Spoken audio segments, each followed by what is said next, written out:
Hello, everyone, and welcome to the North American qualifiers here for the Esports World Cup. Dota returns, not this time as the Riyadh Master, but it returns as it has for every single year. We've got 7 regions running some qualifiers, and this is going to be one among them here. I am Seeking Strike, and joining me as is Kips. Kips, good to see you. How have you been? Yeah, pretty good. Been casting mostly for the previous year. Now I've had a break, time for some university. And you know what happens if you go back to school? You realize that actually doing video games instead of school is a lot of fun.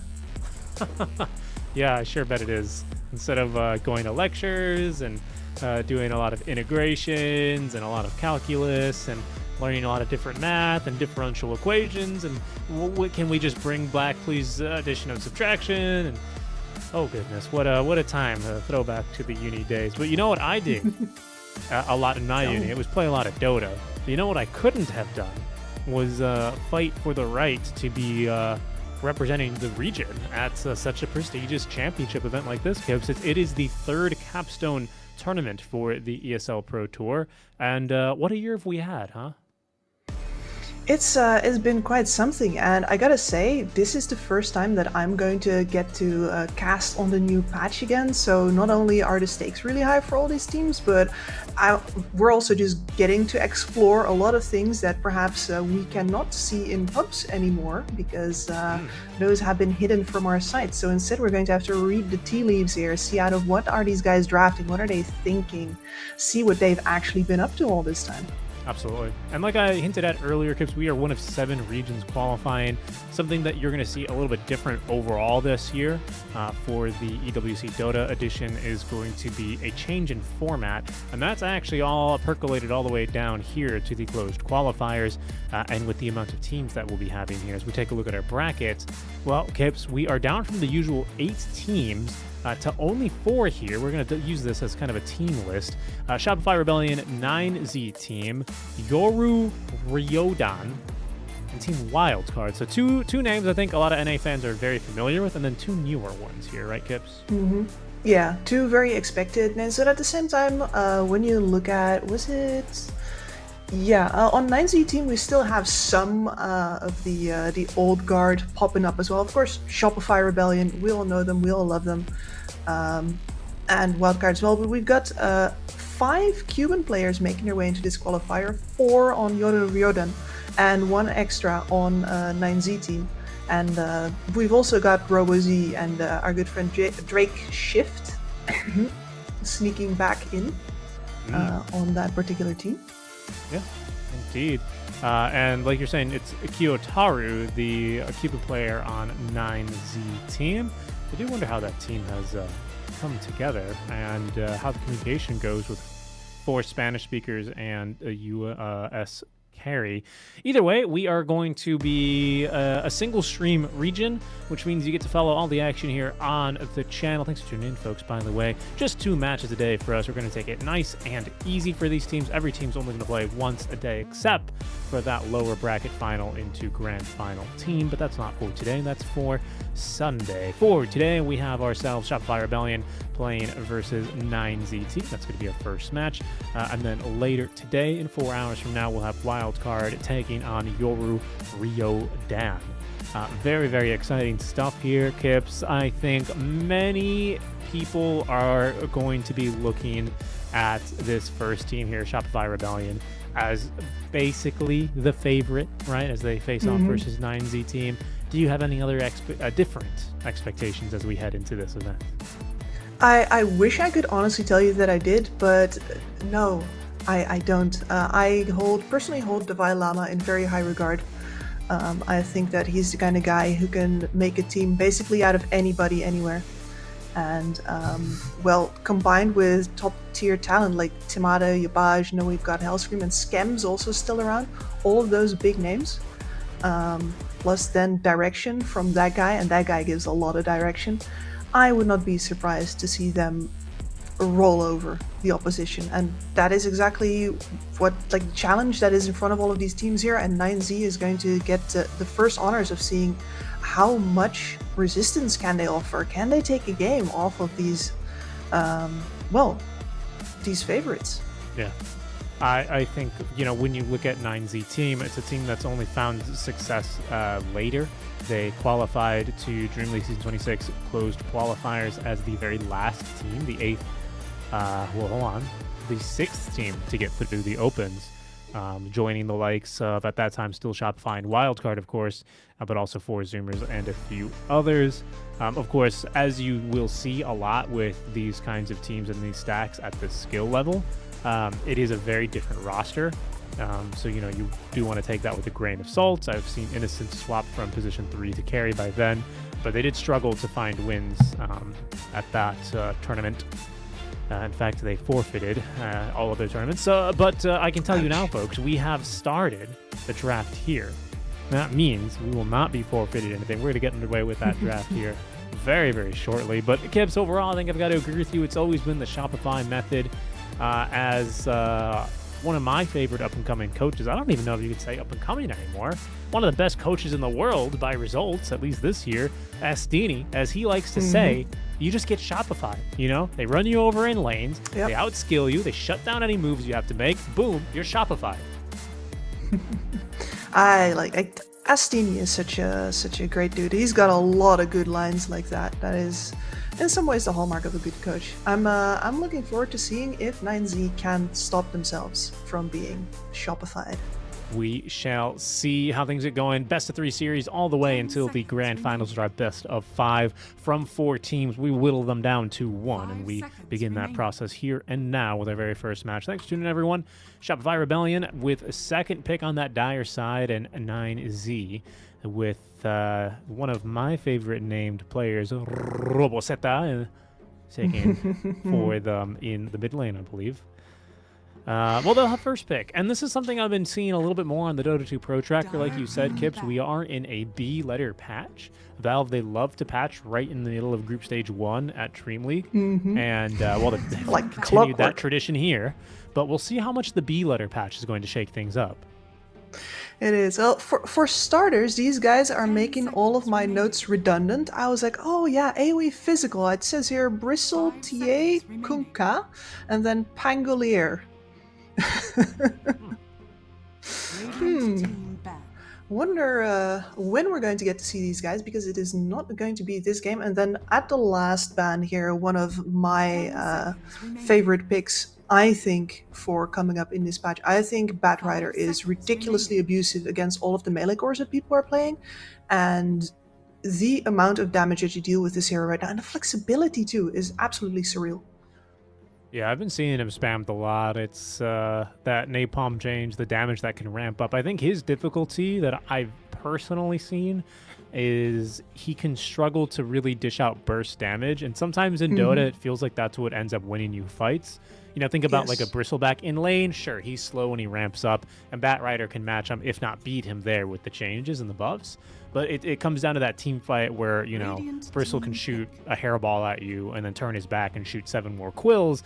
I just think he lacks that damage, but I completely agree with you. I think it's a lot about that flexibility that makes some heroes particularly stronger in, like, Captain's mode, right? Where you can kind of abuse that flexibility. And I suspect this is another one of those heroes, right? Is the Furian's going to be the first pick for 9Z. That is, flexibility is his middle name. His first name's Money. Oh, yeah. I'm glad that they have legally removed his former last name of Giant Tree You Can't Kill. Just never really rolled off the tongue. No, and he won't be missed. I agree. And here's a hero that I didn't think we were going to see as much, just because I was reading nerfs overall to the Darkseer. And then I think that what they also reworked the Innates, which I also thought was a little bit of a nerf to his like laning presence, because with his previous innate and the Facet Quick Wit, you ended up being able to do a lot in the early 2-3 levels with your right clicks, which doesn't sound really substantial, but on a hero like Darkseer where you have level spikes at 2 and especially level 3, it was kind of a big deal. So I thought we weren't going to see as much of this guy. Yeah, and perhaps we still won't, but I think in this case, when the enemy opens up with a Nature's Prophet, the first thing that you want to do is say, what concerns me the most about the Nature's Prophet? For a lot of teams, that's the lanes. And if you want to make sure that you have a casual way, an automatic way even, that these waves are always going to go back out nearly as non-labor intensive as a Nature's Prophet, then Darkseer is your guy for sure. Oh, the Oracle ban. I think that hero low-key is pretty good, but we'll get to that another day. As will it finally be massive Serpent Ward Shadow Shaman? Likely not, but one of these days we'll see it. One of these days. It happened a bunch in ESL. It did, like in between the chicken fingers. Sometimes it was just like, whoa.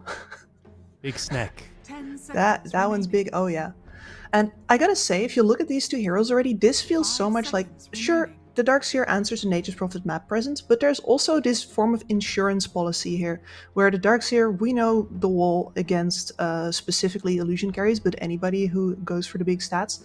And then Shadow Shaman with the break on Hex is also a form of an insurance policy. These two heroes are already cutting off a lot of options for 9Z team, or saying, well, you can pick it, but do you wanna already be countered?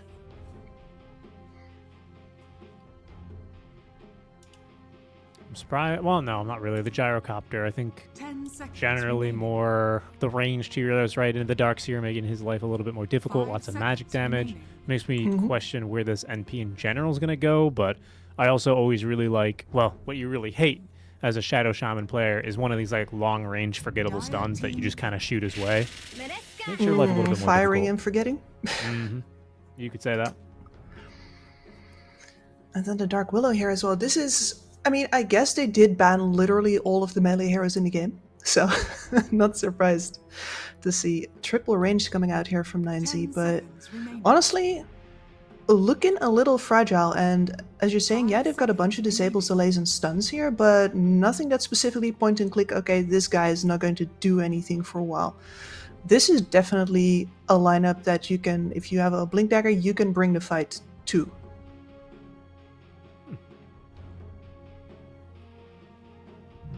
So you're looking for a Blink carrier, perhaps, or just another burst source of initiation? Maybe someone who's going to eat 50 chainmails? It is the suggested build by Dota Plus right now. I bet it is. I mean, you can't lose with it. Dota Plus has never been wrong before, guys. Just keep buying them.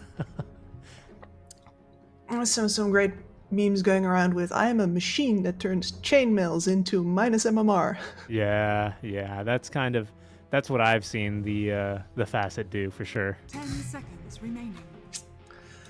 No. I mean, we talked about this before, right? Presumably expanded armature, support clockwork, and very much getting that initiation out already. This is a great support to combine with the Darkseer, classic combo, right? Iron Shell on the clockwork for a whole lot of damage. You can backlane with these two at level 3, probably. Radiant team back. Spirit. And then the Storm into the Tiny, so just trying to, match that rotations, decent lane, although with the amount of HP Tiny has, I would have thought he would have been a little bit easier going into this kind of a mid lane matchup, presuming it's the mid Tiny.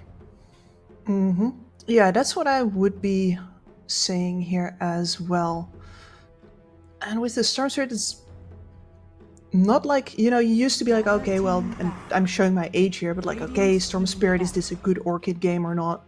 These days, very much more of a niche item. I'm not necessarily feeling that. The Lockdown, also, this is also not a free Storm Spirit game. Like, if you get hexed by the Shadow Shaman, if the Clockwork pulls off some amazing pushes, if you get caught in an avalanche, you can and will die. Whoa, Kip.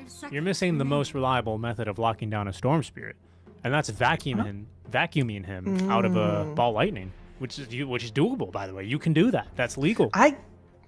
That's legal? That's legal. That's a thing. I don't know why. You can't vacuum people down from mules, but you can certainly take Storm out of a Ball Lightning. Make it make sense. You know what? I did not know that. It's a thing, though. I always say it. It's just my one, you got to clip farm it, right? Because if it comes through, it'll be looking good. It'll be looking good. But as we look for our last picks, by the way, I agree with you. It's not a very free Storm game at all, especially with a Hex in the midst to kind of set everything else up, right? Which maybe you can say, okay, they don't have the best setup between a Tiny and a Clock. They kind of have to close the gap first. fair, but with a shaman and a blink, that does get more difficult. And here is going to be even more map pressure, actually, for 9Z team, as we'll pair the NP with this Underlord. The thing is that once you draft 4 ranged heroes and that 5th hero melee comes out, that guy ends up, Getting his butt kicked. Yeah, he becomes the focus for literally all of the damage, usually. And especially when that's your offlaner, and that's usually what ends up happening, right? That means that your offlaner is going to have a hard time ramping up into the game, hard time having a good game during the time where it is his time to shine. And then, you're supposed to hand over the game to your mid after, and then your mid to your carry. But that becomes a lot harder if that offlaner doesn't have a game in the first place. And if it's up to Yamato, our Underlord here is going to have a hard time. Indeed. I think it's always a bad idea to try and go toe-to-toe, especially with, what are they even going to run it with? Probably Schem, right? The classic you hold, I punch, or wait, I hold, you punch, I guess, if you're the Shadow Shaman in that situation. It seems pretty powerful. You don't have, honestly, a fantastic interrupt either, or any kind of a save, or any distance. I don't see how Timato doesn't have a fantastic game here, at least early game. Yeah, I'd say so. And that also leaves us with Divine Llama and Hellscream on that double melee offlane, which normally that's don't do that, but Clockwork Darkseer, yep, please do the double melee, extra tanky, push that gyrocopter under his tower, and see if you can start backlaning early. And really, the first couple of levels are going to mean so much here. The supports on the other side are really going to have to trade really hard in the first couple of levels in order to just keep Shopify down far enough that they won't start running at them. The classic puppies stay down. Sometimes you need to throw your body at them to make that happen. I think that's what we're going to have to end up seeing.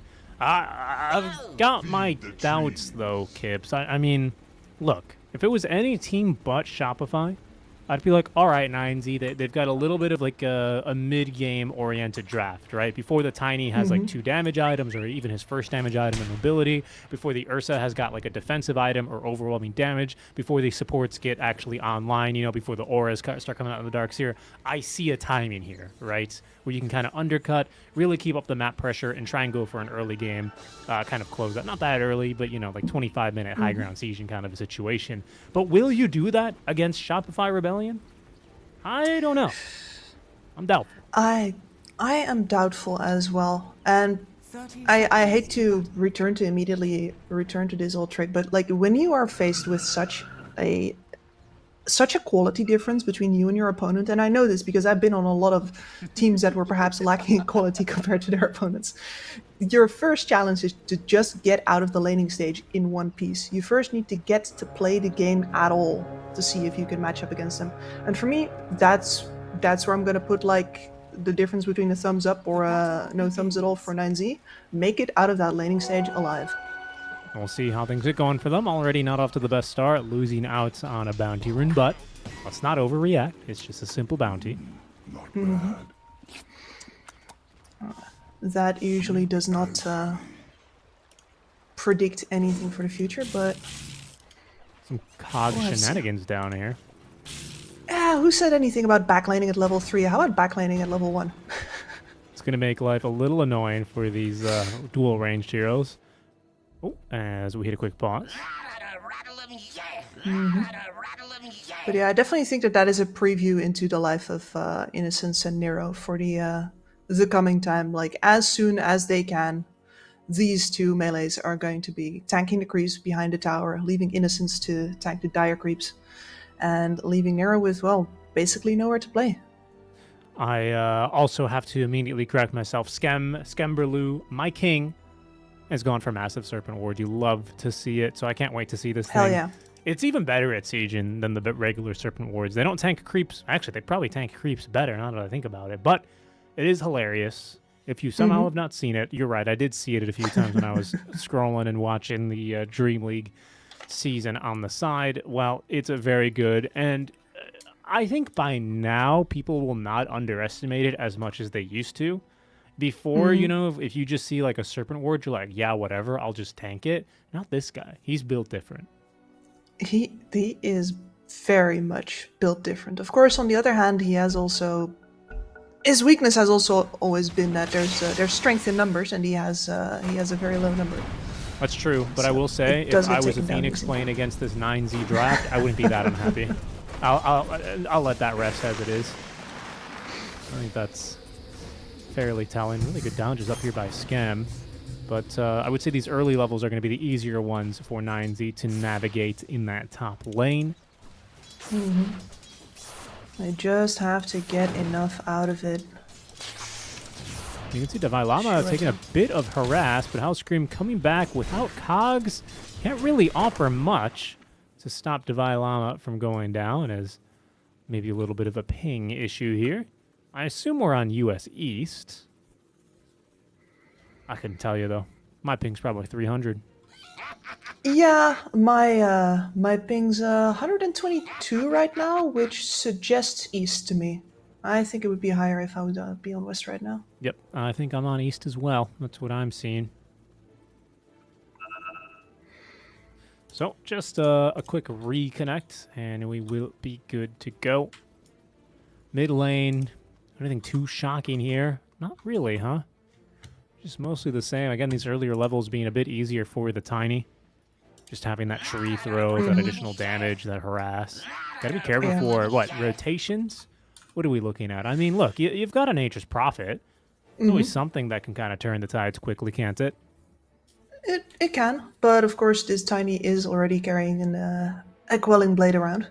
I think Smart man. all three of the cores are on the Shopify side. And yeah, the biggest deal for a Storm Spirit in this matchup, or really for anybody in this matchup, is trying not to get denied too much. Because that is what the Tiny will do with that tree. Make that experience gap a lot bigger than you'd like it to be. Delays that ball lightning, delays the buildup of your galvanized charges, makes your game a bit harder. So far, so good, though, for Roboseta. I'd say this is probably like his third most famous hero after the Quap and the Razor. He's definitely on a signature here. Ooh. Who ate that tree? Oh, no, he picked it. Wait, Yopaj planted a tree and picked it up. Yep, Oh, my God. he The sure did. efficiency. People, gamers can dream of efficiency like this. I thought he was going to, like, tango it. No, he's just going to pick it up. He's importing them. That's wild. No, is airdropping these maybe tariffs? even. What a baller. Yeah. I was gonna say something about, rich Nature's Prophet's tree, all of that, but Nature's Prophet himself not looking so hot right now, really on the struggle bus. Yeah, and he didn't go for the prophet talent either. He went for the soothing saplings. I mean, listen, 900 is a big radius, and especially in the early levels, that is a pretty big deal. And an alternate bonus here as well is that since you're up versus a naturally pushing lane with the Darkseer, you might want to shove it back a little bit from time to time. So healing your creeps isn't a drawback like it sometimes is. Though, of course, on the other hand, we do have a Flak Cannon Gyrocopter as well. So they might still disturb the balance of the force down here. Yeah, I wonder at what level that heal starts to actually feel really substantial. Because what, now it's a 14 heal for 2.5 seconds? It's nothing crazy, but if you max it, a 4-second heal for 50, now we're talking 200. It's a little bit more substantial. Decently fast as well. It could definitely be the difference in a fight. Still, we remain disconnected here for a touch as our what is a soothing sapling Nature's Prophet? Really seems like something that would belong on the Treant Protector. Remember that hero? Remember? No? I know. No. Tell me, Grandpa. He used to walk around in lanes, and all he would do was meteor hammer your trees from fog, or from, I guess, invis. What a guy. What an absolute Giga Chad way to play Dota. You know who does that now? Medusa. Medusa. We've lost our Yeah, way. yeah, we have. I always say that Dota aged me a couple of years. Like I got gray hairs when I was in Russia with Vega, but now it's just also I'm feeling my years. Map's getting bigger. We're growing flowers. You can ping the map everything. did sort of need to get bigger. Either that or we did something about the mobility creep, but we didn't because mobility creep is fun, so the map needed bigger. Yeah, that's true. That is true. And they still haven't brought back the side shop. I guess everyone's got their own couriers now, but still. Yeah, I think that's really the reason. It was fun to buy a blink dagger from the side shop. Yeah. Or your boots. When you're a beginner, you just feel so smart when you've optimized your build to buy that ring of health out of the side shop instead of having to go back for it, already. That's one of those things that made Dota appealing to me back in the day. We still have the secret shops. Hellscream, by the way, is still level 1. I know we've had a few disconnects over the course of a few minutes, but he's really prioritized giving level 3 quickly here to Davai Lama. As they just kind of look to push out every single wave, including that first one, right, with the creep wave cog shenanigans. It's been the strategy here. Devi's holding the point on the surge as well, so yeah, here we go. Nab him from behind the tower. What's an NP to do? Yeah. Stun him? No. I don't think so. That's happening top lane, though, where in trouble is this Underlord. Pit of Malice will not save him from that next Fury Swipe stacks. That'll get the kill, as he'll receive a tip of the hat from his bottom laner. That is kind of what we were expecting. Like I said, the classic I hold you punch. Yeah, these are very good at that particular combination, and the Underlord was already having a hard time keeping his HP up in that lane. When you're a melee, like a big slow melee hero versus an Ursa, and he's got that bear down, those Fury Swipes stick onto you like glue. There's not much you can do. Oh, Nero, that is a double ion shell, and I don't think those soothing saplings aren't good enough. Even if there's some lemongrass in there, some a little aromatherapy, not good enough at this early level. He will melt to that double ion shell. Do you think there's basil? Love the scent of basil. I'm more of a lavender kind of a guy. Classic. Stylish. Careful mid lane. Roboseta. He's seen this coming. Well, and now he won't any longer, as his observer will be removed by Scam. Yeah. It's one of those things that you gotta constantly be on top of as a mid laner, right? You gotta fake that you can't see him. Yeah, that's true, but it also means he's going to lose out on the water rune. Yopaj, he's snagged the bot one, and that top one is pretty secured for him at this point. So Roboseta will be a little shy, especially for the mana regen. Oh, TPs, top lane. Scam in trouble. Sees that TP incoming, turns into a chicken, but melted and fried by that next burst of the firestorm. Dire structures are fortified. A unnecessary change to the top lane, I think, here. Did Yopaj fortify the creep to deny the flag bearer? I think that's what I just saw him make. Kind of a baller move, honestly. Yeah. We're not using it for anything anyway. Dire are scanning. Try landing top at the moment as well for 9Z. Got Schem positioned more defensively, but he does have brown boots ready to go, so he might be a bit more survivable, able to navigate that bramble maze. I am honestly really surprised by this Soul Ring on the Storm Spirit. This is... You don't see that very often anymore these days. Like, you normally see the Falcon Blade if they think they're having a good enough game, or, you rely on the bottle mostly, but here, that's level 5 Clockwork's coming to bother you. We have Cogs. They've tried to go for a little toss-back play. They won't really need to in the end, as Roboseta will be zapped down by Scam. Next up, Nero in trouble. That's a really nice Bramble Maze. Prevents Yopaj from getting in with any right clicks, but has to wait a while longer for his next barrage of spells. In the meantime, Scam caught in a second Sprout here. Oh, Yamada's got a solo kill top lane while this is going down, and they haven't actually killed off Scam. They missed on the Blood Grenade. Scam breaking ankles. Nero, he will live, but nobody from Shopify falls during the play. And it is a 3-for-1 trade across 2 lanes. Uh-oh. Yeah, that's not looking so hot, and it's a Storm Spirit level 5.5. That is the prime time you want to be bothering that man. And of course, that forces support off the top lane, and in the 1v1, the Underlord doesn't stand a ghost of a chance for Sunursa. Oh, and now Tomato's up to level 6. See if he ends up wanting to like rotate through the gate or make some kind of play. He is going for that Battle Fury, so he might just kind of focus on, you know, getting up those broadswords and coming back into the game about 10 minutes later with a few more items as we have a quick disconnect from Scam. Wisdom Rooms incoming. It looks like 9Z are set up pretty well to defend their top one, but there are 3 enemy heroes here. How's the level difference looking? Okay, so that's where 9Z do have maybe a tiny advantage at the moment, in the supports at least. In with the Hellscream supports, still at yeah. level 4. We'll see if they can make the difference here.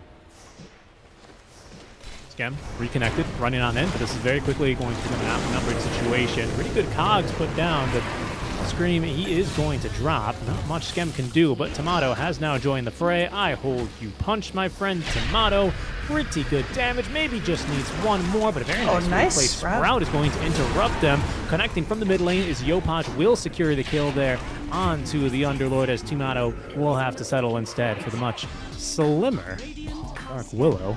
Not as big as a target as the Underlord, is it? No, not nearly as juicy. Oh man, they're not stopping, that's are another they? one. Oh no, that's no good.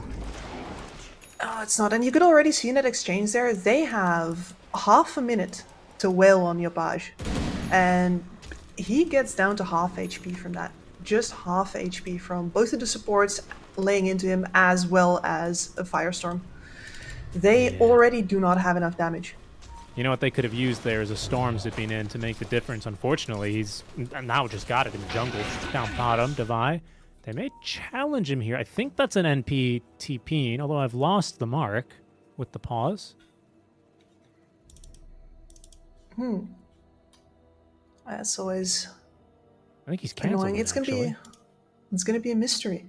And here is the insidious thing about the way that Shopify can now make your life hell, right? If you're the opposing team, your mid lane didn't go quite as well as it needed to.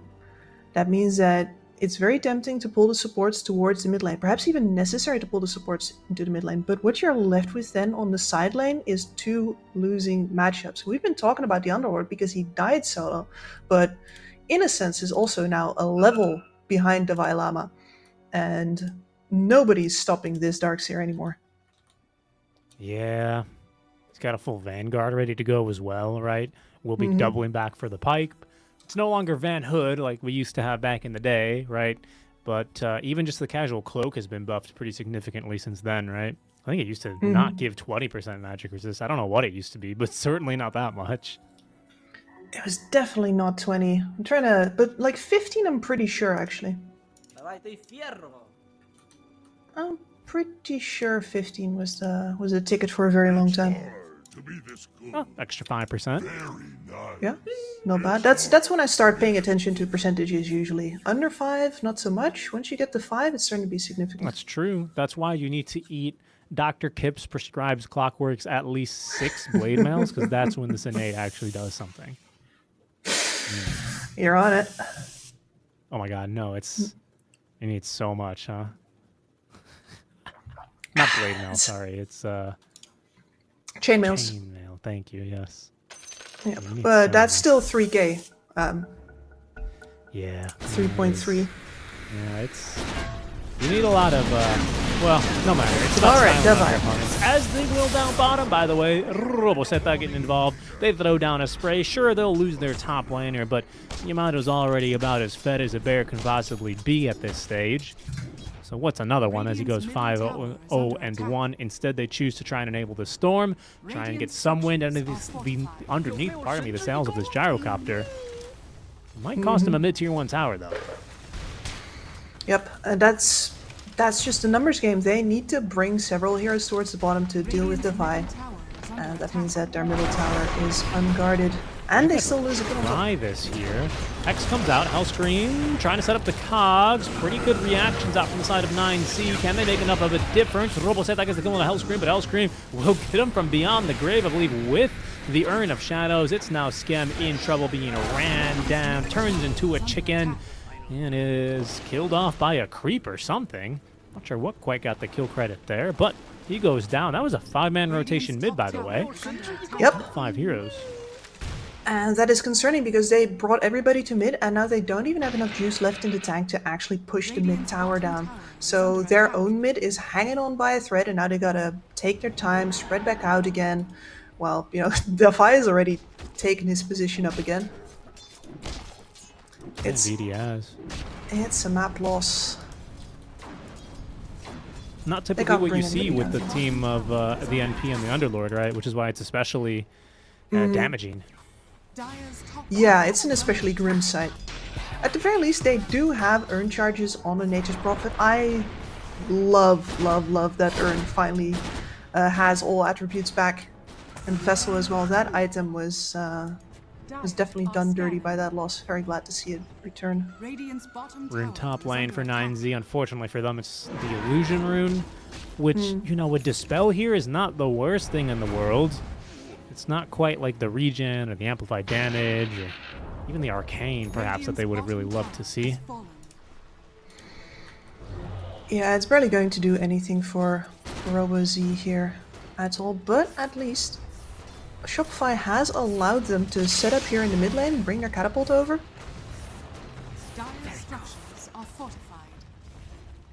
trying to set up around it. They will at least proc the Glyph of Fortification.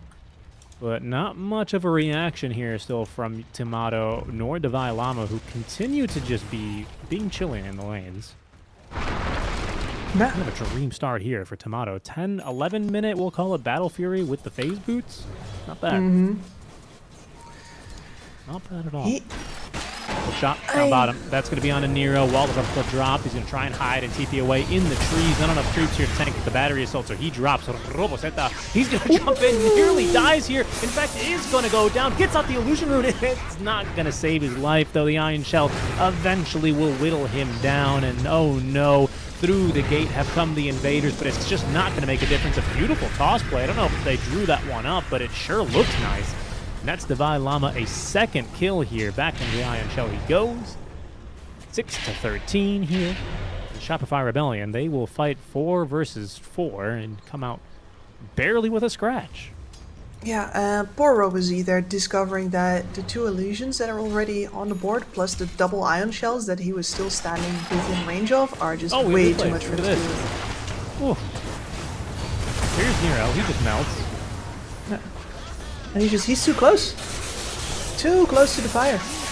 Seriously, really well played. Good micro there, getting the Ion Shells down by Lama. That's why he's one of the best. But triple way too Ion much Shell, damage.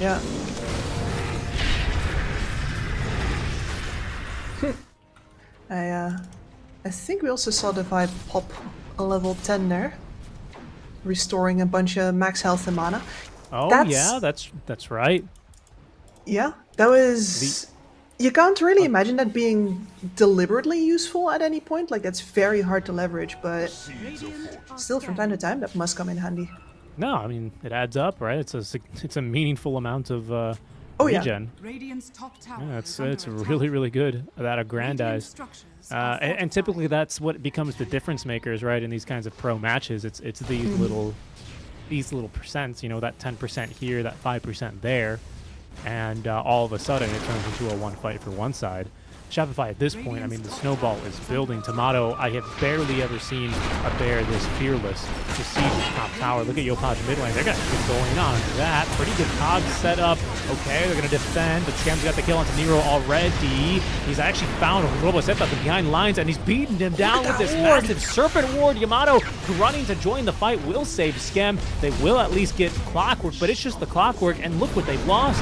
Yamato runs down Roboseta. They turn back now and clean up House Tomato with a triple kill. With the Clockwork dying, I mean, it couldn't have gone much better. No, it really couldn't, and that's including some... listen, the position at which Scam comes out of the trees there is absolutely illegal. The Second fact time that he he's gets done that away this with game, that, by the way. yeah. He's been quite the nuisance there. So we'll look at it again in replay. Like, this angle cutting from behind, he has no idea where the Storm Spirit is yet.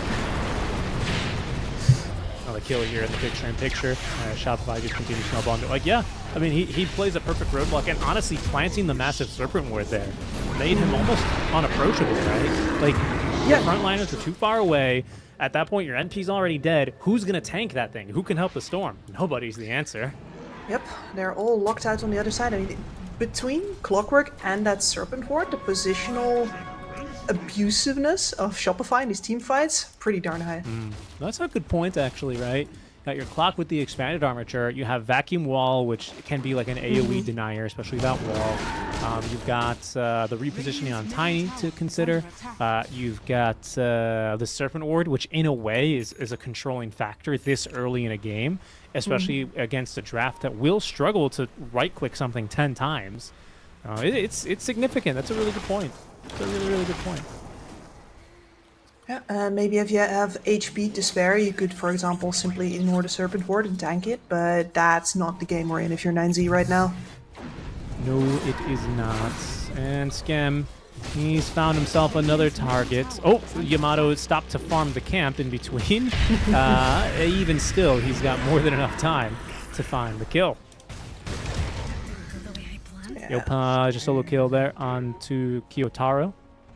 That's the Willow dropping. That's the 10th kill, by the way, in 15 minutes for Timato. And he is patiently waiting for Roche to return home. I'm the grand old time. Man, with the double blink daggers on these two burst damage cores, things are getting really scary for 9Z. They can't get out on the map all that much. Like, for example, this ward that... Look at Nero. He's just dead, bro. He's trying to walk him down with the Ion Shell. Oh, unbelievable. Nice job there, Devi. He got him with the Ion Shell. Could have just right-clicked him, I'm sure, but what's the point? Yes. No, I was watching that, I'm like, you don't have to do him like that. Just kind of showing off. I mean, it's fantastic micro. I'll tell you what, you think that kind of a play looks easy. I played StarCraft 2 the other day just for fun. My goodness, did I get absolutely destroyed by some Tempest Storms. Oof. You just can't, it can't be done. These guys are on a different level. Absolutely, and especially since Dota 2 from the start has been known to not be built to micro. Yeah. Just the talent there. Now this could be an opening Hellscream. He's going to get the pipe up. Pretty big vacuum. It is going to buy them a bit of time. Yamato, I think he came through the damn gate. All of a sudden, this is much more than they choose. Scam's going to come through the gate as well. He plants down that Serpent Ward in the River Innocence. He is going to fall. The heals out from Scam as he turns, controls the storm. Roboseta dead as Yopaj joins the fight. He's going to allow Yopaj to stay alive, but he will tick down to that vessel. Either way, it's a 5-for-2. 5-for-1, really, thanks to the Aegis. And that is Shopify just not shying away from a fight. Absolutely not. They've got the pipe, they've got the Crimson Guard over the top of that as well. Not just one of them, which at 17 minutes is where your expectation would be, but both. Your magic damage doesn't do anything, your jack up and right clicks don't really do anything. And this Ursa gets to live through everything being thrown at him, and the kitchen sink too. Yeah, it must be... I don't know if I've ever seen two enemies come through a twin gate like that, but you could just see the kind of confidence that they're looking at the moment, and for good reason, right? Oh no! Oh, that last cog. That's a beauty there from Hellscream, and for the NP, there is just no escape. Yamato 14-0 and 4. Had that 15th kill, would have been 15th kill stolen by Yopaj. There's a hook shot. You can hardly keep up. I mean, this is not the team that's supposed to be having this kind of map control, and yet here we are. Yeah, but it is the kind of team that will always end up having this kind of map control, isn't it? And just, what can I say? They're getting Shopified. They are getting Shopified. Oh my goodness, the Gyro had to TP away from his own tier 2 tower. No, we're safe. And at this point, when you can squeeze past the midpoint of the map, all of your tasty treats are closer together again. Everybody's the furthest spread apart when you're at the river. And if you don't have blink daggers, you can't invade the enemy side of the map that well yet. But if you've got all your tier 1s up, you've got your blink daggers, then this here becomes a buffet. Devi is dropping his Crimson repeatedly. I'm trying to wonder if that has any tactical benefit or if it's just a swag maneuver. Yopaj going on in. Insists on the kill here onto the Underlord. Now where's the control to hold him back as he tosses Yamato another treat. The Avalanche finds Robosetas. Oh my goodness! The hook shot trying to find him. Fortunately for Roboseta, there's support here to tank the damage for him, but there is not enough damage to repel the high ground invaders as they will retreat with 4 skulls in their belt. Only the Storm managing to escape here. Yeah, I've seen Robozia better outings versus Shopify, that's for sure. And he's really the only playmaker on his team as well, so everything that, you know, can be done needs to be done by him. Did you see that replay? Didn't he actually get vacuumed out of a He ball? did, Like, yes. Right? Didn't Yes. look like he was done zipping. I told you. It's the thing. Dire's I That's bet a- he was also very unhappy too. Strong Hoover. Yopaj. Uh-oh. Abba. Toss into the Hex. They have the shackles with this massive Serpent Ward down. Nothing to clear it as Yamato jumps in. Double kill for him. Hellscream's already controlling the Nature's Prophet. That's a triple now for Tomato. His 20th in not even 20 minutes. It's just, Yeah. I mean, it's a slaughter if the team outstrips a kill per minute, right? Never mind a single player. so true. Never mind the carry. My goodness, I mean, Tomato is just unstoppable at this moment. He's You ever got see a that force crappy staff. Blumhouse movie, Cocaine Bear? He's like that. I have not He's on- seen it, but the title is pretty Oh, it should be, evocative. yeah. Pretty evocative, I agree. Hellscream, he's caught another. There's enough mana for a Yule or a TP, but I just don't think there's a way out, especially when you're in cog jail like that. Down he goes, Devi Lama right-clicking the creeps, letting the Ion Shell tick down that Underlord. That is He's a death got- number 11 for the Underlord. Yeah. Devi's got a Dagon. Oh boy. It is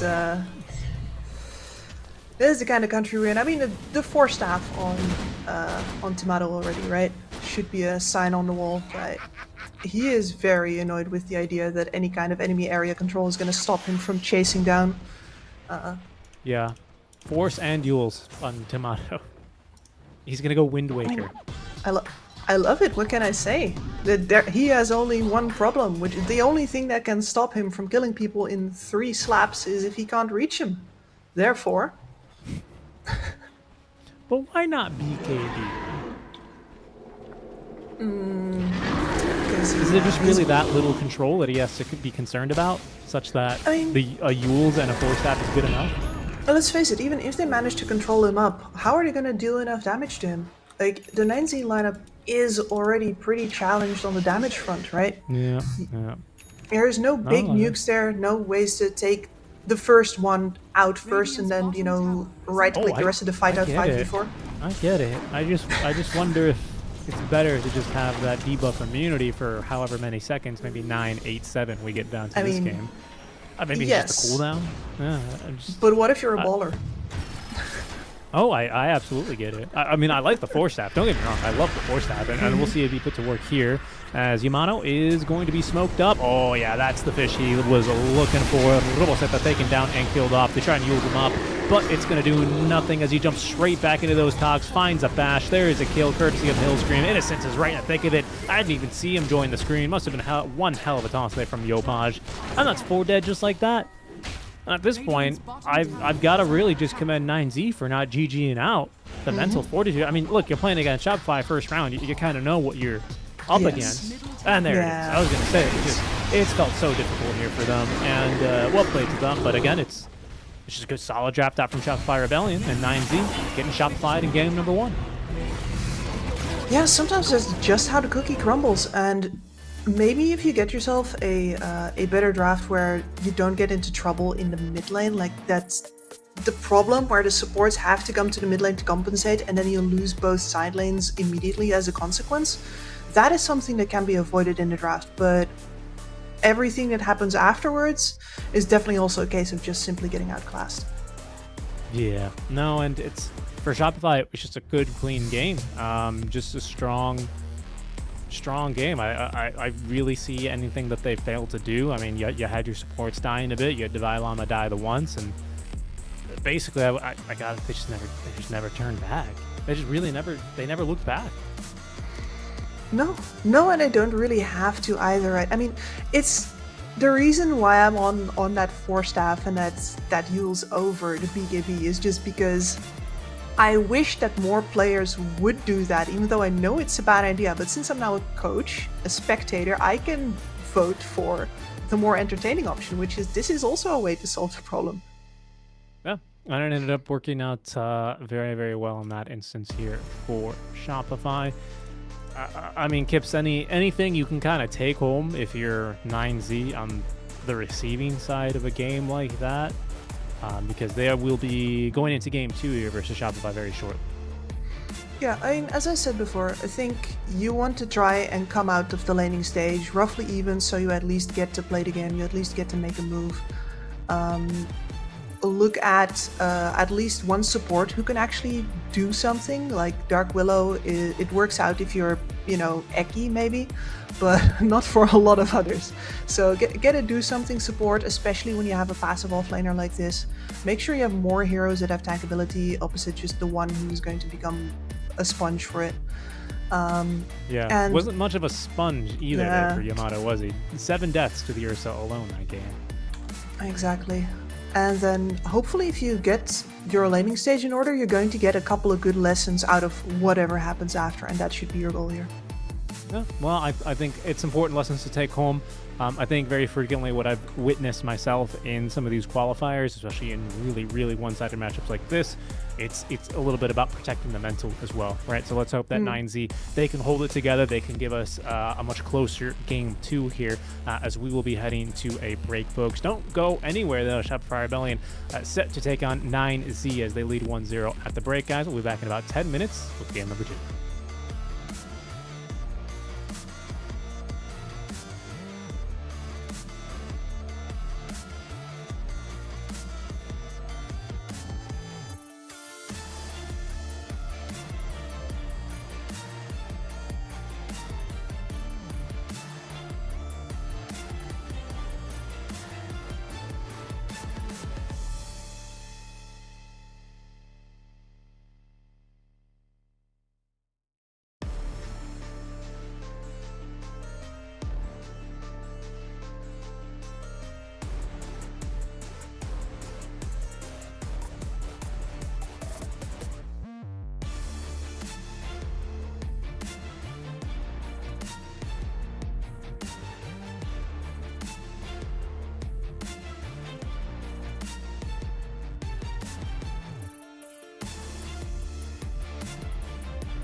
Hello, everyone, and welcome back to the EWC North American Closed Qualifiers. We are here, Seeking Strike and Kips, bringing you the action on the one and only stream for the NA region, folks. Thanks for tuning in.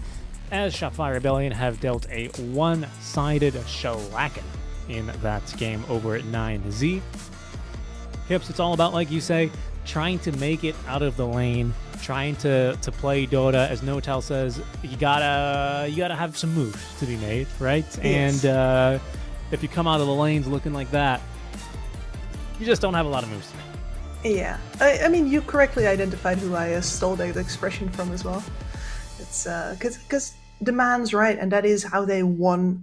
How they won 2TIs. Make sure that they always have a move to make, even when they're behind. Their strategy was so focused on making moves that they would be making moves all the time, no matter what. And that's a brave way to play Dota. I don't quite think that we can advise 9Z to do the same currently. I think definitely it's more advisable to let Shopify come to you, because Shopify will. Yes, however, caveat, important one, line break, as our ChatGPT overlords have started putting in every single email now. What's important about that is, although yes, the map is bigger now, and yes, in theory that gives you more space to recover and make moves and a better, landing from a terrible lane, it also means that you basically can't lose all three lanes. I mean, you can never lose all three lanes. I think the thing that damned it the most in the game is that I was telling this to Richie during the break as well. I was saying, okay, if I was going toe-to-toe with 9Z and I wanted to shut them down, what I would do is hate on RoboZ and then presume that the other two lanes would follow afterwards. But they made only a single rotation towards the mid lane. That was really all that was necessary. He was already having a bad time. And if you're 9Z, you just can't allow that to happen without any extra pressure or rotations. Yeah, there was that one time where I think they got a few kills mid, or no, they killed bottom, right? They killed the Vi once, Yes. In exchange for kind of setting up and then losing a really bad fight mid. Maybe if things go differently there and they win that mid fight, things look a little bit different. But unfortunately, that's not the world we live in, and instead it is going to be Team the Radiant, who unfortunately did not set their banners correctly. But that is 9Z, down 0-1 in this second game of the series, and being, of course, a BO3, they are no longer able to make any mistakes like that. Again, as the Oracle is the very first ban of the draft. Interesting. I wonder if that means that they're going to actually try to get something else through. This was something I was thinking about for 9Z as well. It's like, hey, you banned all of the usual suspects. How about trying to get one or two of them through? Maybe you should let two of them go through, because that way, if you're a second pick, you're still going to get one of them. And just see if you can play the game out better than that. But it looks like they're pretty set on their bans. Dire team ban. Yeah, I mean, I think this Oracle, maybe it's like a team-specific thing. If Divide just really wants to play, a hero with a lot of buffs, like in last game, the Darkseer, right? I mean, the Oracle's just going to completely destroy you at level 2. Basically, he's got enough to basically destroy the rest of your game. So that could be right as Radiant. Sorry, 9Z. They move to ban out the Darkseer for Divide, potentially forcing a pivot. But either way, we will still see that Bat Rider banned out in the first phase. As a Shopify, they won't blink much. They'll go back to that Shadow Shaman first overall. Very reliable. I mean, if you're 9Z here, you could still think about it. I know she's out of grace, but if you want a hero to make Darkseer's lane impossible, you could still think about Ench.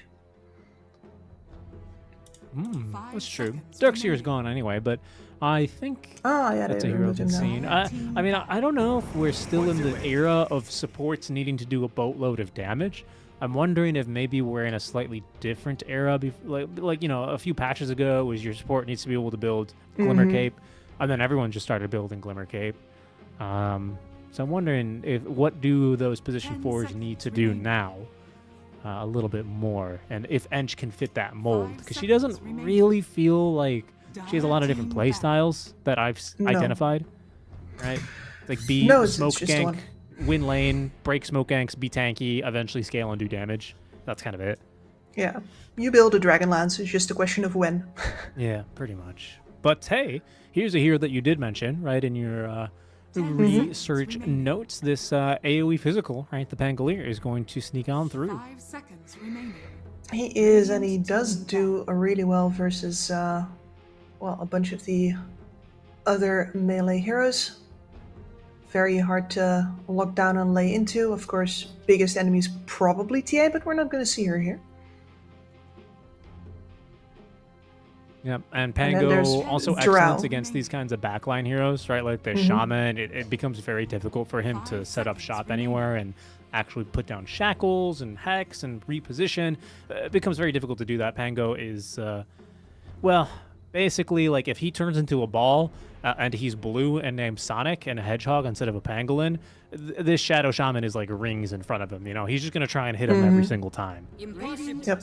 And we've seen Scam have some adventurous positioning, so he'll probably have to cool it a little bit. That's true. Yeah. I mean, he did play a really excellent game. It last was time, great. I have to say. It looks easy to do that on this kind of a hero, but he is truly made out of paper. So if you are in the wrong spot trying to shackle someone, you are going to die very quickly. Dire team pick. No, I love that kind of playstyle. Every point of HP, like, or I should say, none of your points of HP matter except for the last one. As long as you don't lose that one, you can stand wherever you want. And I've got to say, by the way, just a very quick note on why I think Massive Serpent Ward is good.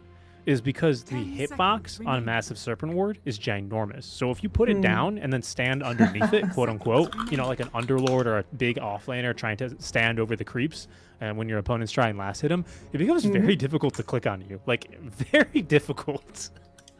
So Yeah, maybe that's something else you should abuse on this hero. That is very useful, and people need to start targeting you via the top bar and other weird things.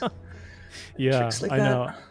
I've experienced that myself, trying to maneuver and pathfind around my own Serpent Ward and going, why am I clicking my Serpent Ward? What is going on? 10 seconds. Shopify, Shopify, EG, these are two teams that ideally I never want to see play Naga Siren ever. Because yes, of course they're good at it. That's the problem. That's the problem. It's going to take forever, and the game is going to be in their own hands the entire time. Well, you don't know. This might be a 4-staff Yule's Naga Siren. It could be. It could be. This is one of the ways to isolate a Pangolier, right? He gets his magic immunity. Oh, 9Z is going to have some fun with this game. I see.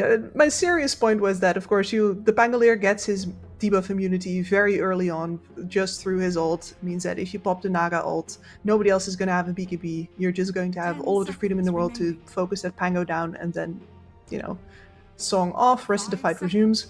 But she's going to have some good utility for otherwise, canceling things like, say, the ults of Pudge and CM. Yeah, indeed.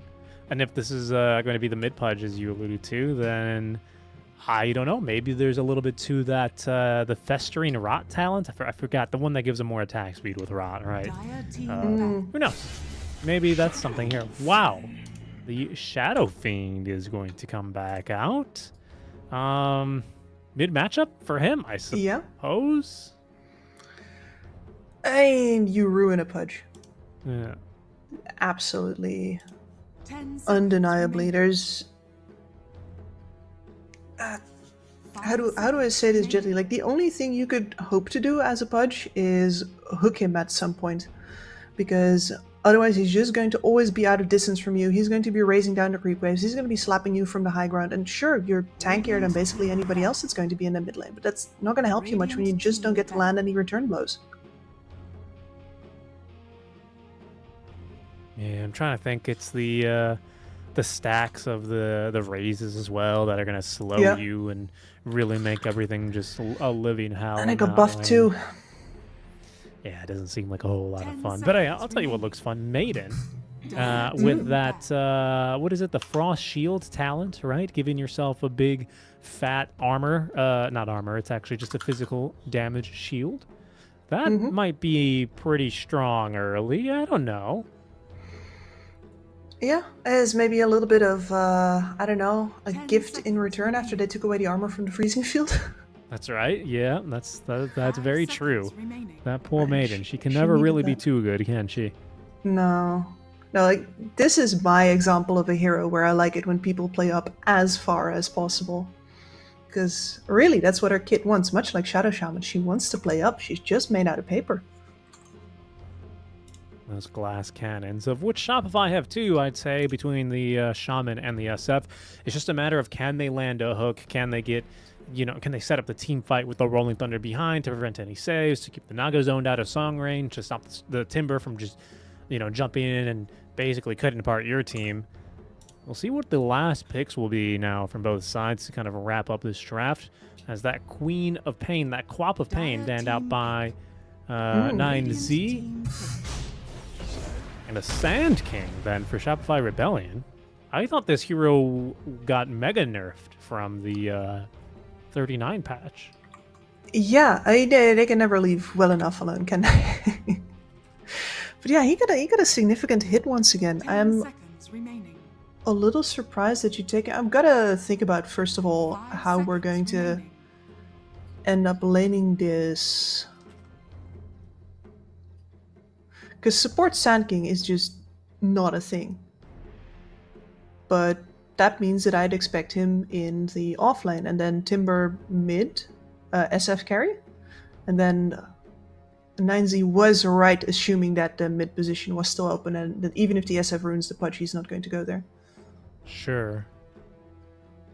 Yeah, I guess against the NP, especially, one gank in your game is over. Kind of, hey, look, it's not 2018, but the hero still suffers a little bit, and it might not even be the Pudge mid anyway, as No. Roboseta is going to give us the Ember Spirit mid, Who? and instead it is going to be the carry Pudge, isn't it? Which. Okay. And we are going to go to the. And I think that probably only happens because they switch to the Ember Spirit on mid. I think that's Right. the only reason that you switch out.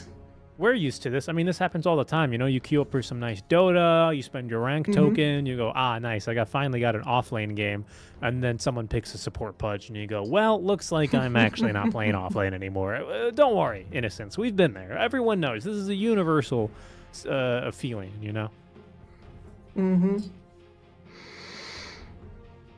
It leaves us at, well, first of all, if you look at the Shopify Rebellion lineup, the amount of AoE damage that these guys are serving up is absolutely overwhelming. It's ridiculous. Starts very early as well. The only one who's going to be able to properly stand that is the Pangolier. But Flame Guard is going to help you some. Pudge, you're going to have an early cloak on you, presumably. All the little bits help, but that is still going to Hell Scream. Please, Massive Serpent Warren. Yes. Okay, sorry, continue. I don't even know where I was. AoE damage. Circles AoE on damage. the ground doing damage. Yeah, big ones that do a lot of damage, in fact. I mean, sometimes small ones if you have SF. And with the Sand King pick, you do bring enough control in, I think, that you have enough lockdown to kill basically whoever you want off the start of the fight. And with the Naga Siren, you're always going to have that reset button in your pockets. And once again, 9Z's draft just feels a lot more fragmented. Yeah, you can hook people out of position with the Pudge, but that's really not a guarantee. So the guy who's going to make the moves, Pangolier perhaps, at least they also have the Ember Spirit. They don't lack the playmaking capability. I'm just worried about their ability to finish those targets off. It is hook level 1, though, these rune fights. I mean, in theory, Capes, that's what a Pudge always gives you, right? It's almost like always a auto-win rune fight kind of a pick. In theory. I mean, I fail to think of a hero who's even better than Pudge pre-Horn. Yeah, you're right. Normally, I mean, he is testing the 30 waters here. seconds to Behind the tier 1 tower, even. It's not really where you expect a Timbersaw to be. And it's actually kind of a bit of a juke play. I don't think it's going to work, unfortunately, because of this play. The Observer Ward mid should spot the rest of Shopify. Good information from that ward. Let's see how 9Z respond. Will they try and land a hook anywhere? Doesn't really look like they're gathering for it. The battle begins. No, Pudge already backing off even. Well, two apiece this time. That's better than the last game. Yep. Better start. Every little bit counts. As we bring right now both So what's the fun the lane here, Pudge and the Kips? CM. What do you think? Mid? I Is it going to be the Pudge lane? want to say the Pudge lane definitely, because if you go for the Frostbite early, I mean, you can also... The Crystal Nova is also good enough slow to hit hooks off pretty often, but like this man went hook level 1 on the carry Pudge. Yeah, it's... If he doesn't make it the fun lane, what did he even make it the hero for? That's true. I mean, this is also kind of a lane low-key made out of paper in this match, right? Between the Pudge and the Maiden. Maiden, of course, self-explanatory. But the whirling deaths into all this pure damage, really, that he's going to be shooting out into Pudge, who is traditionally a very tanky hero. I just don't think Meat Shield's cutting it in this kind of a lane. It really won't. This is one of the reasons why picking Pudge in anything else, like if Pudge's numbers are good enough, right, we can see him anywhere in the draft, but right now I don't think he is that imbalanced. Certainly if he was, we'd be seeing him elsewhere. So instead he needs good matchups, and they picked him pretty early. That's true. Yeah, and he still ended up in a core role, right? Which is, it's going to increase the demands of this hero, right? He's no longer just in position 4 or 5 Pudge that got drafted early to bait out some pick, and then you shift him over to try and, you know, off-balance your enemy's draft. Really, all he's done is, he's got a taller task than just landing a few hooks this game, shall we say, right? To put it simply. And with the Rotten Core facet, I mean, I don't know. Max attack damage, max bonus attack damage, right? When Rot is online. I mean, it's something. Yeah, I mean, Rot is generally going to be online constantly for a carry Pudge if you're in a fight. There's a hook, level 1. Hellscream will take a tower shot from that. They're going to throw the blood grenade, but the Maiden was a little bit too far away to really make use of and follow up on that kill. And it's the early boots from Hellscream, actually, that make the difference. He's blocked the camp. Looks like Nero's also blocked the hard camp, so we won't have any creeps to offset the aggro in the spot lane to start. Yeah, you're up versus 2x 280 move speed. Hellscream. That's He true, knows actually. what makes him safe. That is very true. Not the fastest lane in the world here.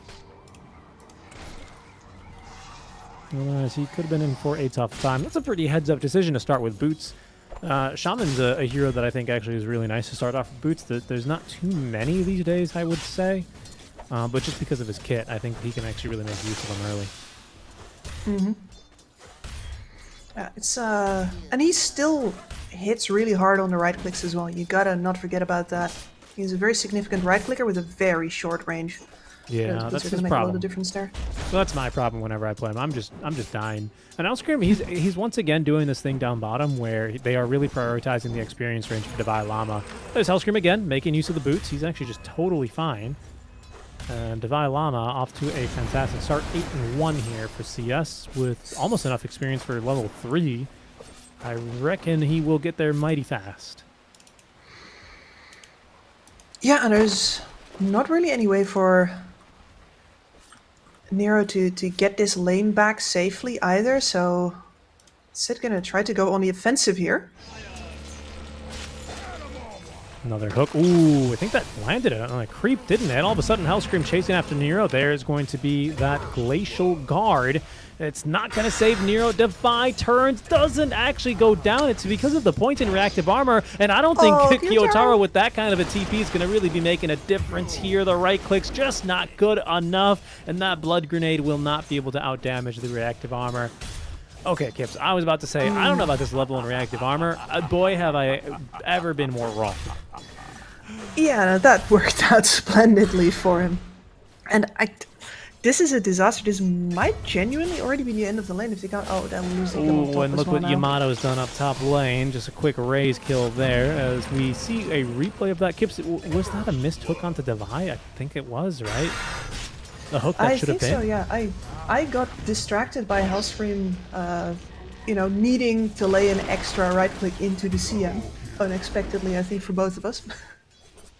Yeah, and then the way that Devi just stands there and looks at the NP as he's shackled underneath the tier 1 tower, just, he knew he was fine. He knew he was out of range. He knew he had a whirling death to immediately break the Sprout. Just wanted to, you know, give him hope. Just toying with him. I love to see it. I always really like seeing this kind of a player, honestly, especially on the offlaners. Yeah, and he's a bit feast or famine, right, for an offlaner, which is normally what you don't want. But Devi is capable of running the entire game, or from time to time he has a real stinker. Well, Because there's a of hook things like onto this. him now. So Innocence will pick up his first flesh heap stack. And a little bit of the voice lines coming out for Devi. Yeah, I think the Dota scene is better off with players like him in it, though. I think you'd be hard-pressed to... Excuse me. To say that his play style isn't entertaining. Yopaj did get baited a little bit there, but whatever. He came out with the water room, and once again, Roboseta denied of the water room here at 4 minutes as Hellscream again makes the rotation to ensure the regen balance is in favor of the Sand King. That hasn't really cost Devi Llama much. Again, I always like to say Timbersaw like a teenage kind of a hero, you know, where he needs a little bit of support in the early levels, and eventually when he hits like level 4 and 5 and 6, he's like, "Mom, get out of my room," you know, like, I'm fine. No, absolutely. He wants you to leave. He wants to become independent as fast as possible so that the support stop slurping all that EXP, because the EXP is where the damage comes from. It comes from the levels. And he's like, "It's not a phase. Yes, I No, pull it's my not. hoodie all the way up on reactive armor. I've always done that." That kind of You wouldn't that kind of a guy. understand. It's okay. We've all had those. Oh, hold on. Fighting down bottom. Devi looking for the kill first onto the Maiden. Lots of regen, though, courtesy of the wand. Instead, they turn back for the kill onto Hellscream. He falls as actually Devi Llama getting a bit kited out by this Maiden. Is going to fall. The hook was there just in case he actually lived. And that is going to be a very successful TP out from this Nature's Prophet. Unfortunately, Kips, they did not go for the money bags. So they're not really, you know, reaping the rewards. They're not investing in themselves. But that is going to be a positive KD now for Innocence. Yeah, and the moment that could have cost them the lane, which was that first failure to kill Devi, has now definitely turned back the other way again, and Devi has overplayed his hand. He has to go back to the drawing board.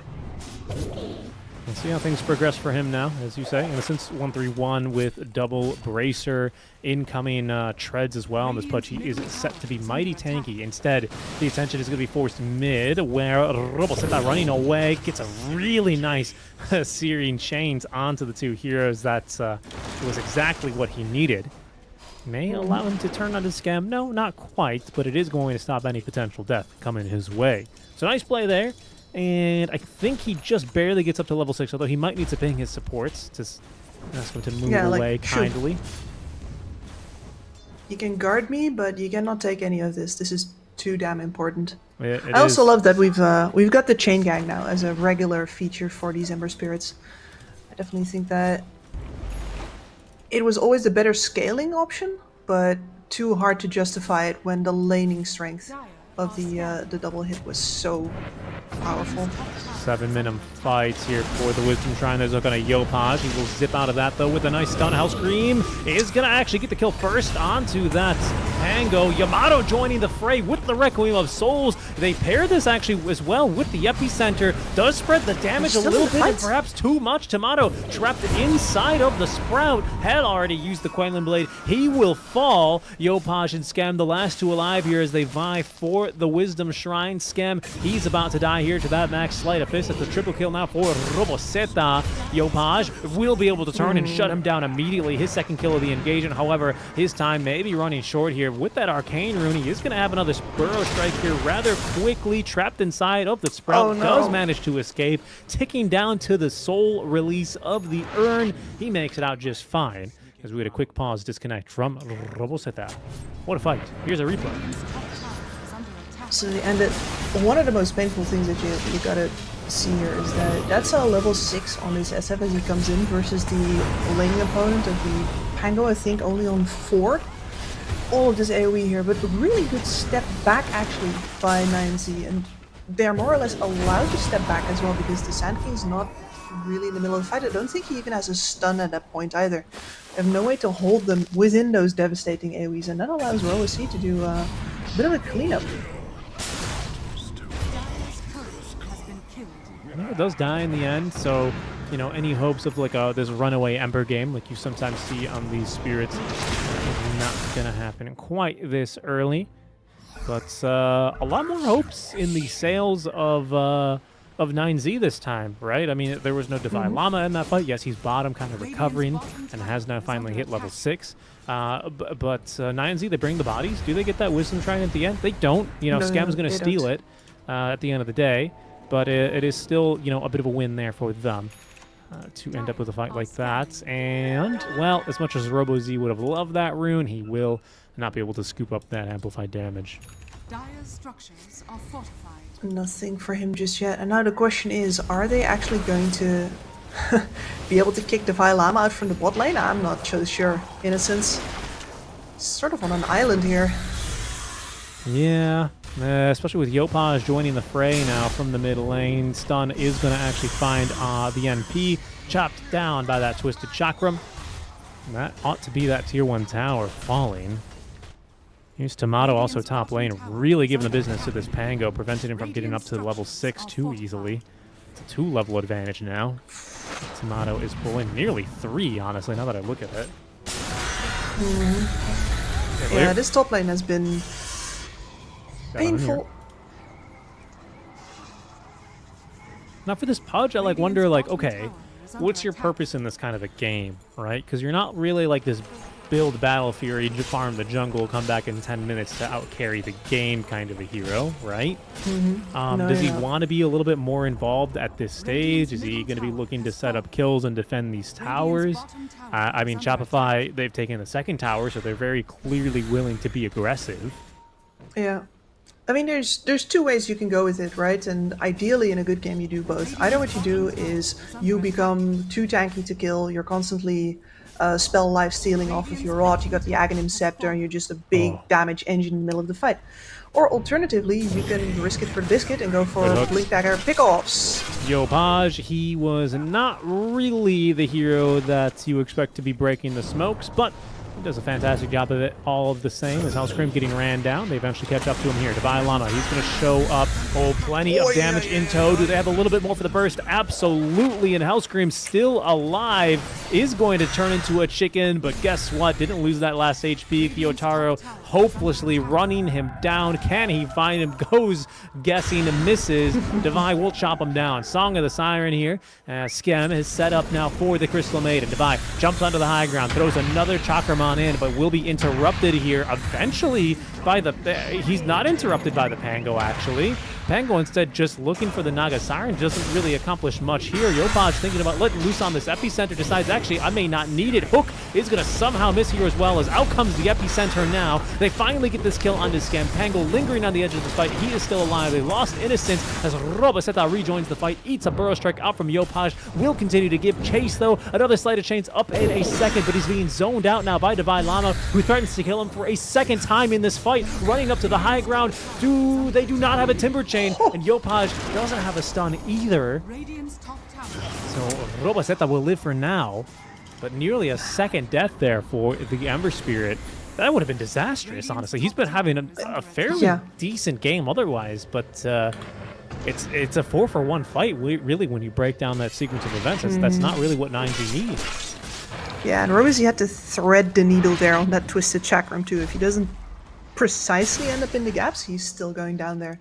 And during all of that, the SF is still farming with, well, I was going to say farming with the Mask of Madness, currently taking Roshan with the Mask of Madness. Another thing I guess that Massive Circle One lets you do, Rosh needs to really smack that quite a lot.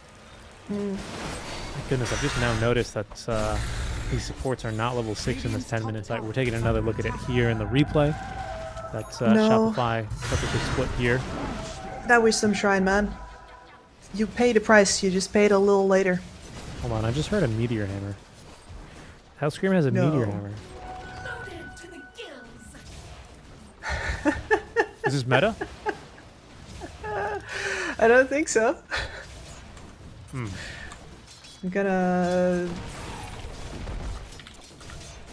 I mean, how would we know? We can't see the meta. You can only see the meta if you too have 10k MMR. That's true. Yeah, my MMR is too Maybe- hard, too high. We're just That's getting why I can't see it. Hold on, educated. Hellscream. Meteor hammer, meteor hammer. Oh, come on, get out of this one. A little lifesteal. Even he's dead. He's so dead. Oh no. And in fact, him living a bit longer is only going to allow Innocence to get another flesh heap stack. I think he was involved. No, I think he was too far. Yeah, that is definitely not an item that shows up often in any of the Barrage guns that I can setting up find. here. Roboseta. The stun duration not long enough, and they can't quite burst him in time. But Scam, thinking about hitting this reset button in the fight, will do so. It's actually going to end up saving Nero, but they're looking to set up instead onto Roboseta with that Requiem of Souls timed to perfection. Yes, sir. Yomano finds the kill there, standing and delivering here against Innocence, but does find himself stunned up. Innocence waiting to throw a hook, realizing, I don't know if we can take down that SF. 2 uphill misses, and it's not going to matter in the end of the day when Yopaj has the line for the stun there onto that Pangolier. Re for none trade. Painful area to take the fight in there as well. There's just not any way for them to deal with this SF, honestly.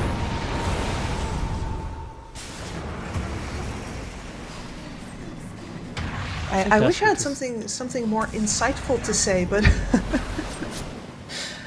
no. But by the time that the ult from the Naga Siren comes out, I think you've already lost that fight. But you also can't retreat anymore. Yeah, so this is just all of Dota, so, you know, take it with a very hefty grain of salt. But it looks like besides the Dusa, the Treant, and the OD, and then the Tinker, Meteor Hammer is quite a rare pickup by anyone else. Oh, but I think I know what happened. The previous game happened. Shopify Rebellion is saying these guys made us work so hard to end the previous one because we had a kill lineup. And they have a kill lineup again. They don't push towers at all. They're buying these things because they're saying, if you're gonna just make us wait until you GG out, we'll just end faster. Well, that's one way to take a little bit of a rest because of the 4 teams only in this event. Normally, with these kinds of qualifiers, the way that EFG and Faceit have run them in years past, you would play 2 games on day 1. That's not going to be the case here because of the 4 teams. So I think Shopify just trying to enjoy the rest of their Thursday. I believe they'll have TI quals as well to consider, right? So more time to prep, more time to scrim. Yeah, and you know, this Meteor Hammer now, it's got a hammer and a Kaya in it. So a little bit, more spell damage?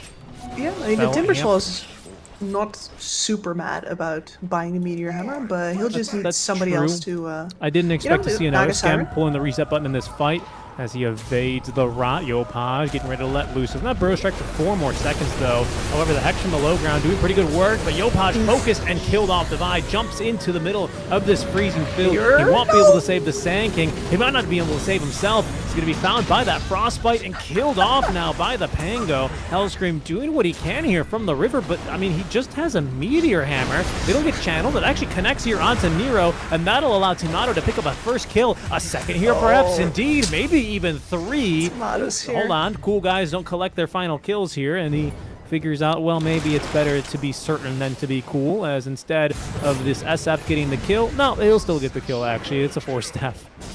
It's the 4-step that'll allow him to get it. Oh, man. Divide Lama is just standing in the middle of the CM ult, channeling his Meteor Hammer, then getting interrupted at the last possible second. Yeah. Let's take a look at that again. Didn't do anything during that fight. Yopaj goes in, doesn't have Burrow Strike, so it's kind of an awkward initiation. And the rest of his team's not here yet. Melting it. Yeah. And But look he at him really standing is there just waving his meteor arms. hammering. That's hilarious. Absolute Giga Chad move. I mean, what, you didn't buy Meteor Hammer for the stats, right?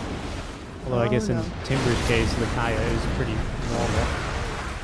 But, you know, all's well that ends well here for Shopify Rebellion. They will still push an 11k net worth lead at a 12 to 21 score lead. So what's next for this Pudge? He's got himself this Mage Slayer. He's got a Blade Mail. He's putting that to use now against Divine Llama, who is going to whiff on the Meteor Hammer and whiff on the next Timber Chain. So we'll have to give up the chase. Unsuccessful in his attempt. Oh, and here's the push.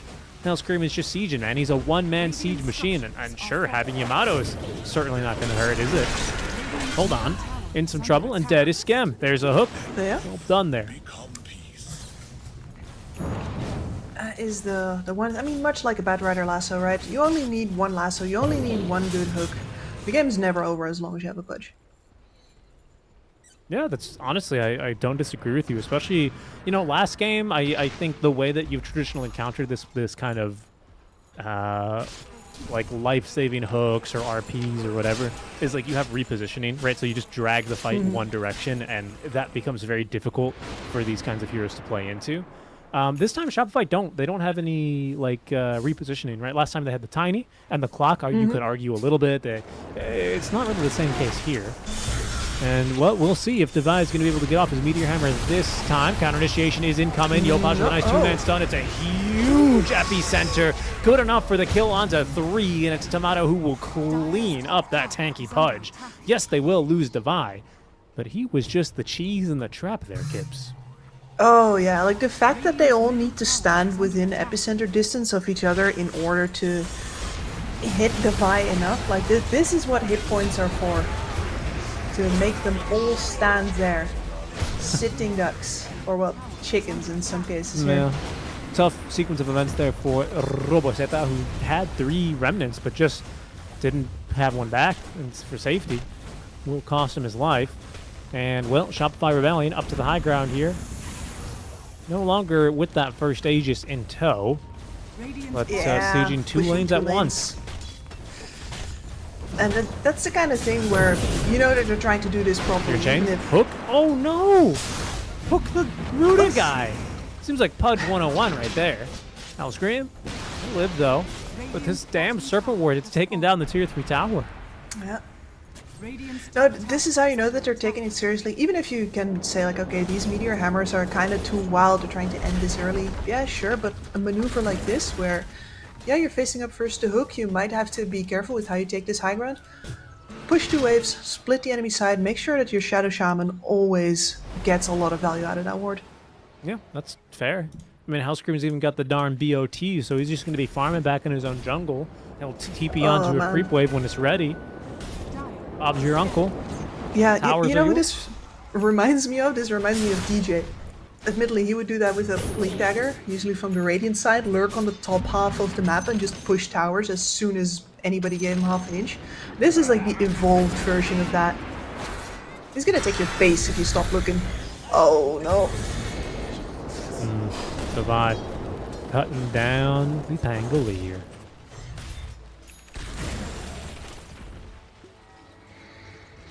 Not much to say. At this point, you gotta toss heroes down lanes in order to keep them out. Dire's middle tower is under attack. It's not pretty. You're gonna lose some of them, and you're gonna have to choose who you throw under that bus as well. And in this case, the Pango has Diffuse, he has Blink Dagger. That's probably the most use you're gonna get out of him for a while. Wow, check out this siege that they've got going on. Double Meteor Hammer, massive Serpent Ward, and the Flamethrower now picked up by Devi Llama. He is cooking. And here, Hellscream, he's got massive Serpent Ward up to level 2. This will force some rotations, or they just lose the racks. Pudge TPing in the trees. With Tomato here, they're going to need something more. Very nice interrupt once again on the Meteor Hammers. Tomato does get that himself. Hurricane Pike away to safety.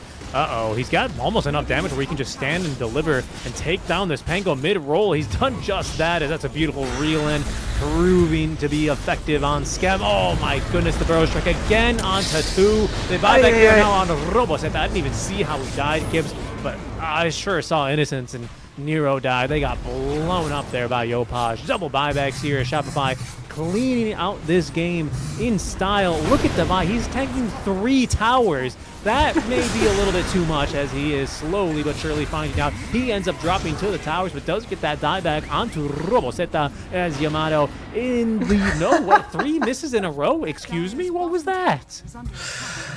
I don't know what that was, but that sure did look like... Sister's Shroud, of course. Very nice. Sorry, that did look like 1700 damage dealt to hero by non-hero.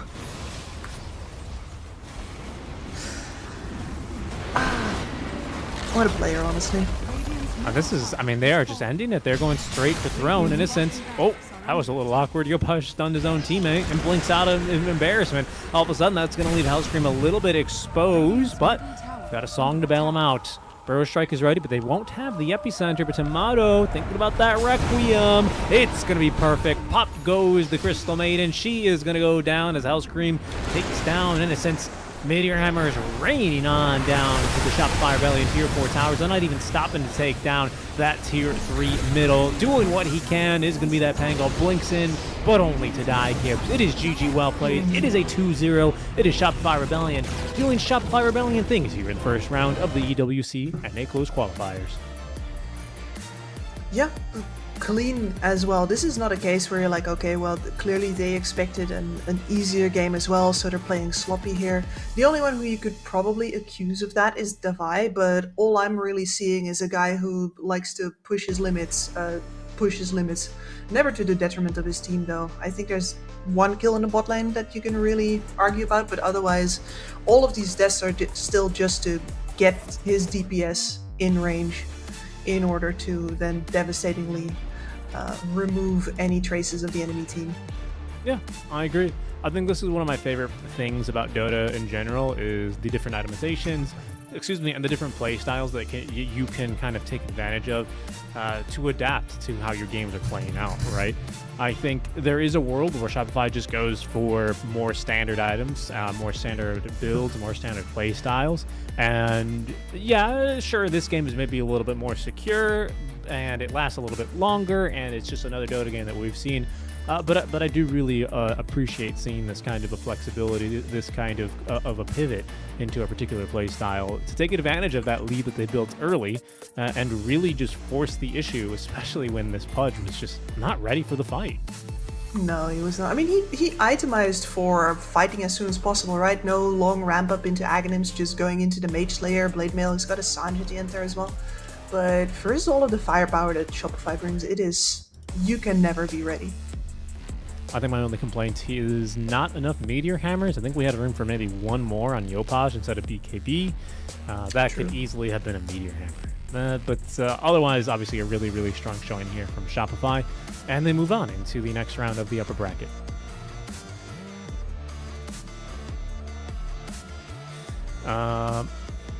We will take a look at that bracket now, pardon me, as we can see a quick 2-0 for Shopify. If you're wondering if this is only half the bracket, it's not. It's the full bracket this round of the EWC Quals. We only have 4 NA teams joining. Shopify Rebellion and Wildcard, the 2 invited teams, so you expect to see them succeed. Our next match is actually going to be that Yoru Riyadh game versus Wildcard. That, though, Kips, is going to be taking place in a little while. We have about 2.5 hours before we actually get started with that match, if my math is correct. So we will be taking a little bit of a break, but of course, that is going to be up next. Yes, and of course, 9Z, they're not eliminated. They have not been sent to the Shadow Realm. Instead, they are into the lower bracket where they will await the loser of our next match. And I do like that. I do like the double elimination here. Often after a qualifier like this, you're left with questions like, what if the matchups had been different? You know, what if this team would have actually gotten a shot against the other one? But we are going to get to see who the number 3 of this qualifier was. We are going to get to see, one of these two teams get another shot against one of the top teams. And if you fought all this way to get here through these open qualifiers, I like it when the up-and-coming teams get a shot to try again, learn their lessons, just a little bit more value, a little bit more, even just scrimmage against teams that would normally definitely decline their invitations. So good for them. No, I mean, I agree. I think it's really important for the scene to continue developing, to make sure that you have a healthy player base, and that, like you say, that teams are willing to play against each other. It can be difficult, I've heard. I've not experienced this firsthand, but it can be difficult, I've heard, to kind of get scrims going in the first place. And, you get to at least get that experience here, even if it is going to be not the best showing. It is still valuable for these developing teams, and we'll see what that lower bracket run will look like for 9Z. For us, though, Kips, it is going to be a very, very long break. I encourage you guys to check out the other regions, which I believe are still live. Let me double check. I think Europe may have already tuned out for the day. No, I still see Gareth and Permasneeze up in those channels. So I recommend that you guys check out the other EWC qualifier channels to catch up with all the other regions. But be back here in about 2.5 hours when we have Team Wildcard taking on Yoru Riyadh. We'll catch you guys then.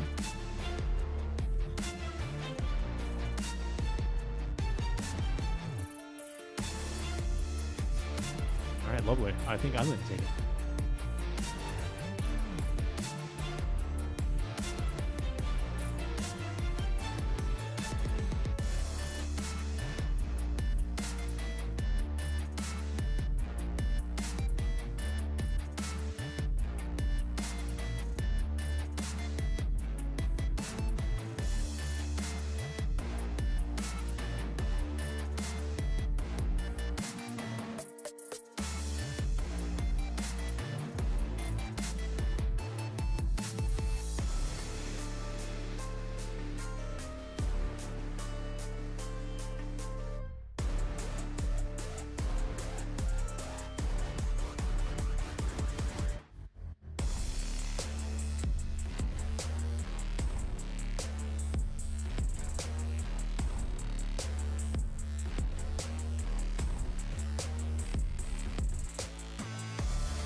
1, go.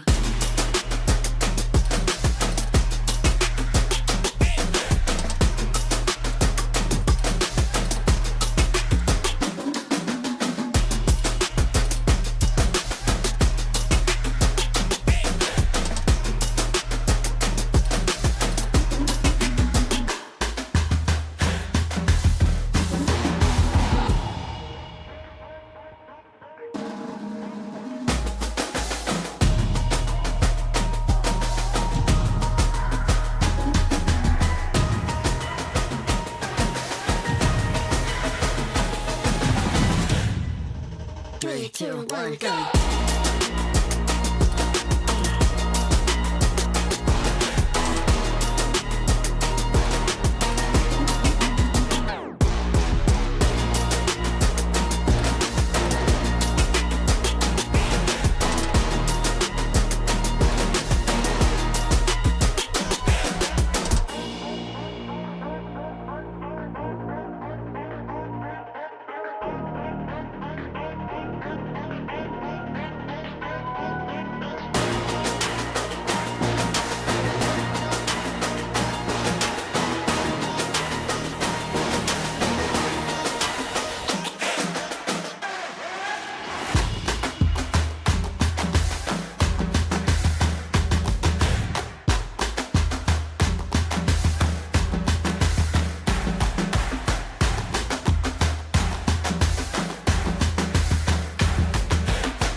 Three, two, 1, go.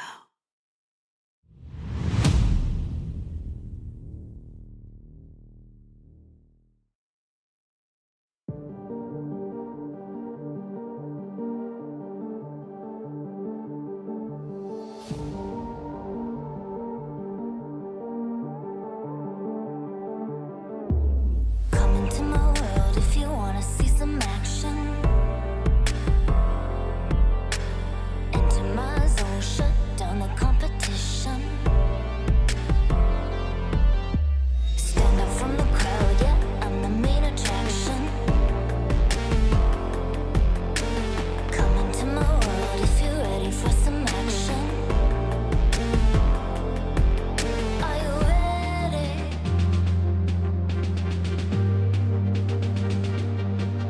Are you ready?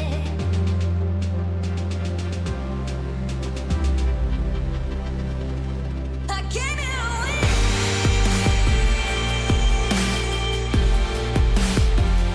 I'll never give in.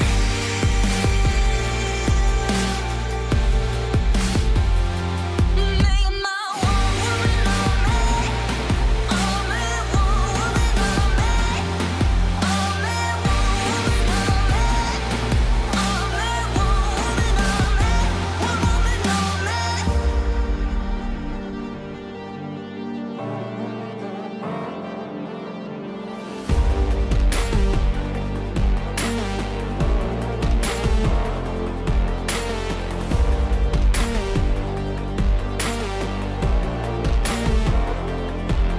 Are you ready?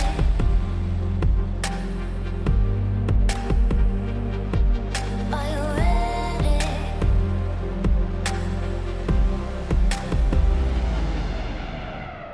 I came here to win.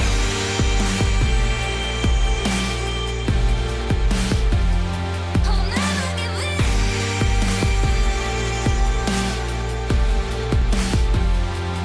Make my one woman on me. Only one woman on me. Only one woman on me. Only one woman on me. One woman on me.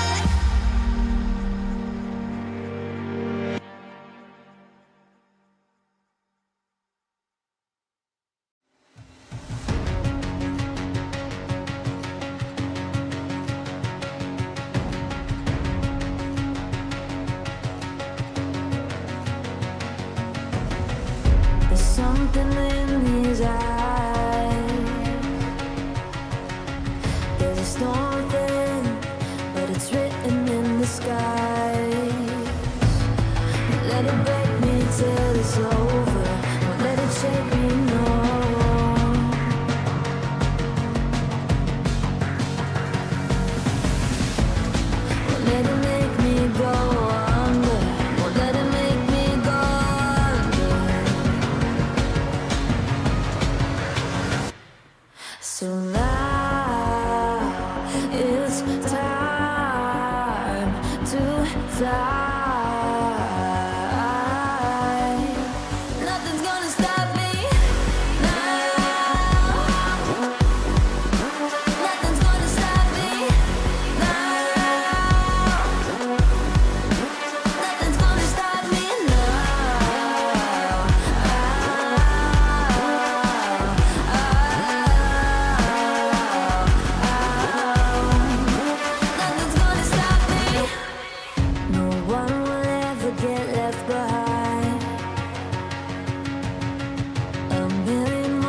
I'll chase you.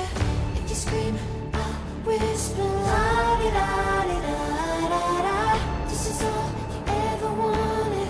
Take it all, you deserve it. This is how we're gonna end it. La-di-da-di-da-da-da. Take it all, you deserve it. Take it all, you deserve it. Giving back the freedom you want to destroy. And my power's way too strong for you, so try. 'Cause you can't dominate and know will you survive. And not this time, 'cause I'm the wiser of us two. I'm the one of life antithesis of you. The fire in my heart will only grow. If you shut the gates, I'll burn them down. I am 1,000 steps ahead of you. You'll see soon.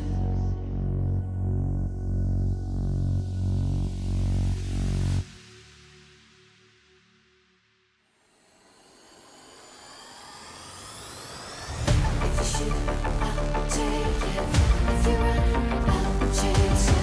If you scream, I'll whisper. La-di-da-di-da-da-da. This is all you ever wanted. Take it all, you deserve it. This is how we're gonna end it. La-di-da-di-da-da-da. If you shoot, I'll take it.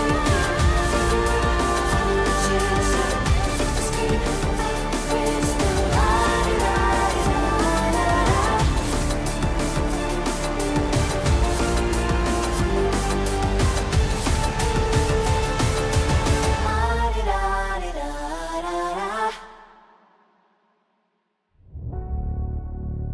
I am 1,000 steps ahead of you.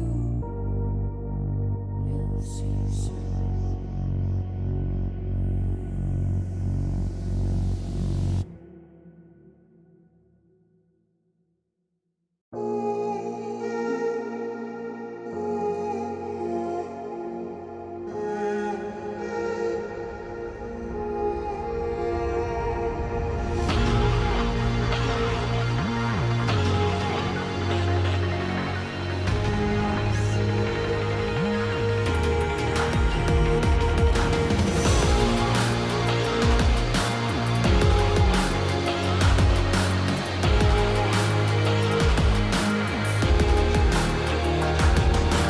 We can do anything we decide. We can do anything, it's our time. We can do anything we decide. We can do anything, it's our time. It's our time.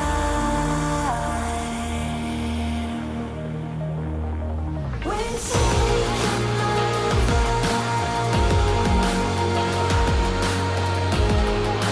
Time is ours. We're taking over.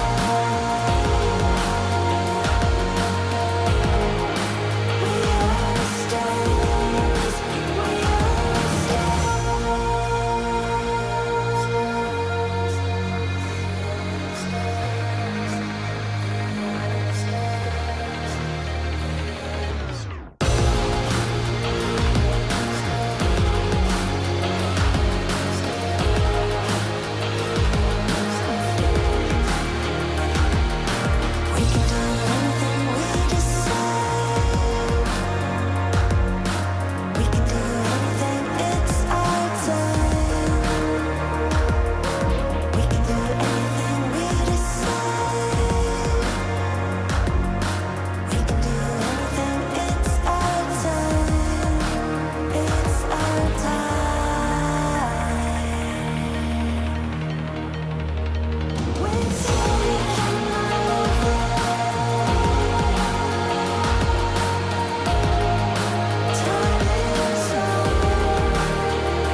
2, 1, go.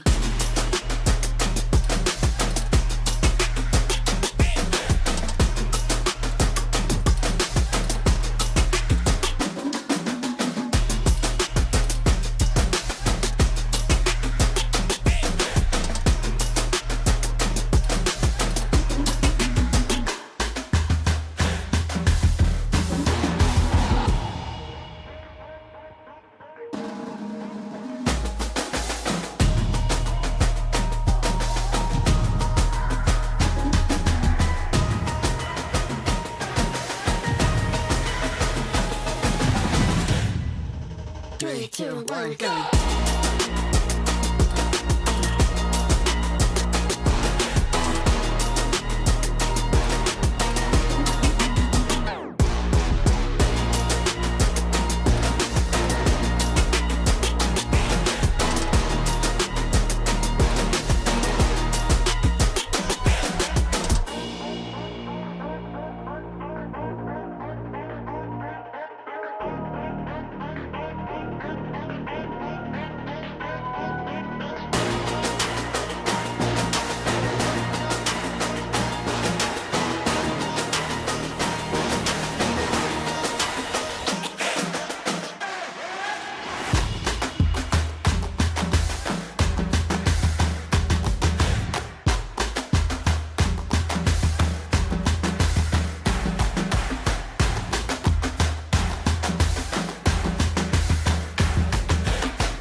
Three, two, 1, go.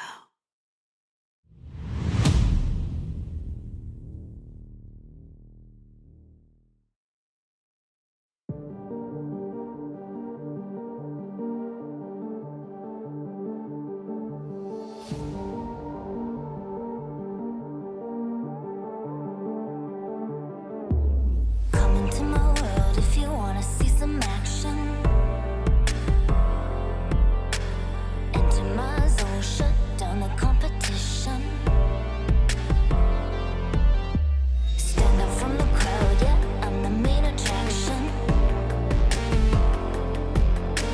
Come into my world if you're ready for some action. Are you ready?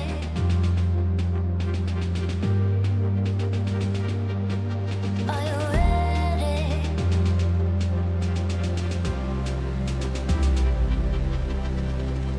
I came here to win.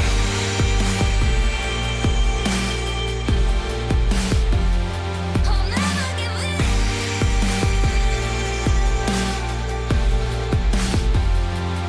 Make my one woman on me. Only one woman on me. Only one woman on me. Only one woman on me. One woman on me.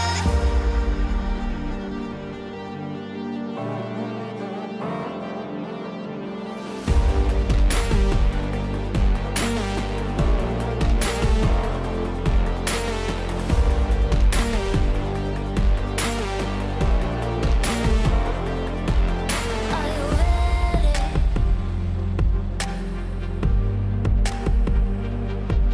Are you ready?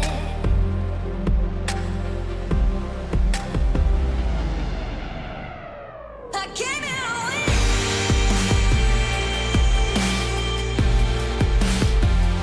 I'll never give in.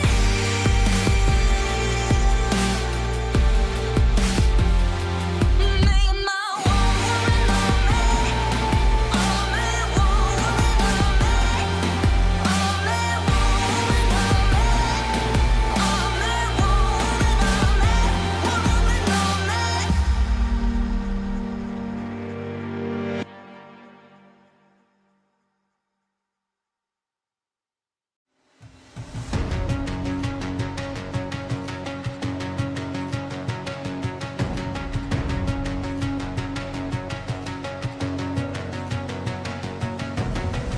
There's something in his eyes. There's a storm within, but it's written in the skies. Let it break me till it's over. Don't let it shake me, no.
So now it's time to fly.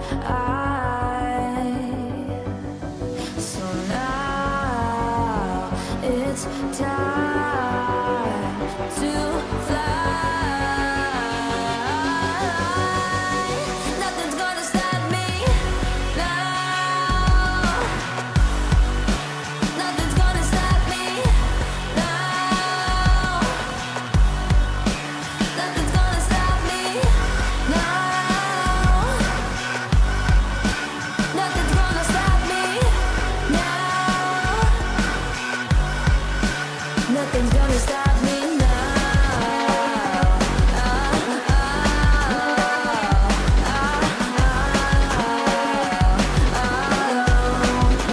Nothing's gonna stop me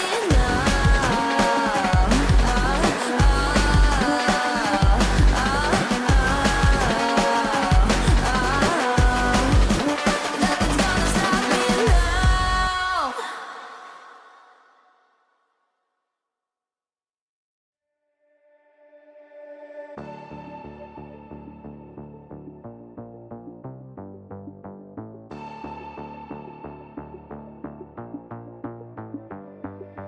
Why, one by one, you always come back like a curse? Lurking in the dark, your soul is blind. You lie, time and time again, and I am not your fool. Not this time, 'cause I'm the wiser of us two. I'm the one of light, the antithesis of you.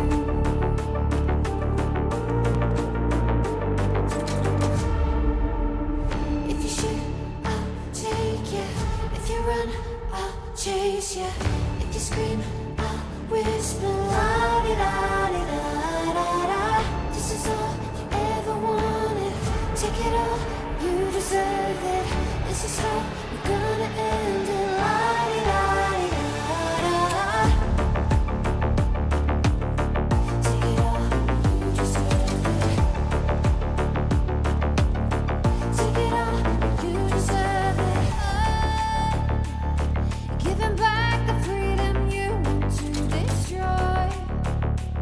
And my power's way too strong for you, so try. 'Cause you can't dominate and know will you survive. And not this time, 'cause I'm the wiser of us two. I'm the one of life, antithesis of you.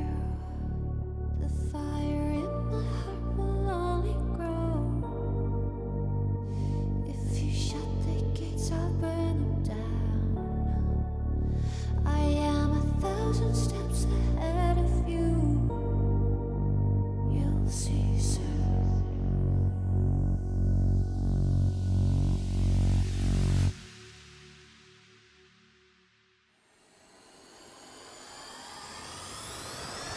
If you shoot, I'll take it.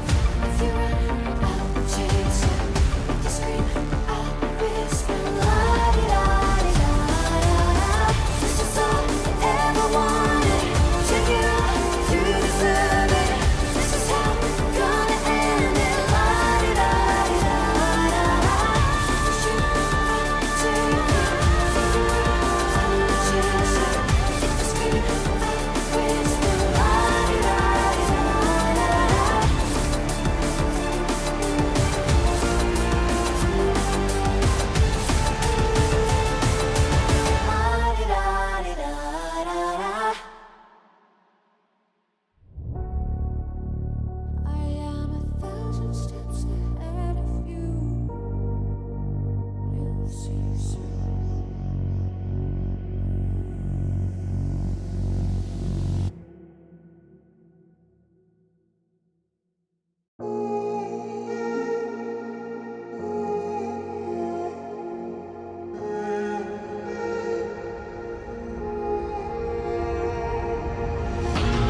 2, 1, go.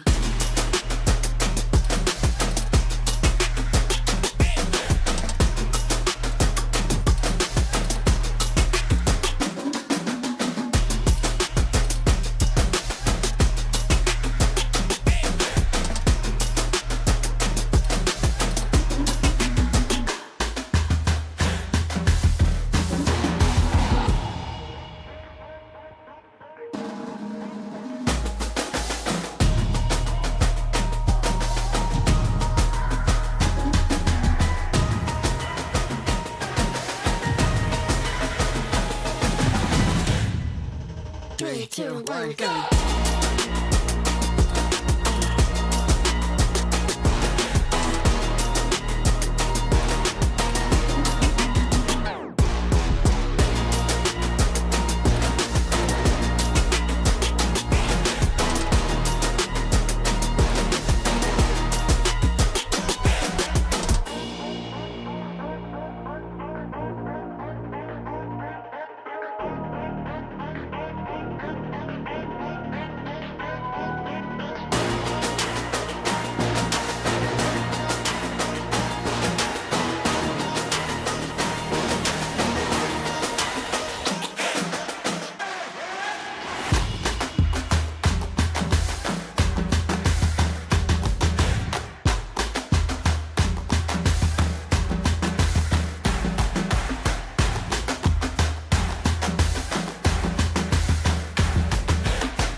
Three, two, one, go.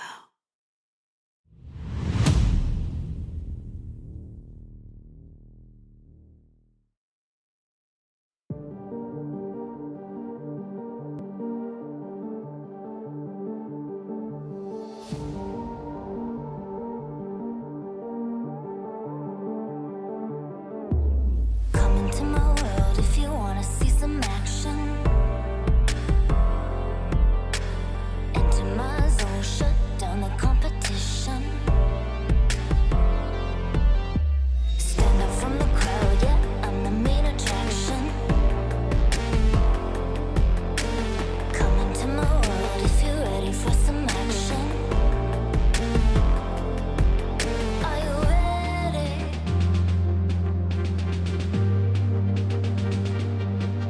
Are you ready?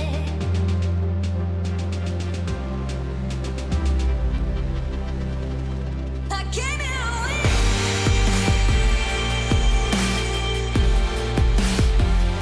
I'll never give in.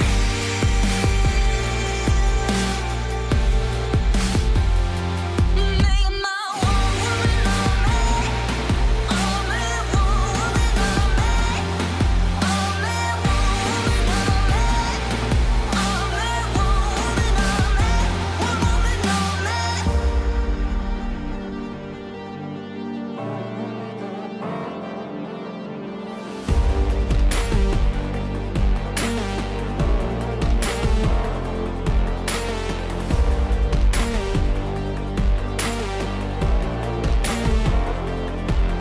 Are you ready?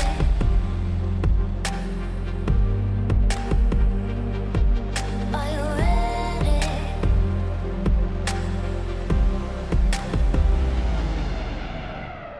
I came here to win.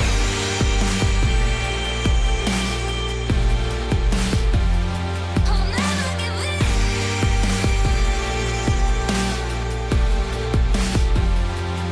Make my one woman on me. Only one woman on me. Only one woman on me. Only one woman on me. One woman on me.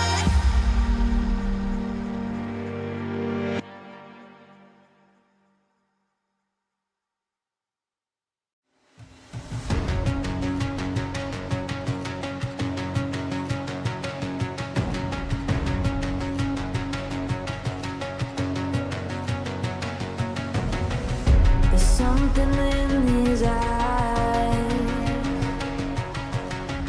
There's a storm within, but it's written in the skies. Let it break me till it's over. Won't let it shake me, no.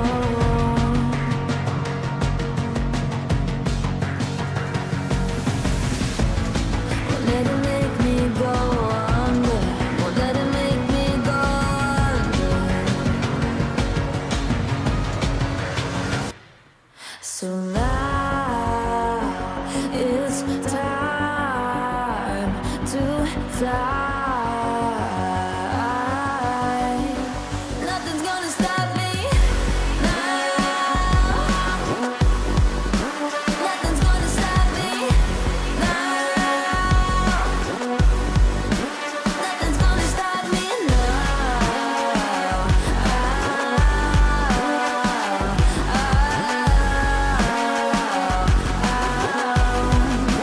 Nothing's gonna stop me. No one will ever get left behind.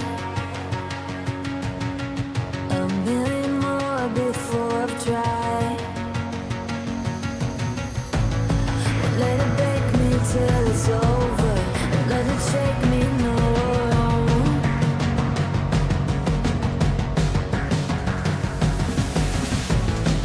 Let it make me go under.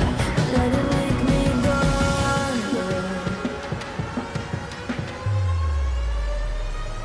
So now it's time to fly.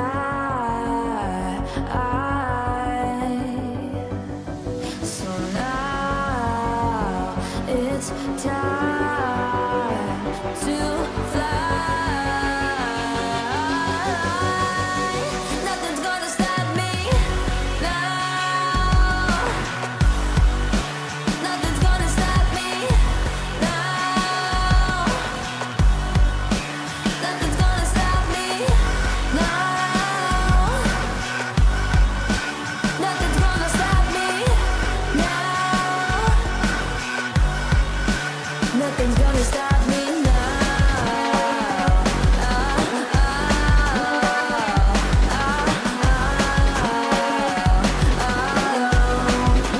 Nothing's gonna stop me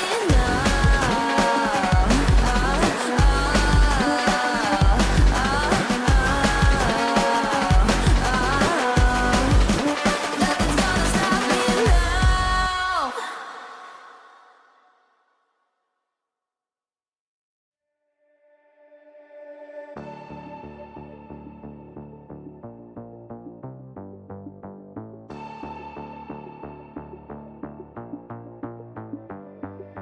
Why, one by one, you always come back like a curse? Lurking in the dark, your soul is blind. You lie, time and time again, and I am not your fool. Not this time, 'cause I'm the wiser of us two. I'm the one of light, the antithesis of you.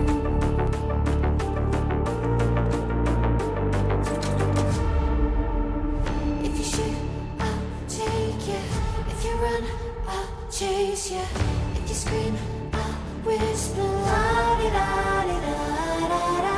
This is all you ever wanted. Take it all, you deserve it. This is how we're gonna end it. La-di-da-di-da-da. Take it all, you deserve it. Take it all, you deserve it. Giving back the freedom you want to destroy. And my power's way too strong for you, so try. 'Cause you can't dominate and nor will you survive.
3, 2, 1, go.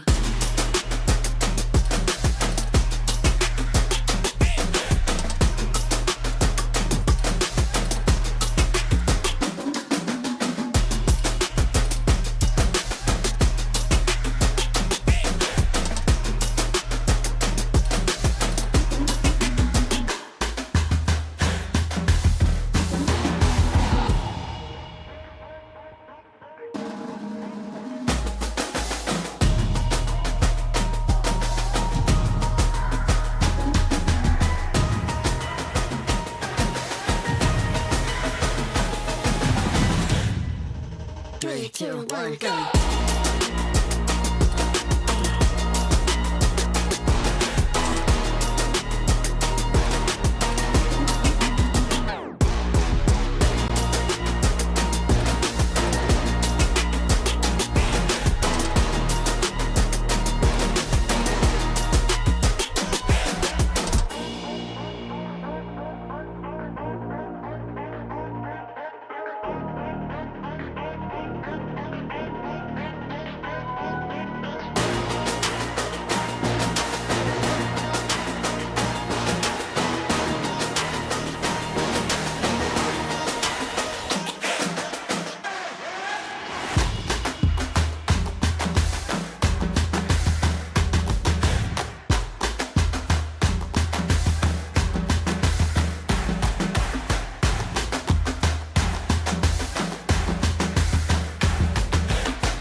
Three, two, one, go.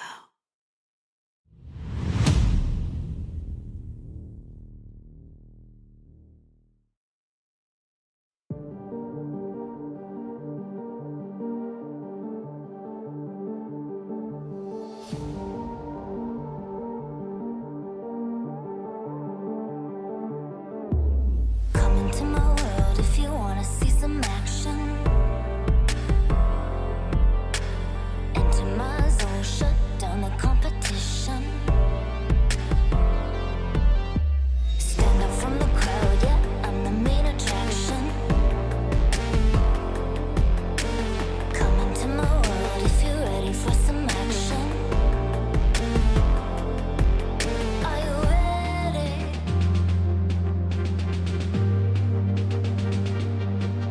Are you ready?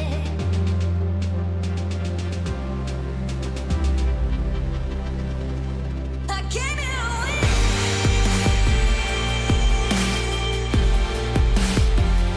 I'll never give in.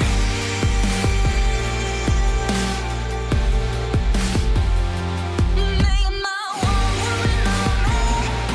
Only one woman on me. Only one woman on me.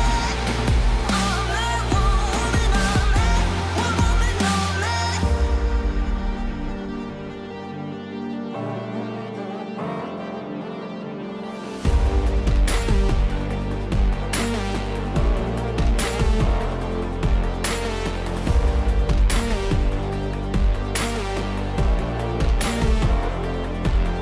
Are you ready?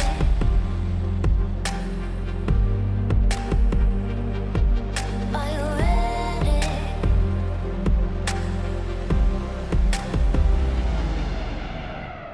I came here to win.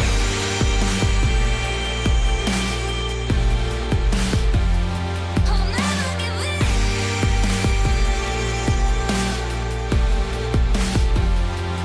Making my own woman on me. Only one woman on me. Only one woman on me. Only one woman on me. One woman on me.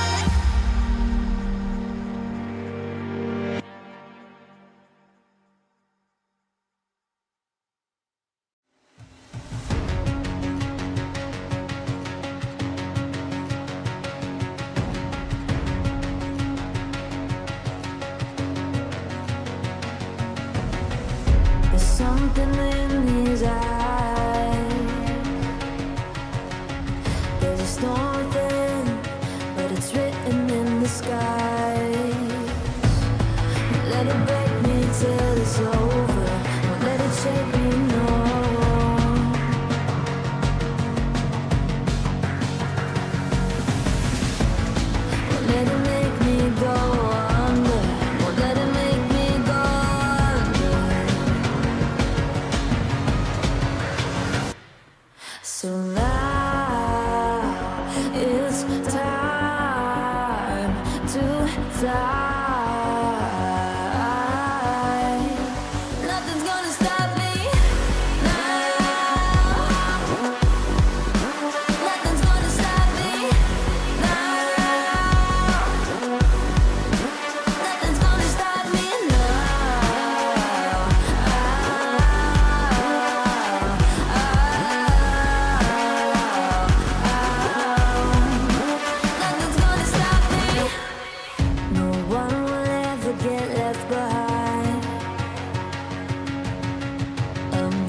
So now it's time to fly.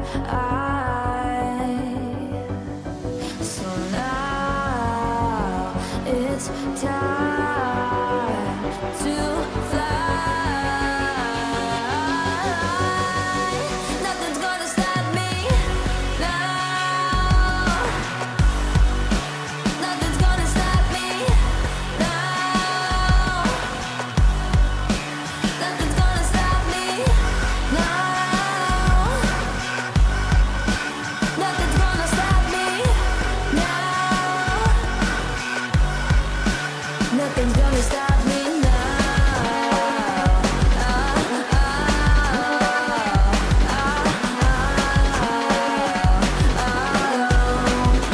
Nothing's gonna stop me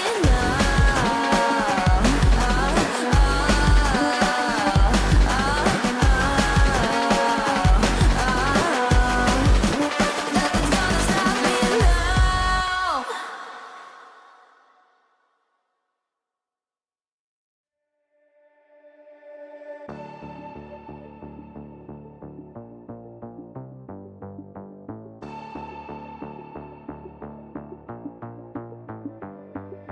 Why, one by one, you always come back like a curse? Lurking in the dark, your soul is blind. You lie, time and time again, and I am not your fool. Not this time, 'cause I'm the wiser of us two. I'm the one of light, the antithesis of you.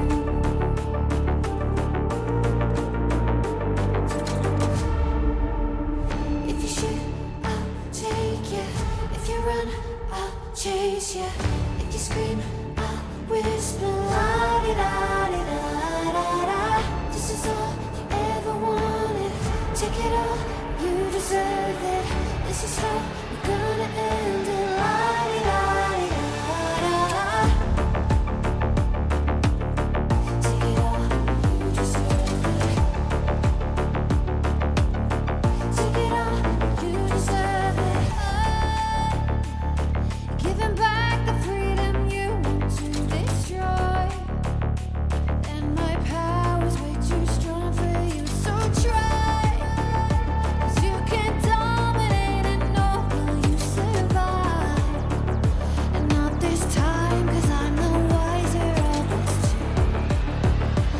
I'm the one of life, antithesis of you. The fire in my heart will only grow. If you shut the gates, I'll burn them down. I am 1,000 steps ahead of you. You'll see soon.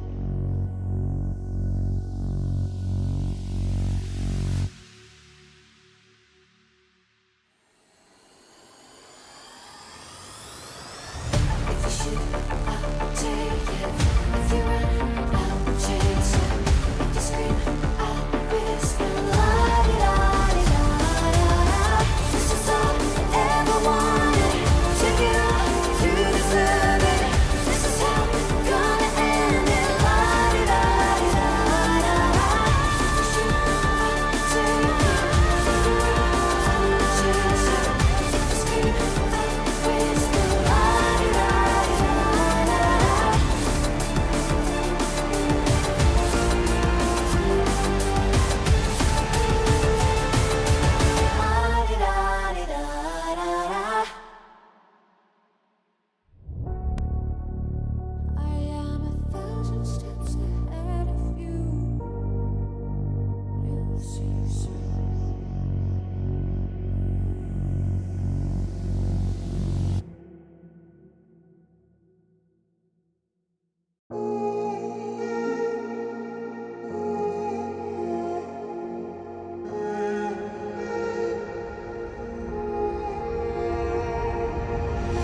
1, go.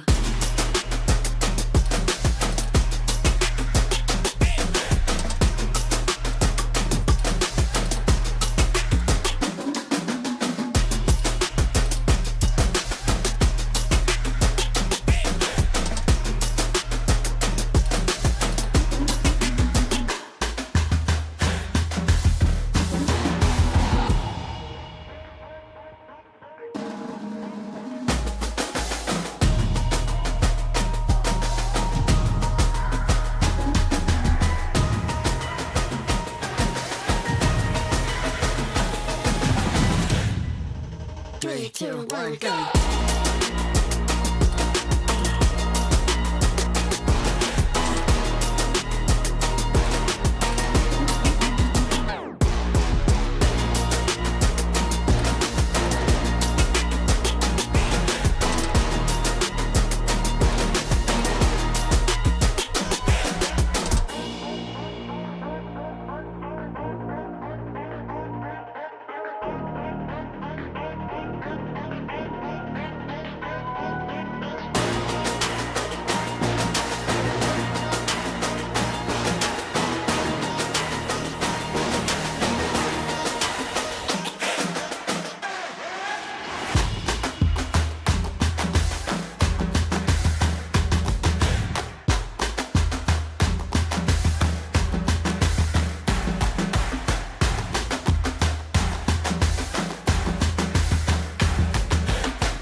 Three, two, 1, go.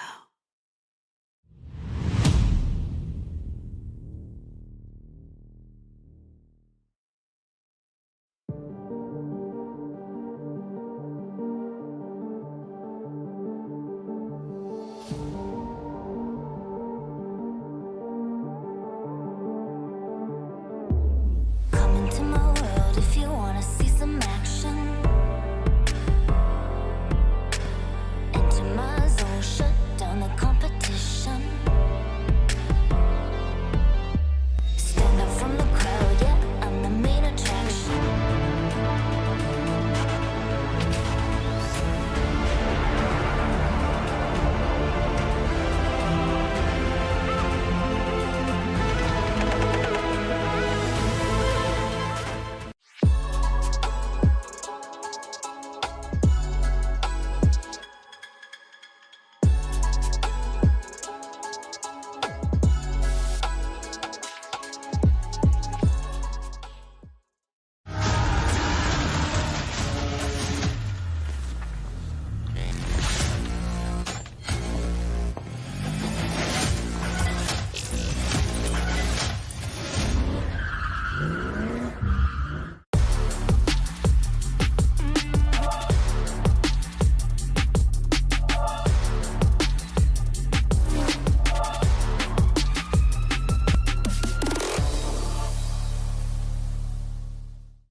Hello, everyone, and welcome back to the EWC NA closed qualifiers. I'm Susan Strike, and joining us is Kips here as we get ready to get back into it for our second, and final best of 3 of the day. Thanks so much for tuning in again. Kips, long break. What'd you do? Get a nap in? What'd I get some do? food? Have Yeah. some moose jerky? A moose jerky? No, I don't have moose jerky. I have ground moose shot by my father-in-law. So you think you are making fun of the stereotypical Finnish food, but you're actually bang on the money. I also had a smoothie made out of blueberries. Ah, well, that's quite nice.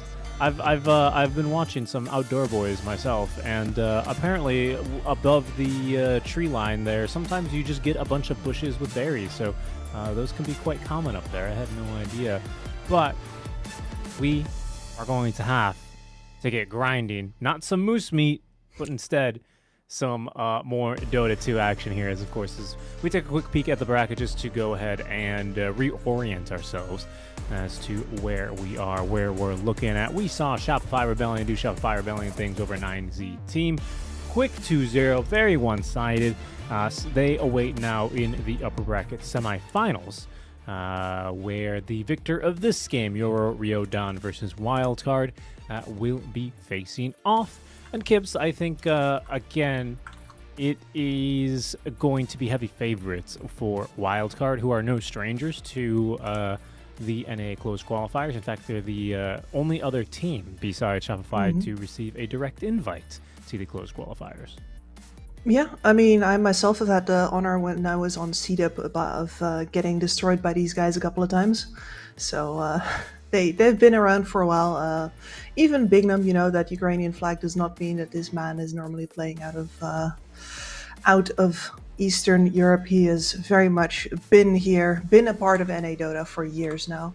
So absolutely, once again, the big favorites here, and of course the presumed challengers to Shopify Rebellion later on, but they gotta get past this tenacious stack of Cubans first, and I'm just so excited about that. Yes, indeed they do. That's going to be our upcoming match, of course, Riyadh and Wildcard. Yeah, indeed. You know, the Cuban team, I think, is going to be a bit more of a question mark for me. Spanish speaking, but not in the Spanish speaking Peruvian way that we tend to have here in the NA and SA region. So I'm really excited to see this, honestly. It's been a long time, ever since like San King Gomez, that we've had like a full kind of Spanish team, you know, or a Mexican team involved in the qualifiers, and I'm eager to see how they get things done here. Team Riyadh, again, they've been around most recently in some of like the Rally and what are we, Dream League Season 27 qualifiers, 26 qualifiers, pardon me. They've been around. Of course, some changes have been made to this roster. Last time they kind of competed as a gladiator team. They were the first team to get through the open qualifiers. 9Z team, who we just saw lose 2-0 to Shopify, were the last and sixth team to get through the qualifiers. So we'll see if that kind of a power level will show itself here in our first draft as it's just getting underway. I mean, that's exactly what I'm hoping, right? This is the first team to get through the Open, so most likely the strongest one that we've got. And now Wildcard are definitely underdogs to Shopify, so this one would hopefully turn out to be closer than the match that we saw a while ago. We can always cross our fingers. I hope so too. I'm looking through the Wildcard roster, and a few of the lads that I casted back when Avo and I were doing, oh my goodness, NA Division 2, some dog champ veterans here I'm seeing for sure back in those days. I remember Speed in particular being very illuminating on his, I believe at the time, offlane NP, right? I think he was really keen to break that out basically whenever he could.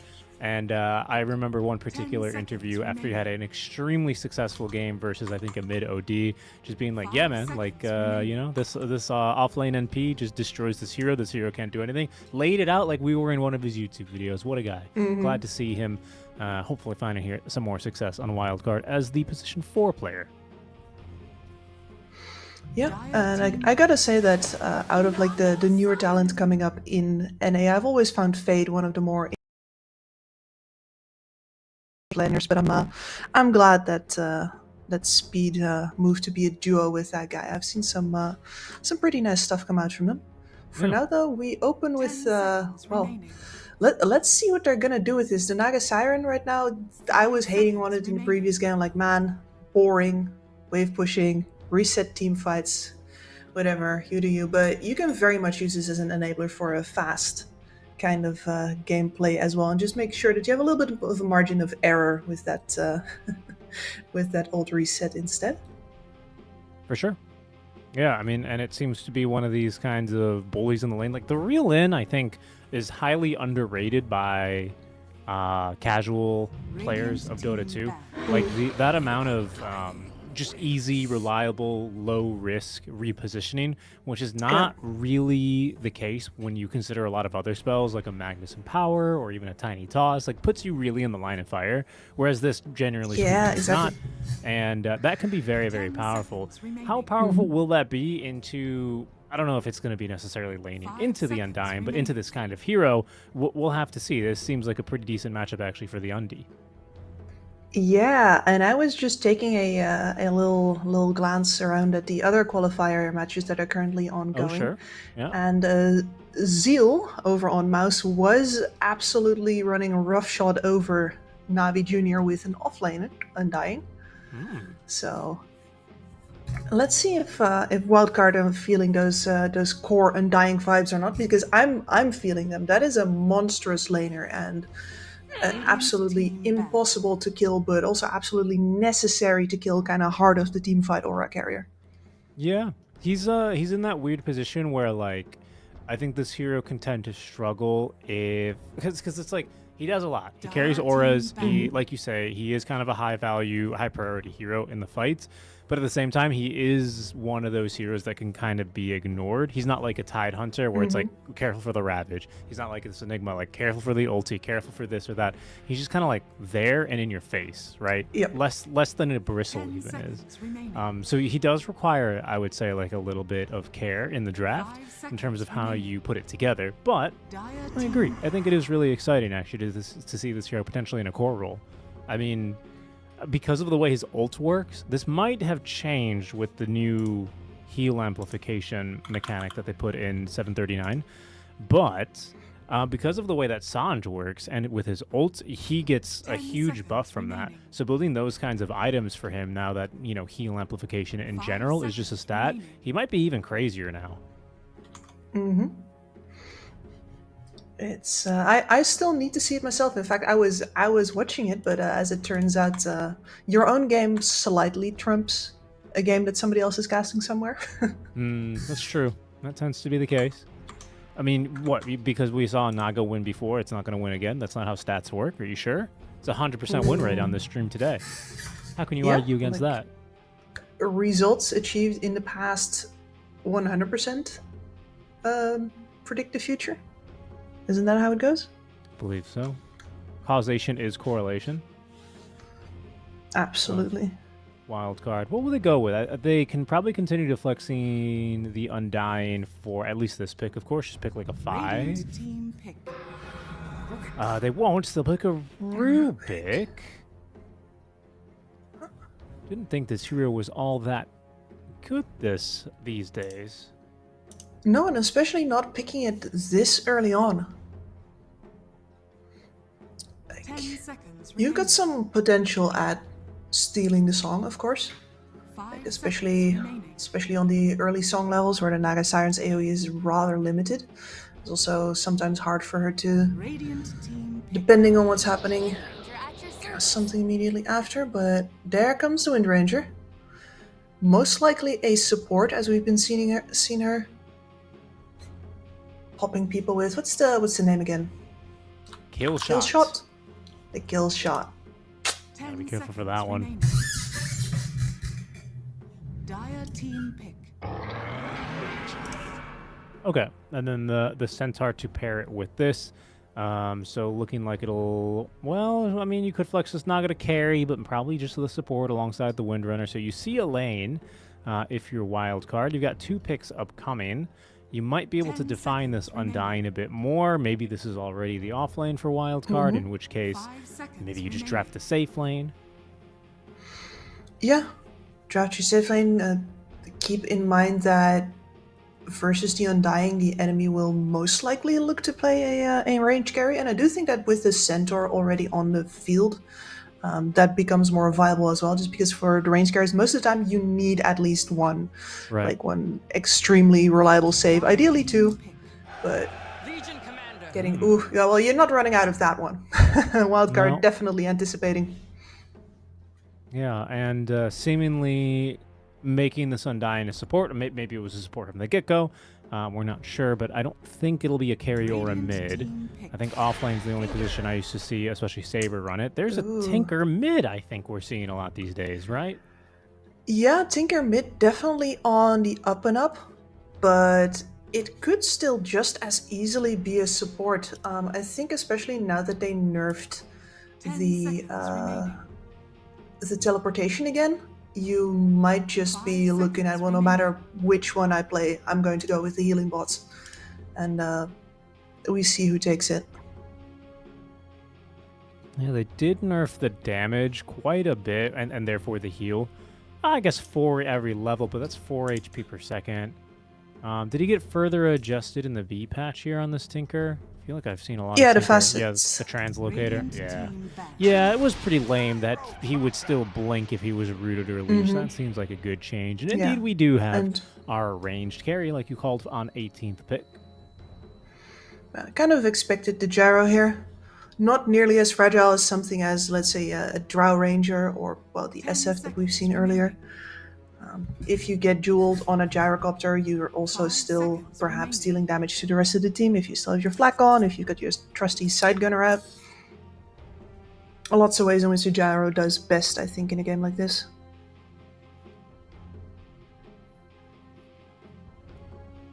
I really wonder where Wildcard are going to end up landing these Dire heroes. team back. Bans Yeah. seemingly carries for your Ryudan. Pardon me for my very bad Japanese pronunciation. See, if they ban carries, then LC off, Tinker mid, Undying 5, Rubik 4. Looks like to me. So you're looking for... What are you looking for? I don't know, any kind of carry, really. Something that does well into the Centaur matchup. I do like the Lifestealer ban a lot.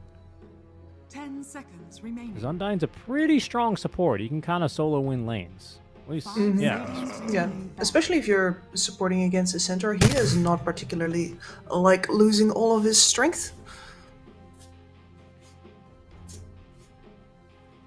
What's left in the pool here? The Ursa Warrior we saw earlier might be an option.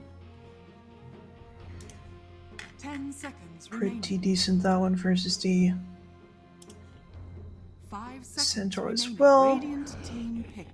It's banned out, fair enough. If it was so obvious I could see it, they've probably already known about it as well. Other than that, for Wildcard, maybe something with a little bit more gap close, just something a little bit more aggressive, not only for the lane, but also just for the game, so that LC's not your only, like, get in there hero. Because Tinker 10 is, seconds remaining. he does better with heroes in front of him.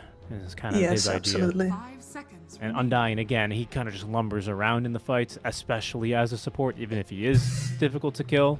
That doesn't change, so we'll see how wanna- this 23rd pick upcoming is going to adjust here. What are they looking for? A mid laner, aren't they? Tiny, Stormband, Embers in the pool. What else would you want against a Tinker? Yeah, I like the Ember, just because if that tinkers in the trees, you can still always find them, especially with the chain gang nowadays. You get a little extra Dire a little team extra pick. oomph.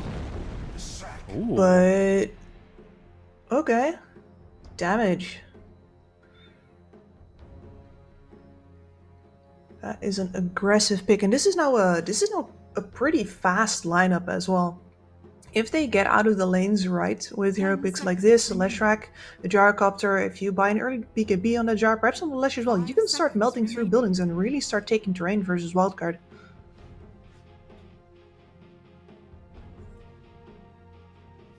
Yeah, First I've seen a they- lot of Leshes go for that misanthropy facet as well, just to do a ton of damage, right? The downside of that facet is, of course, it's not going to do the tower damage, but you've got some strong push regardless behind you and your other heroes if you can use that damage to win the fights, right? Heroes can't defend towers if they're dead.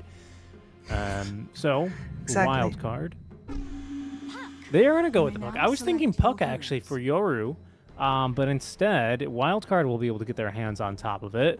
So a pretty powerful leash. That does well to nullify, of course, the potential runaway. You do have Song to potentially set up for a really nice stun, but other than that, it looks like a pretty good Puck game here. Yeah, it does. I mean, the deal with the Legion Commander is you can't run out of it, right? But you might just force the pop of the Naga Siren ult, and then hopefully you've got the ult of the Puck coming over the top of that to disable any possible runaways after. So if they properly wanted to answer this enemy draft, they always had to get another form of counter to the 2 fight resets that Ryodan has 10 here. seconds This remaining. is a carry Undying, by the way, for Yamsum, which Seconds remaining. I don't know. I think in theory it works. I like the lane a lot versus the Centaur, that's for sure. And I like the other heroes that they've paired with it. I think he slots in very well in this draft. I'm just not really sure what he builds. Again, we don't have the Dota 2 Pro Tracker anymore. So, you know, I'm not sure. I'm not really sure what he wants. He's going to be some frontline guy. I don't know if he wants like an aura. Does he want like a glimmer just to be able to tank some of this magic damage and the poking from the Lesh?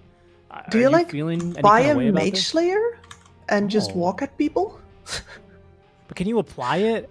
Mage Slayer feels like this kind of like awkward item where it's Yeah. best on heroes that actually have reliable mechanisms of applying it. Again, that's my problem with Undying is like beyond the tombstone, he has absolutely no control, you know, No. over what he can do. And so the gap close ends up being the difficult thing. Do you go for like a harpoon maybe? That's an option, especially with rotten Yep. mitts. I'm not sure. I like Harpoon. I'm curious. I've I'm really curious. I've been talking a lot about how I think Harpoon is underbought, but that was during the time when it was definitely underpowered in the sense of the amount of stats that you got from it as well. And of course, the build up through the Echo Saber, a little awkward. Most heroes that used to build the Echo Saber favor the Mage Slayer nowadays, but yeah, with the application problem, the stats for the Echo Saber seems like good amplification for an carry Undying's farm speed as well. I wouldn't be surprised if we see him going that route. I'm excited though, honestly. For battle. Yeah. I'm Bring very it. excited. So it is going to be the Tinker support then in the end. So I was off the mark there with the Undying shifting over. I think this is going to be a little bit more of those carry from the off lanes. With the LC looking to scale a bit harder than say like this Undying, who we're considering some of these utility items as the Yes. GLHFs come out. So I'm eager to see how wildcard play off of that, especially with the puck in the mix, and because this hero can also scale, right? You can go for a little bit more Oh, yeah. utility, or you can go for that Parasma, later. It's fun. I really like the theory behind this for wildcard, and I'm excited to see how it morphs. Yeah, I might be a little worried by the fact that most of their control is on their cores, not on their supports. Yeah, 30 seconds to battle. yeah, that's fair. But What's Rubik looking to But, steal here this game? Can he solve that with one spell? Not really. I guess Shackle might be his best opportunity, and that's not really saying too He- much, is it? we're gonna see him steal power shot and just 2 shot waves all game, and he's gonna get real nice and juicy. Well, maybe the strat is you just telekinesis lift your allies into the duel, and then you don't have to worry about The battle lockdown. Let the fight force them to come to you. All right, Yamsun, Excuse me, 4 runes? That's illegal. Someone has to die for this, and it'll be Yamsa. yes. No, he was absolutely asking for that.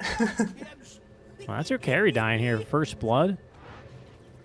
Ooh, the gyro. So, what's the gyro going to send out for that? Okay, so just the regen, which might have been something they could have been able to punish. This gyro no regen, only the blades of attack. Gutsy. Well, it'll work out here with that first blood bonus bounty. Gonna put him in a real nice position, and this is the kind of lane where Bignum is going to have to definitely pay good attention to when he uses that telekinesis, because if you ever use that frivolously, you're gonna get walked down with Rocket Barrage, and there's absolutely nothing that the minus damage of the Fade Bolt can do for you there. Curious here if this was a game to go for the chronaptic nourishment, and yes, I did have to look that up. That's the other facet for the Lesh. Well, he has another facet. Yeah, I know. Just because it's like, is it going to be really all that value in lane? No, but maybe you don't take this facet for lane, right? Guess I'm wrong about that. Either way, it seems like that regen wasn't going to be enough for bottom. Bignum picks up a kill here. Just some Fade Bolts, some overwhelming odds, and down goes the gyro. We'll talk about mid a little bit more, especially when we start to see some rotations, because that's when I think the facet choice does become a bit more relevant. Really nice laser there from Speed to save the courier of Yamsum. Beautifully played, and you can start to see why Yamsum has such a big net worth lead right now over the Centaur. Speed does have his easy camp blocked, but he's got a medium camp here if he's going to try and pull a wave, which he is. Well, his own march is... Oh, they don't want to stick around. Yeah, it's not going to make that too effective. Careful here. Blood grenade, laser, Janssen, just not enough damage. Yeah, Janssen did take like half HP damage from him stepping away from the wave, but luckily Centaur is Radiant's middle so tower is disadvantaged under in this attack. matchup. You can really see why as well. I mean, listen, double edge is your sword in this lane, and that directly comes off of your strength. Undying takes that away from you. That's right. I'm wondering if that, for that reason, maybe this is a game to consider the Counter-Strike facet instead of the more traditional horsepower. Starting to see that a little bit more. I think they buffed it or something, or maybe they nerfed horsepower. They nerfed horsepower. I know, but I'm not sure if they did anything to Counter-Strike to try and make up for it. Don't remember that, but that might have happened during like an exam week of mine or something. That was the worst, man. Being back in university, Valve, you think they drop patches on inconvenient times for in the scene, outside the scene? It's exactly the same. Oh yeah. Too true. You got calculus? Dire You got structures are fortified. a lot of purge hours to watch. Good old calculus. Sometimes I miss it, sometimes I don't. Usually I don't, though, I'm not gonna lie. I was about to say, not missing calculus is my default. Lane. Okay, a little bit of damage taken, but not much thank you can do there. They collect on the kill. 2 points in Lightning Storm, saving 2 points right now on the Storm. Just maybe wait for the opportunity to present itself. But so far, I mean, a beautiful execution on this top lane. Speed doing a phenomenal job of sticking around and making sure to ease up pressure onto the Undying while still maintaining some good lane control. We haven't really seen the tower be too close to that Dire Tier 1. Haven't really crossed that river. Not at all, but I think the best job in laning is being done by Fade here on the bottom lane. Oof. Radiant's middle tower Well- is Okay. under attack. So death on the big num Fade.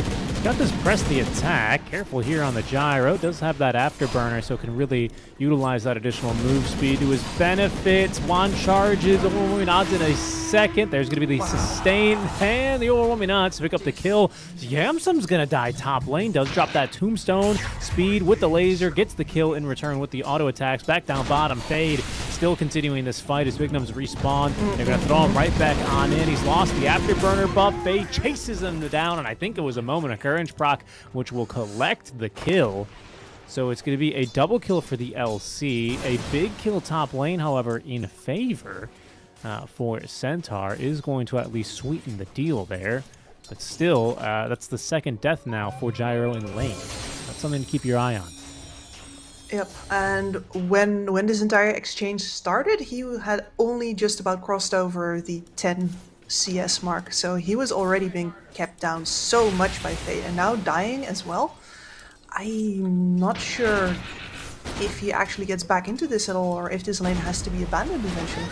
3 points of the overwhelming odds make this a spicy lane to be throwing mirror image illusions at him. Don't really want to be giving such a great opportunity here. As we approach the 6-minute power rune timing, you're starting to see some supports make their way over to the mid lane, where Puck is going to be first to level 6, and Senku is still saving a skill point here, just shy of level 6 at level 5. What will you do here? You know, I've seen... Well, hold on. I'll hold my little bit of theory at the moment, as Rune will spawn bottom. And Skill picks it up. Big Num might be in a rough time. No deluge here for a while. Oh, that's a tough time to disconnect. Likely they're unable to stop him anyway.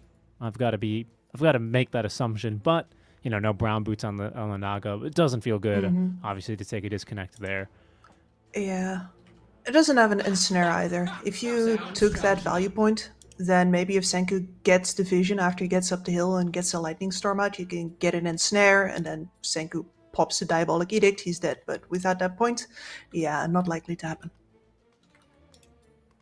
Quick reconnect there at the very least.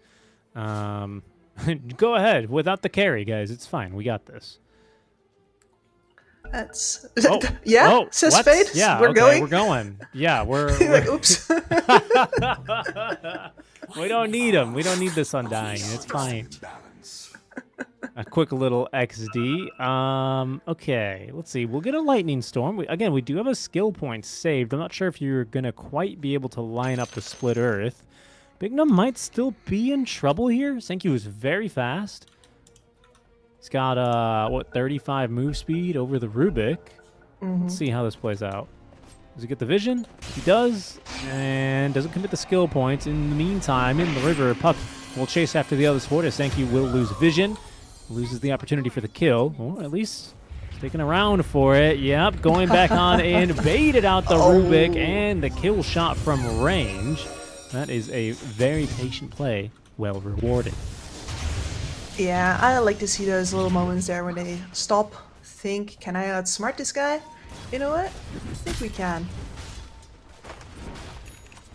Silvio is having a pretty not cash money experience in this top lane, but double bracer with a ring of health online. It's a little bit easier now as Speed gets a little too aggressive. He's got a laser, but finds himself shackled to the tree. Yamsum force feeds him a Lotus, and that'll keep him alive as Senki completes the TP. This is a very tanky Undying, but to the Diabolic Edict, he will melt if Senki can get in range. A little bit of pathing here as Yamsum finds himself in trouble with slow from long range there. As Yamsum collects a second kill using the Tombstone, actually. He will go down for this, right? See a little bit more strength, and actually, without any mana, they've got to give up the chase. There's no kill shot with the Windrunner dead for 8 more seconds. Nothing much the Centaur can do. And Yamsum gets away with murder. Yeah, I mean, 16 strength on that guy as well. Careful down bottom, Fade. They might try for a kill here, although it's a bit of damage down at Fade. Ghoul is at the ready skill. He TP's in only to give a bigger overwhelming odds proc. That's the first 10 dual damage here for Fade and 5 for Rubik.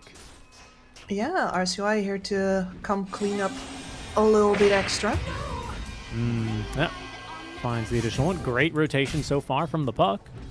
And that's one thing that I tend to like when I consider the mid lane matchup. You're a Lesh, right? Are you going to be able to rotate as well as a Puck without a good power rune? Probably not, right? What can you do instead? Usually you take the tower, right? It's like rotating away against some DP or DK. Do these heroes really want to rotate away? I mean, they can, but what they could do instead is just apply pressure in mid. However, the Misanthropic facet kind of removes that ability. Like, yeah, you can push the waves, but like, you know, Tinker will just march it or something. And is that going to be... I don't know. No, I think it's one of the big reasons why we've mostly seen the Leshrac as a support. Not just because down that bottom. extra This damage could be a bonus. fourth Oh death no! of the gyro, and it's 4 heroes involved. That's an extra 15 damage created. That is very nice. If you're wild card. And that starts the snowball rolling really early. Like that bottom lane, I was keeping my eye on that because that is one lane that did not need to go as bad as it did. Sure, Silvio is always going to struggle on top. Mid lane Senku is always going to have a challenge dealing with the puck, especially once the puck starts rotating, but bot needed to hold. And instead they will lose this tower now to a lineup that, well, really doesn't push at all. Yeah, good wave clear in this bot lane, but considering it's into the gyro and everything else, a bit shocking as... Okay, well, I mean, look, that's going to be something powerful, certainly, about the Misanthropic facet, right? You do have that little global haste that is going to allow you to pick up some surprise kills like it just did. Careful here, movement through the gates out from skill, speed, throwing down the lasers, got the healing bots down. Yamsum will commit the ultimate now, and you ought to pick up this kill, although you might be within kill shot range here. Caution now for the next power shot. Yamsum will continue fighting into this. Silvio returning to the fray as well, but melting to these repair bots. Level 4, of course. Uh-oh. This is a little awkward, but Yamsum in a tough spot where he will pop to the kill shot. Nice. Of course, he instantly responds, though. Classic. Yeah. No, the kill shot feels extra nice versus these really overly tanky targets, right? Does not It's care gotta how suck much being extra HP Silvio. you You, get. you did all that work to take down the Undying, and then he's just back. Well, No you know, maybe. consideration whatsoever, although that could be problematic. Tombstone's going to get set up, but no save, no points in the Soul Rip, and no chance to get off those 4-1 charges. Yamsen will take a back-to-back death, and this time he's actually going to have to wait it out. However, Fade, he may be rewarded. Oh, it's his favorite for dinner. Another gyrocopter. Served and slaughtered. Is going to make 30 duel damage. Not bad. And in fact, 15 for Bignum.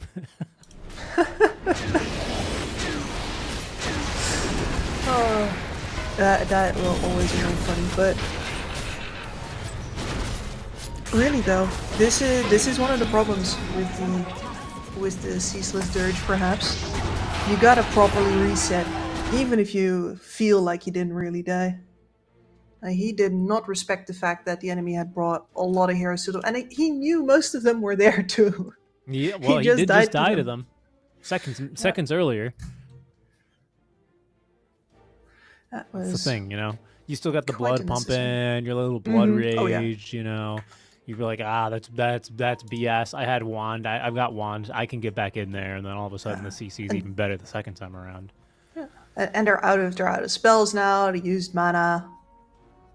Well, they also had another guy coming in, as we see 2 dormant curios currently on the dire side. Ah, I like that item a lot.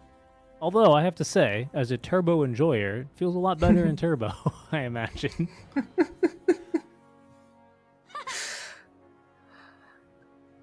Yeah, I wonder. Like, I do think there's something to it, because what bothered me most about the neutral items back when they were first introduced was that you got stats out of them. And we saw that as people learned what to do with them is like, okay, the actives are whatever. The fact that I can get free stats is nuts. Sure. So the fact that with a dormant curio, you can say, nah, I don't necessarily need an active item right now. It doesn't really do anything for me, but you can still get some passive stuff for free, like, 110 health for speed. That's really nice. Maybe that's Agreed. most of what he wanted anyway. Yeah, I guess in that sense, it makes these like smaller neutrals feel a little stronger, right? I think some of them are still a little bit like hit or miss. I really like Searing Signet at tier 2. I think Mana Drought is amazing. I think honestly, I think most of them really do have a place. And I also like that you can carry over your passive.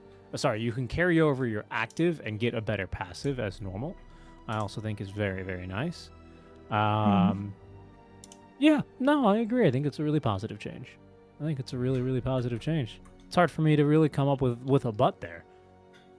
Yeah, I mean, I'm a neutral item hater. Have been since the start. So it's I gotta.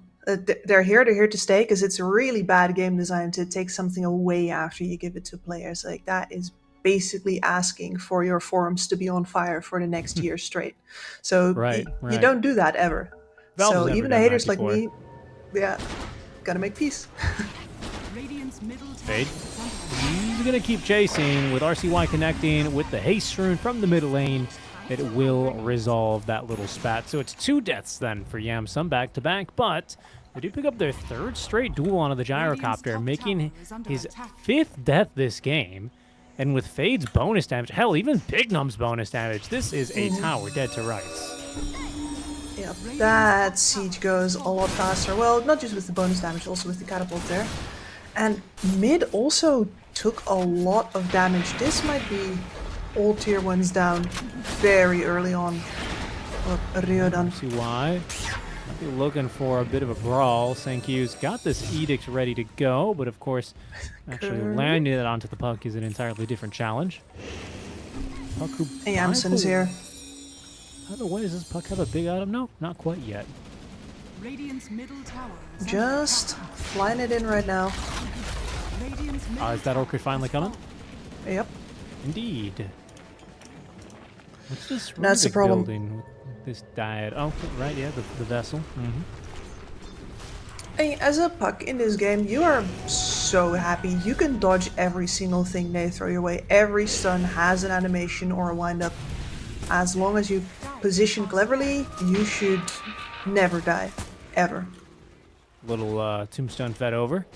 Yamsum maybe looking for a bit of a brawl. That won't come to him. He's, by the way, going to go into the Radiance, which is a little bit more of like this greedy, kind of slower scaling, not as active early kind of a core. But with the game that Fade's having so far and the items that Fade is going for, I don't think this is necessarily a bad decision. I think it kind of makes sense for someone to be a little bit more greedy. Yeah, and he does in fact have the Echo Saber and the Harpoon queued up afterwards, so he's still going to go there. He's just going to make sure to actually secure his scaling this game first, and the Radiance probably makes the most sense out of it. He's not going to buy a Mjolnir. So then, is anyone going to build a pipe? I mean, you know, it is a Tinker, so he's got that defense matrix and the heal bots. Will we see any additional sustain? As there it is, puts to great use. Fade. He's going to turn with a duel. Oh, no. It was just a little bit over ambitious as Thank You dies even to the neutrals. They didn't even pick up the kill onto him. Dual victory will go the way as well of his team, but it is still going to be the kill that they were looking for at a much heavier cost. A little pricey, awkward. but they also end up with getting the vision dominance here after taking down that mid tower now as well. So that is big parts of the map denied. Silvio trying to TP away here. Will get away with it. You can see how quickly those zombies get after him, but that's going to be the Vanguard in action.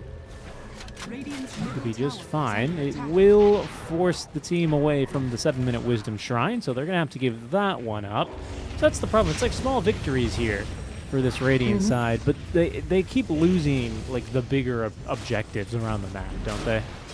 Yep, and it's one of the ways in which you get punished. Like you're ready to bring the manpower, make sure that you don't come out behind on these skill exchanges, but then because the enemy kept somebody in that lane, you're gonna lose a tower there, or you're gonna lose a bunch of farm because you're holding hands and they're not.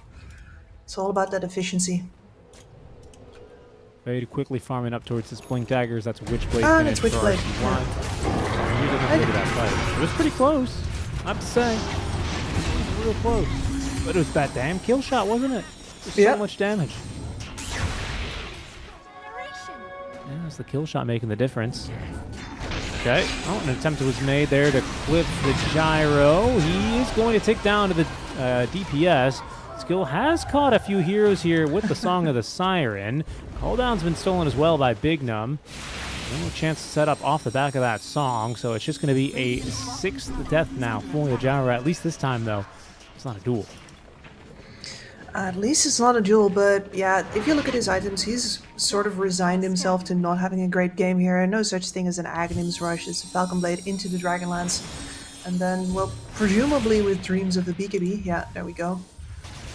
But that seems far off right now, and it's really nothing else than a BKB that's going to save him here, and even then, Fade, at that point, might have already snowballed enough that he's a serious right-click DPS threat anyway.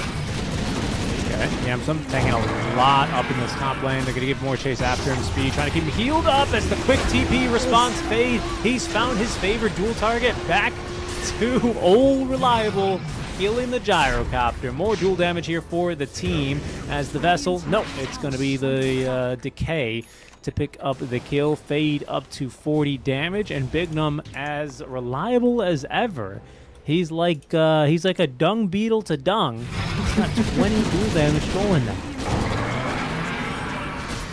Incredible. And this is just why you don't go on an Undying ever. And it's such a damned if you do, damned if you don't kind of scenario. Like, yeah, he's there alone. You've got a shot. He's not going to disable you while you're trying to kill him. But he is so tanky. And all of the damage amplification and all of the stolen stats really come back to bite you in the ass once his backup arrives.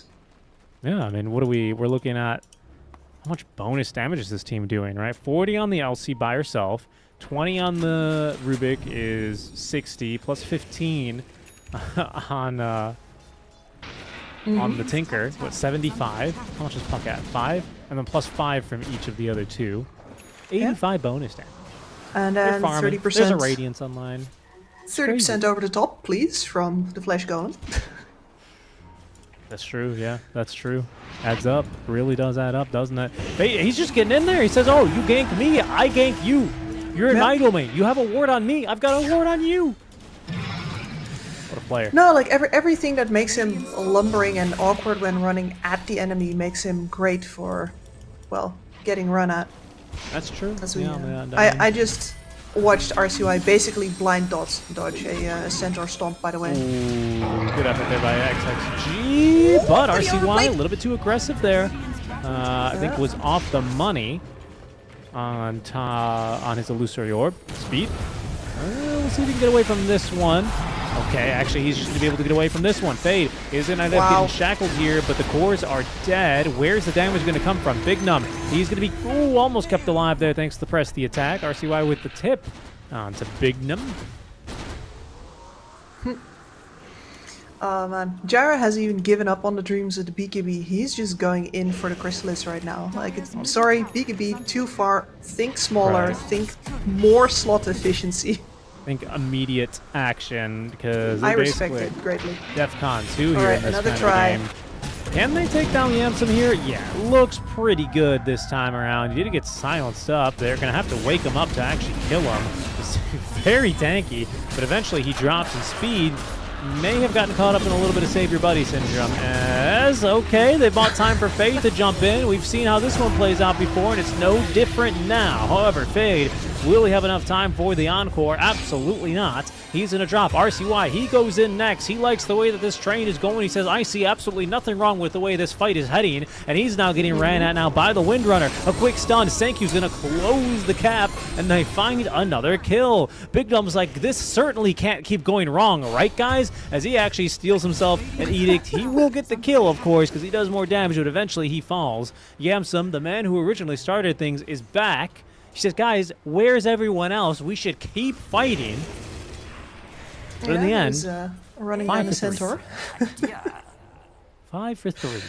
Preoccupied. What a Radiant's top what a tower mess. Honestly, very important for Riyadh there that the blade mail is already spent by the time the left track arrives. That definitely made a big difference here. It takes so long for the Undying to die. Between the defense matrix, Solar Crest. Heal box. Yep. Rest of the attack. He's an annoying bugger. You're missing, you know, what, one of every 3 auto attacks because of the illusion. Or sorry, the radiance, sorry. Radiance, they did nerf that a little bit at least. Yeah, I mean, 1 in 3 is, I Yeah. guess it's 10% less than 1 in 3. I don't know what that is, but it's pretty close. It's 30% compared to, what, 35? 1 in 5. Yeah. That's true, 1 in 5, quite famously. Wait, no, it's not. What? Is it 1 in 5? tower are Is it No, 30%? 15% evasion on it passively, and then the burn is Yeah. 15%. No, and that is 30. No, sorry, I thought you were saying that it was 10% less than 30, and I was like, well, I know that. We should go back to calculus. See, that's the problem Yeah. with people who try and become engineers. We get so used to doing math without numbers that when the numbers come back, we have got absolutely no clue what Oh we're doing. man. Yeah, absolutely. I mean, even when the numbers are not in there, to be fair. Tormentor taken by Bignum. He's been getting some good spell steals. I do love stealing Edict against a Leshrac. It always feels good. Careful here, Fade. Yeah, he's he breaking really smoke, and feels we know like what he that deserves means. it. He's blinking in. This time, though, he's going to eat the Orchid. Does free up RCY, but they're going to focus now onto Fade, who Blame does him get out. a lot of barriers here. Low goes with the duel right before Sylvia can run away. No chance for him to stampede out. Song of the Siren is far too late to change anything. He is outside of the march, but just barely was dying to the zombies, who, of course, they're dead, so they can't hear the song. bottom tower is under That's why they were attacking him. I'm curious on the decision to exit there, because it feels like you finally get an opportunity to have a fight where your gyro is not dead right from the start, and where your Lesh is once again not immediately running into blade mail, because that one's down. But not confident that fighting into Yamsun, not confident that fighting into the March. Yeah, actually, I see what you mean. I can't say I fully disagree. I think it's one of those where you check the tape and you go, at what point could we have taken a fight on our footing? And maybe it was that one. With Yeah. the Naga dying, you know, maybe it was a scary situation, but I hear what you're saying. Yeah, and like maybe they don't win that one, but from what we're going to see, most likely, the next one is not going to be as close. This was the best opportunity they've had in about 10 minutes or so. Well, that Crystallis is online, and the BKB is about a quarter, even half of the way there, actually, now. So maybe the Gyro just wants to get a fight up, a solid, honest fight with the BKB. That could be an option. They've got this Orchid. Yep. This Windrunner is starting to scale a little bit more as well, with the Casual Javelin ready to go. So things could start looking a little bit more spicy, but Roshan is going to go down here as Wildcard will eventually put together the auto attacks they need. And Yamsum clutching that Aegis, and now with, of course, that first item, Radiance, and nearly the full Harpoon ready to go. Oh, that's going to be a quick TP cancel. Fade is going to share a little bit of that damage. Somehow RCY didn't get any, but Yamsum sure did. He's up to 25 now. Why not? Yeah, this is why I'm more like maybe they needed to take the fight while they still could, because their Gyrocopter has been itemizing for that, for being relevant. They don't have many enemy towers down. In fact, they have none down. I thought they had kill him with the Yules. No, not quite. Good kill there, though, on Sylvia. And that's exactly the kind of thing that happens. You have no place on the map where to actually farm. You're always going to be losing kills while you do so. And if you're lucky, none of them are going to be your Gyrocopter, but that gold differential is still going to continue ticking. Yeah, and that's going to be a catch here as well. I mean, it's so hard to try and find room on the map against these teams, especially when they've got a Tinker, keeping the waves pushed out. Yeah, a Puck. Their mobility is Radiant's middle tower is under Fade insane. is just after them. Hey, He's got a Hag ready to go. I have been greatly enjoying this man when he goes on rolls like this, and yeah, if you're Yamson, why wouldn't you be happy with that? You don't have to do anything. You just buy your carry items and watch somebody else take all the risks. Pretty much. Just kind of tank and see if enemies will foolishly go in on you. But he's currently on the enemy high ground on his own. Yeah, he's pretty isolated. It's not really playing like it. There's going to be that Harpoon going in with the dual victory. RCY cutting the backlines, making sure there's going to be no song to save. Tombstone down to cover Yamsum as the siege Yamsum has decided it begins now. Quick dodge there. They're just going to get right on top of this Gyro. Look at that damage he's taking. Song to try and bail him out of this fight, but he's going to die to the zombies. Down he goes. Nothing he could do about it. And that is just going to be the game. Look at the damage this Undying is doing with that amplification. That's disgusting. That is the correct tone for what happened there. Like him melting to the zombies plus the spirit vessel, all the damage amp. Yeah, I mean, I would want to forget about what happened to my Gyrocopter as fast as possible. 1-0 lead early then for Wildcard as they take a very convincing game one. I mean, again, Hips, we talked about how they were the favorites going into this one.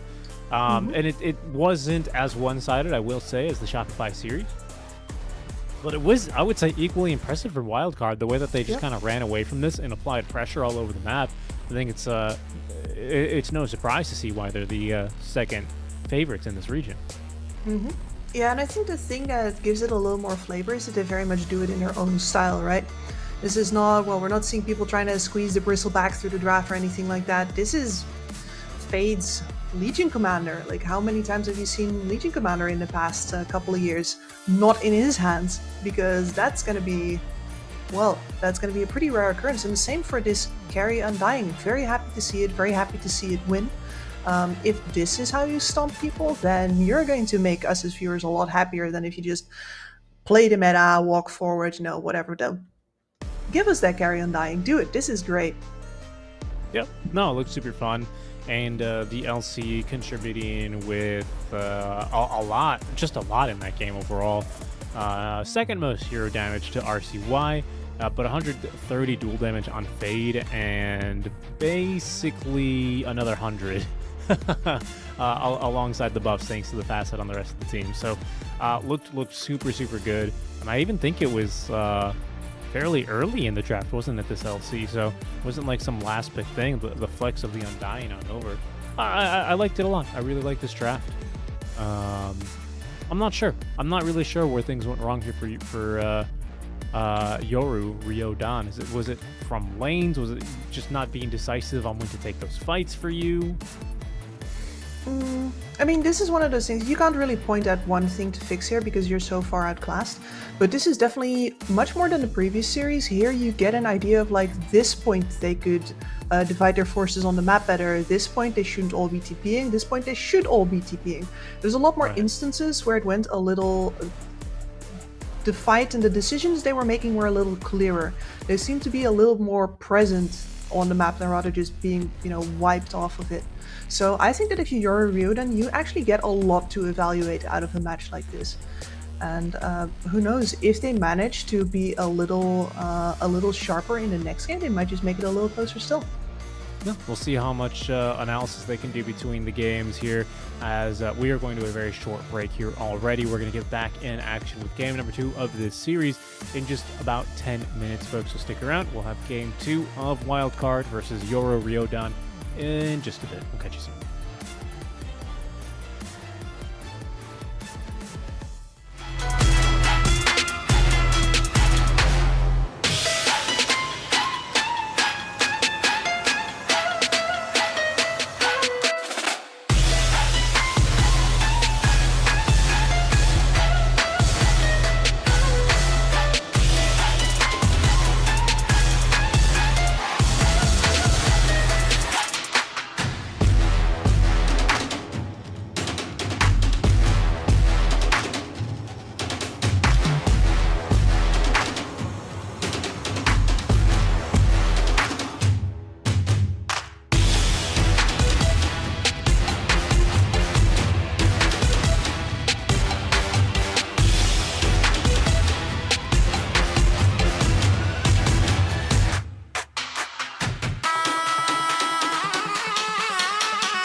Two, one, go.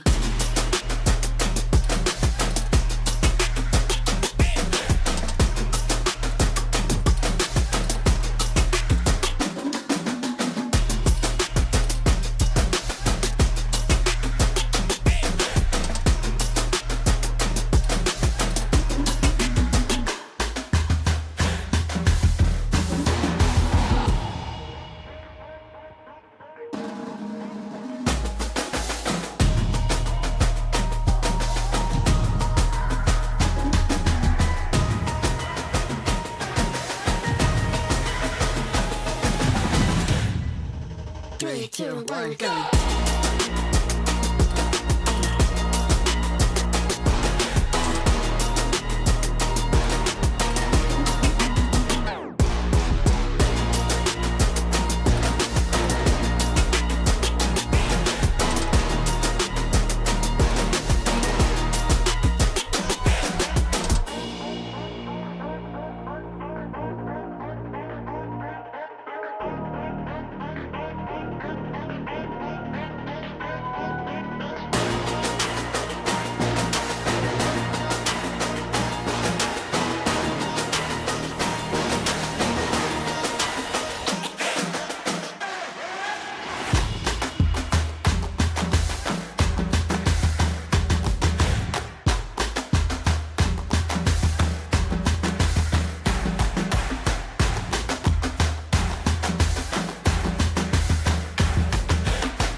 3, 2, 1, go.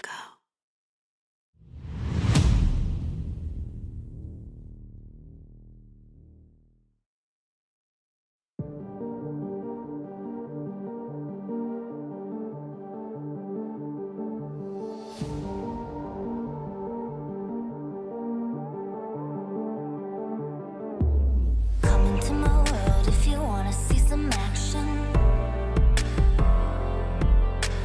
Enter my zone, shut down the competition. Stand out from the crowd, yeah, I'm the main attraction. Come into my world if you're ready for some action. Are you ready?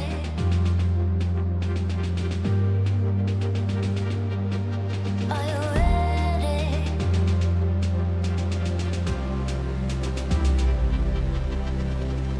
I came here to win.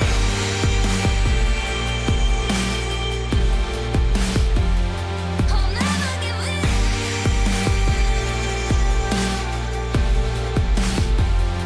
Make my one woman on me. Only one woman on me. Only one woman on me. Only one woman on me. One woman on me.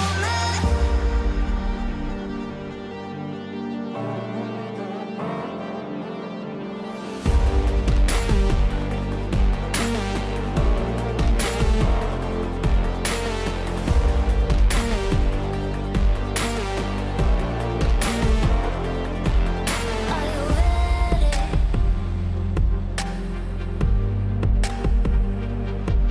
Are you ready?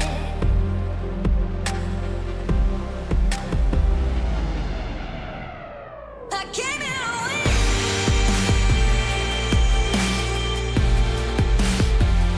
I'll never give in.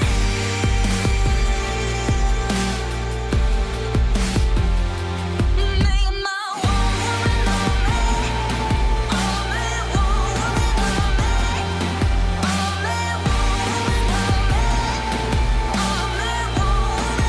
me. One woman on me.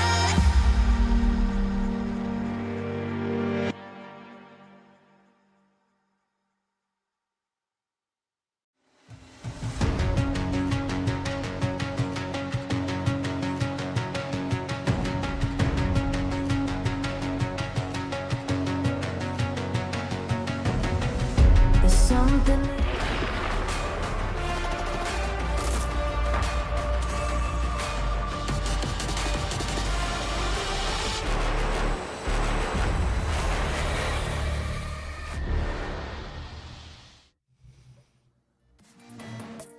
Hello, everyone, and welcome back to the EWC NA closed qualifiers. We are still in that upper bracket. Only one day, 2 games of upper bracket Dota for us to watch today. So thanks, guys, for joining us over in the NA region. It's me, Seek Strike, and Kips joining us for all 3 days of NA action. And Kips, as it happens in basically every region, you know, I've been to Meswa, I've been to China, I've been to C, I've done SANA, I've done all the regions over the years, folks, and it's always the same story on day one.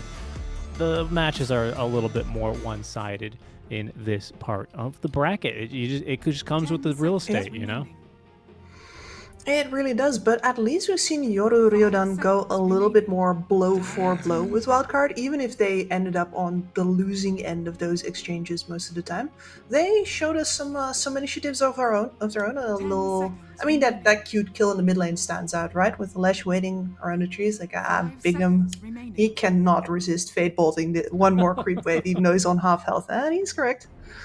So they'll bite back. Let's see how many teeth they've got. Radiant team ban. Yeah, and if we'll see too many adjustments, there's the Omni Knight ban, which I've actually seen just a hint of. Now, what will throw me for a loop, I've got to say, is that Necro, I certainly hope that hero's not on the rise. Oh. He has got to be one of my least favorites. I cannot lie to you. I don't like it.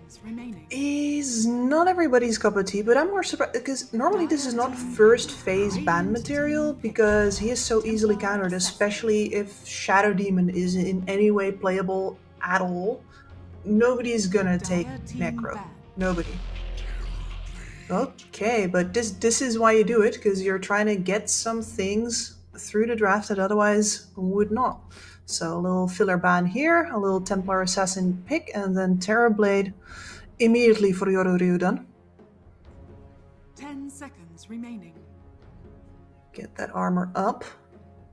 5 seconds I mean, remaining. the matchup makes me think that this is just going to be a straight up carry Terrorblade, but these days you can't trust that anymore. Yeah, let me refresh myself with the changes here to Terrorblade, because I imagine every now and then our Lord and Savior Ice Frog comes around and he'll see, he'll watch like 9 class play support Slark in a tournament and just murder everyone. And then in the next patch, he'll go, hey, stop that. Stop Yeah. that. Slark is a A carry. little- Don't do that. Rolled up newspaper, tap on the head. Yeah, nothing like, nothing too crazy. Let's see. Mana cost on Reflection increased by quite a bit. 15 at level 1, 15 at every level, Dire actually. team pick. Metamorphosis damage rescaled, so it's worse earlier. But better later. Demon Zeal bunch movement speed decreased. Okay, so a little bit worse off by supports, especially in lanes where you take it a ton. Radiant But I don't know if it's enough to really kill it. I'd say it's still flexible enough. And maybe now you just make it a support, especially with the brew showing. That seems pretty awful. Yeah, this is becoming pretty bad pretty quickly for any kind of core Terrorblade. 10 seconds Do remaining. get your hands on that AA though, but on the other hand, wildcard with the TA and the Bat Rider, like if I look at those first 4 picks, like okay, these are normally banned, but now you got how have they been divided up? I definitely think that wildcard got the juiciest slice of cake.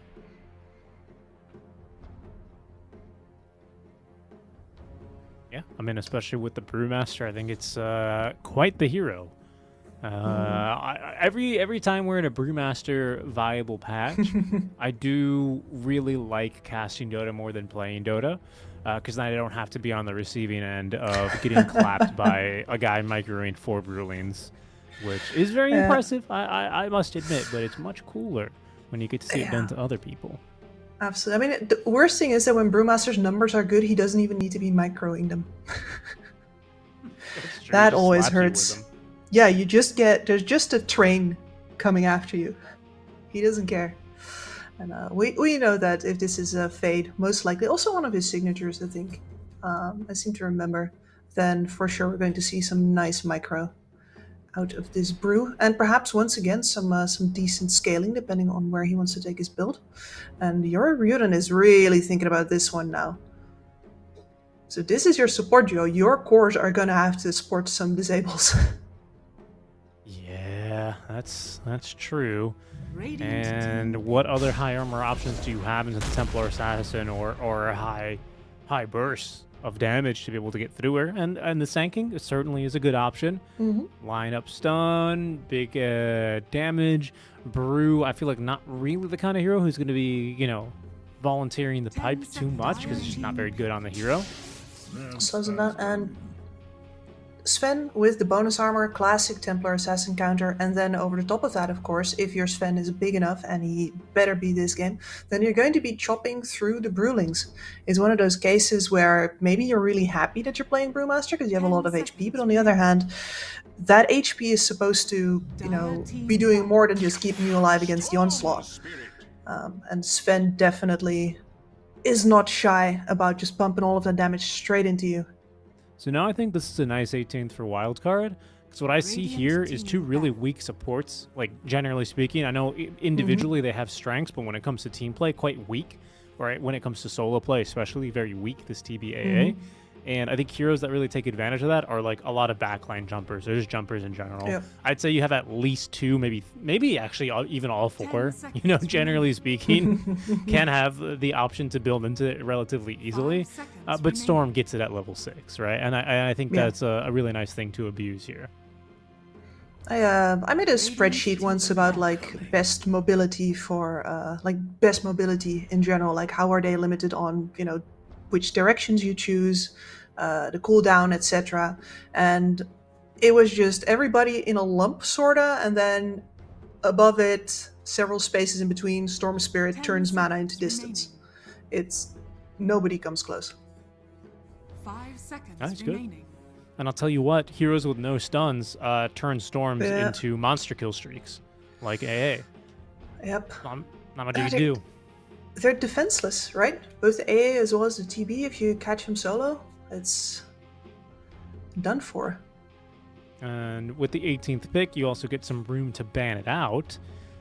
So the puck gone, maybe we'll see an Ember. Not really sure what else they'd consider here at this point. Kind of looking towards what your Riyadh needs some more and thinking about 24th pick. Maybe you're more concerned about your 23rd, which is going to be a support, isn't it? So not every day you see a 23 support. The Clock and the Oracle taking out of the pool. Mm-hmm. Both of them, especially a big news as well.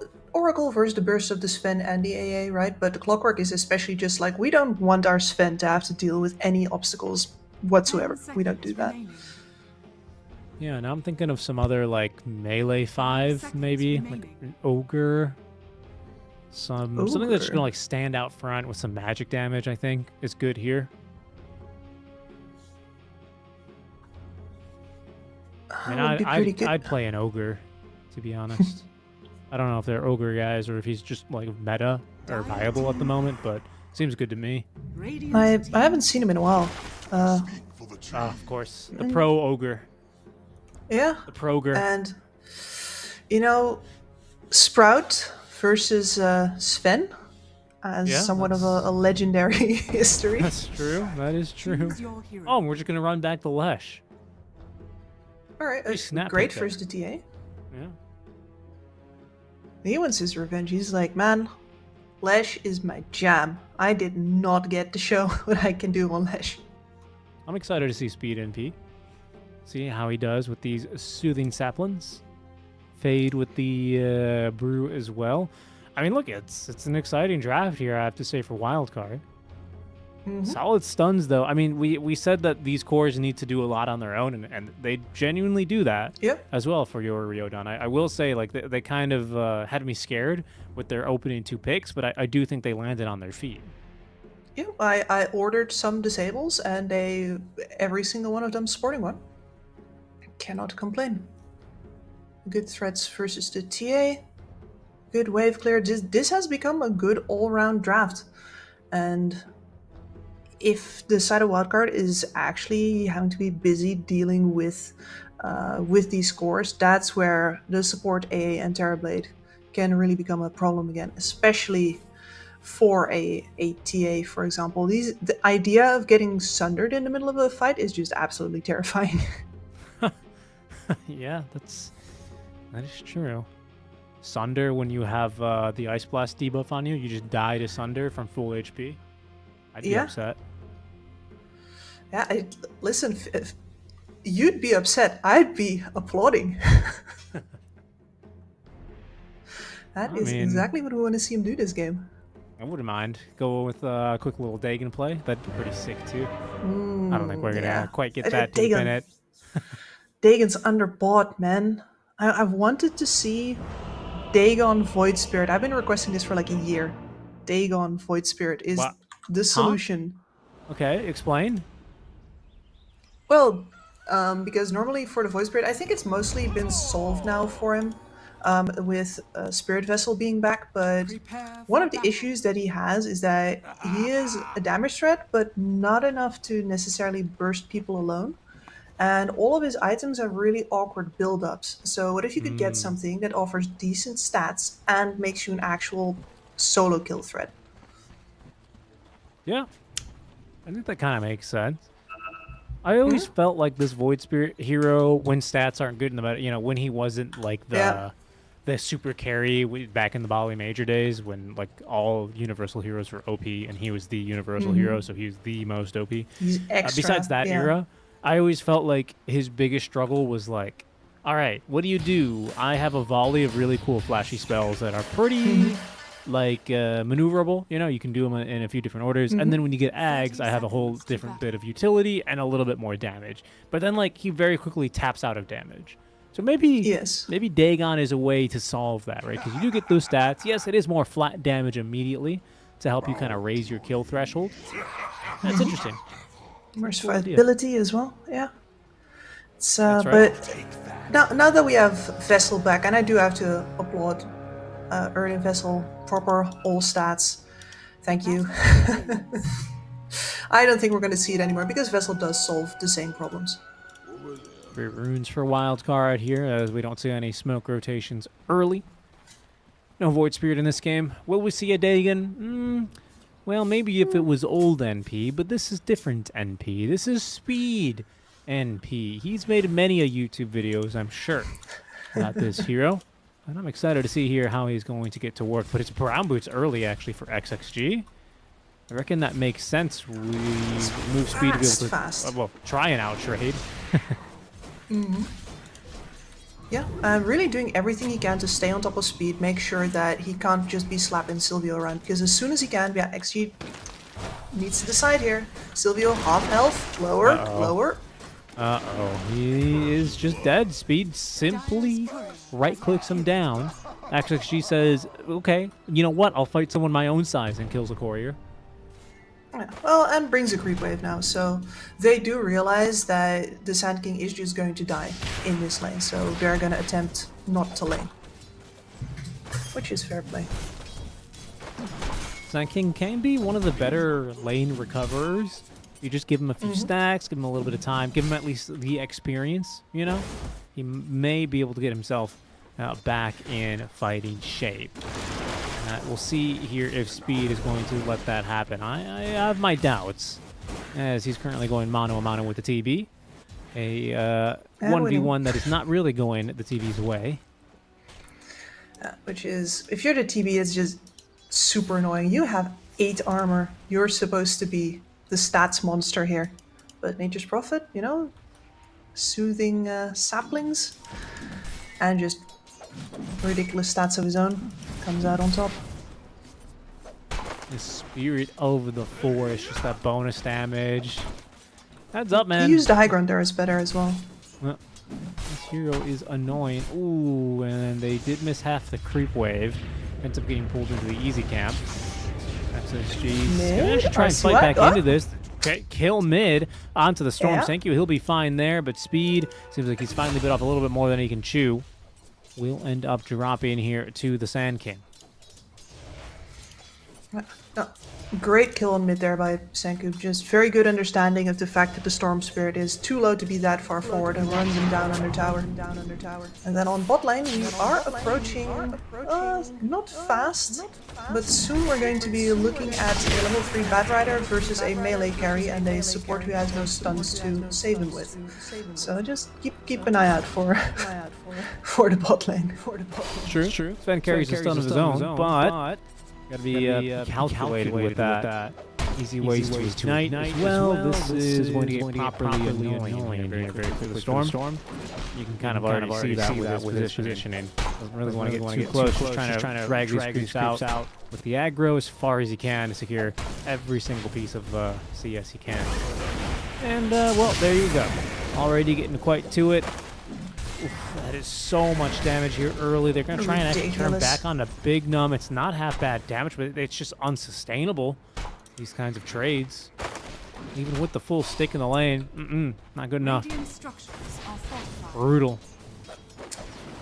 Really painful. It's just a positioning game. Skill can't do anything. He can't stand on the other side of the wave either. It might just be dead. In fact, with Speed TPing in, it seems all but certain at this moment. Speed collects the kill. Big Num does tank a tower shot or 2, but I mean, it's an ancient apparition, man. What's he gonna do? Melt on you? Perhaps. And then your mom's gonna be very cross that you got ice cream on the carpet. That is true. Oh, Speed's gonna miss there. Trying to predict a move, but yeah, not too big of a deal. Oh, okay. I mean, that's hope now for this squad. That's the second solo kill mid onto the Storm. Senku is going to have a pretty significant lead. Solo kill at that as well. Not bad Yeah, at all. once Boots again. coming out.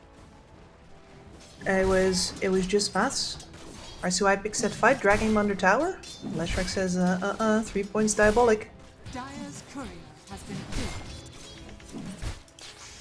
Just can't really afford to be making positioning mistakes against this hero with this facet, can you? You No. will simply melt. Anybody will, especially in a situation where the creep wave is mostly dead already. So here they're gonna go. Oh, okay. Well, this is Follow quite the payback. reaction. It is going to be a 3-on-3 ultimately, but the positioning's just simply better. Bignum is going to die now, but XXG is in the river and tanky. Not tanky enough, though. Speed even will live through that. A 2-for-1 trade, as only the Bat Rider will give his life to take down that Lesh. It's a huge kill. Wildcard, they knew that they needed a reaction, and they wasted no time finding an opportunity. Yeah, and this is an example of that blow for blow, right? Where, yeah, Riyadh is ready for this, but they're not ready enough. They still underestimate how hard Wildcard can hit them. So even though they were, Autumn. this was the correct way to do it, Needs more they did pressure. not come out on Fade. top. Yeah, And just burn him down. Between Fade and Bignum, it's simply too easy. And again, this is kind of the problem with these supports. Imagine if you have like an Ogre here or a Clockworks, right? Some hero that can just throw themselves in the middle, really, really interrupt things and give their cores a fighting chance. It's just not those kinds of supports. nope. With all 3 of the disables on the cores, it also means that you can't really save anybody from being gone on unless you bring cores together. And you just don't do that in the laning stage, basically ever. Barring an early carry rotation through the portal or something like that. Right. It's just not something you do. I feel like we don't see that as much as we used to. Sadly. Not sure if it's the portal placement or just different priorities from the carries these days. Sometimes you'll see it at the Wisdom runes. It becomes a convenient time for mids to gank with the power runes. But yeah, I know what you're saying. Speed here. It's gonna just get chased down by an illusion maybe, but ultimately not much of consequence. Cute little heal there with the Sprout. Sand King's off in the jungle, just trying to recover as best he can. Yamsum's basically had a fairly free lane. Not as great as Tomato had on the Ursa in our first series, but he's been Yeah, basically but- uncontested as far as farming goes. Yeah, exactly. This is a great lane. What he had was an impossible lane. Those don't really. They're going to go for him very quickly, but look how quick they turn that with basically just the flame break. A little frame break, a little drunken master. We were talking about movies. Have you seen that movie? I don't know if I've seen that one. Some of the Jackie Chan movies, Jackie Chan, right? Yes. Yeah, some of those blend together for me, especially because all the stunts are just equally crazy and insane in every single Dire's movie. middle tower is under attack. I don't know. Maybe I find the drunken master just stand out because they're like extra on theme. I think my favorite, I don't remember, and maybe it's one of the police stories where he jumps out of a mall, like Yeah, and he story slides up or down. something. Oh, that is a new Breaks all the police story, I lights. think. Yeah. Radiant's middle tower. Pretty crazy. I have seen some movies. I have. There you go. Yeah, we were talking about that in the break, I believe. She hasn't seen Nicolas Cage. She hasn't seen Nicolas Cage recover the B-movie. Declaration of Independence. How could you? I have seen Oh. that on an airplane once. Well, that's not the same. You need to True. witness it in its true glory in IMAX. No, don't do that. I went to see 2012 twice in IMAX. Well, I'm sure at the time it was pretty fun. Yeah, no illusions about it, but you know. You only Always get up to to- see LA go down like that once. Anyway. That's very true. That is very true. Don't worry, it'll happen again. The roads and bridges will collapse during the next Olympics. It's we're not too far away from it now. But you know what else we're not too far away from? It's going to be Sand King's re-entry into this game.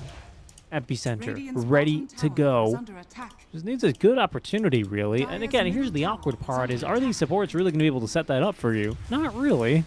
No, Not really. just follow up. Well, one hell of a follow up, of course. But not quite yet with the AA not at 6. Radiant's Neither is the TB's close though. XSG has actually been running a lot of interference. He has been. That's true. And they're going to go for the play now on a Yamsum. Okay, Burrow Strike is finally going to come out. They do have Meld trying to at least live a little while longer here, as unfortunately the damage isn't high enough. Speed, a double kill here as RCY. It's the perfect rune to rotate on that amplified damage. They defend the carry. They may even be able to get more as Speed TVs into the river to look for an additional +1 onto this Ancient Apparition. RCY needs to be aware of how much mana he uses here. He will be able to escape for now. Once again, like, right thought, just Hold slightly on. come up short Back on down the bottom. execution. Oh no, that is just a very yeah. easy kill there. The Brewmaster, level 6. What can he do? And once again, there's nobody you can rotate in here that's going to save that, especially not since the Sven is supposed to be the guy that takes down the Brewmaster. And yeah, One the really down having there is just a swell game now is going to be the Slash, right? Yep. How can he seek to recover this lane? Does he want to try and gank one of these side lanes? Is he looking for a connection maybe onto the TA? I mean, the rotation. You know, Storm I think it's makes got to the be rotation reactive. Oh, okay, that makes sense. Ideally, you know, wildcard diving a tower, they've got a lineup that's very conductive to overextending themselves. Between the Bat, the Brewmaster, and the Nature's Prophet, like, these heroes are just going to naturally do that, and that's hopefully where you can walk them down with the Lesh. But it's never going to happen without any of your compatriots dying anymore. Especially not with, as we said, RCY, free game as a Storm Spirit with 2 tasty snacks roaming around that are pretty much defenseless on their own. Yeah, especially against the Storm. I mean, it's really not even fair. But RCY is going to be just farming Galvanize stacks off of these supports as long as he can. Fade, he has free reign over this bottom lane. He's building into this Radiance top lane. Yamsum just, again, the laning stage has not even been disrupted for him. He's 0-0 and 3. Basically, heroes have come to his lane, and he's repelled them, sometimes needing the help of his team. But he's just continued farming, and we're going to see this the triple D timing, as it's now, I believe, referred to on Templar, the Dragon, Dragon Deso Dagger, you know? It's, that must be a Suns fan thing. I don't know. I hope so. I do it because of StarCraft 2, Marines, Marauders, Medivacs, and there's a kill onto Sankey. It's a big one, but Fade, he will go and return. Had the Primal Split in 10 seconds, no chance to use it. And that is going to give a crucial level 6 now, finally, to this Ancient Apparition. He may be of some use yet in this game. Yeah. And that tower still on pretty decent health, just like the top tower as well. And not too much siege on wildcard, so the next time that they're fighting for that tower, they're most likely going to be fighting under that tower again. More opportunities will come for the Radiant.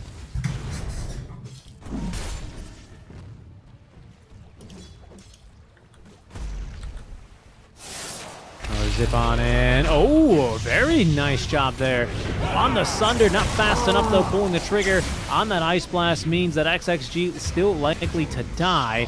No chance to get a response. So still 2 dead there as Speed gets a kill down bottom. Pardon me, that was just going to be a lasso, well-timed lasso there with Bignum in order to pick off the Sven. So not even your Sven is able to start farming. Man, Fade has just had this guy's number.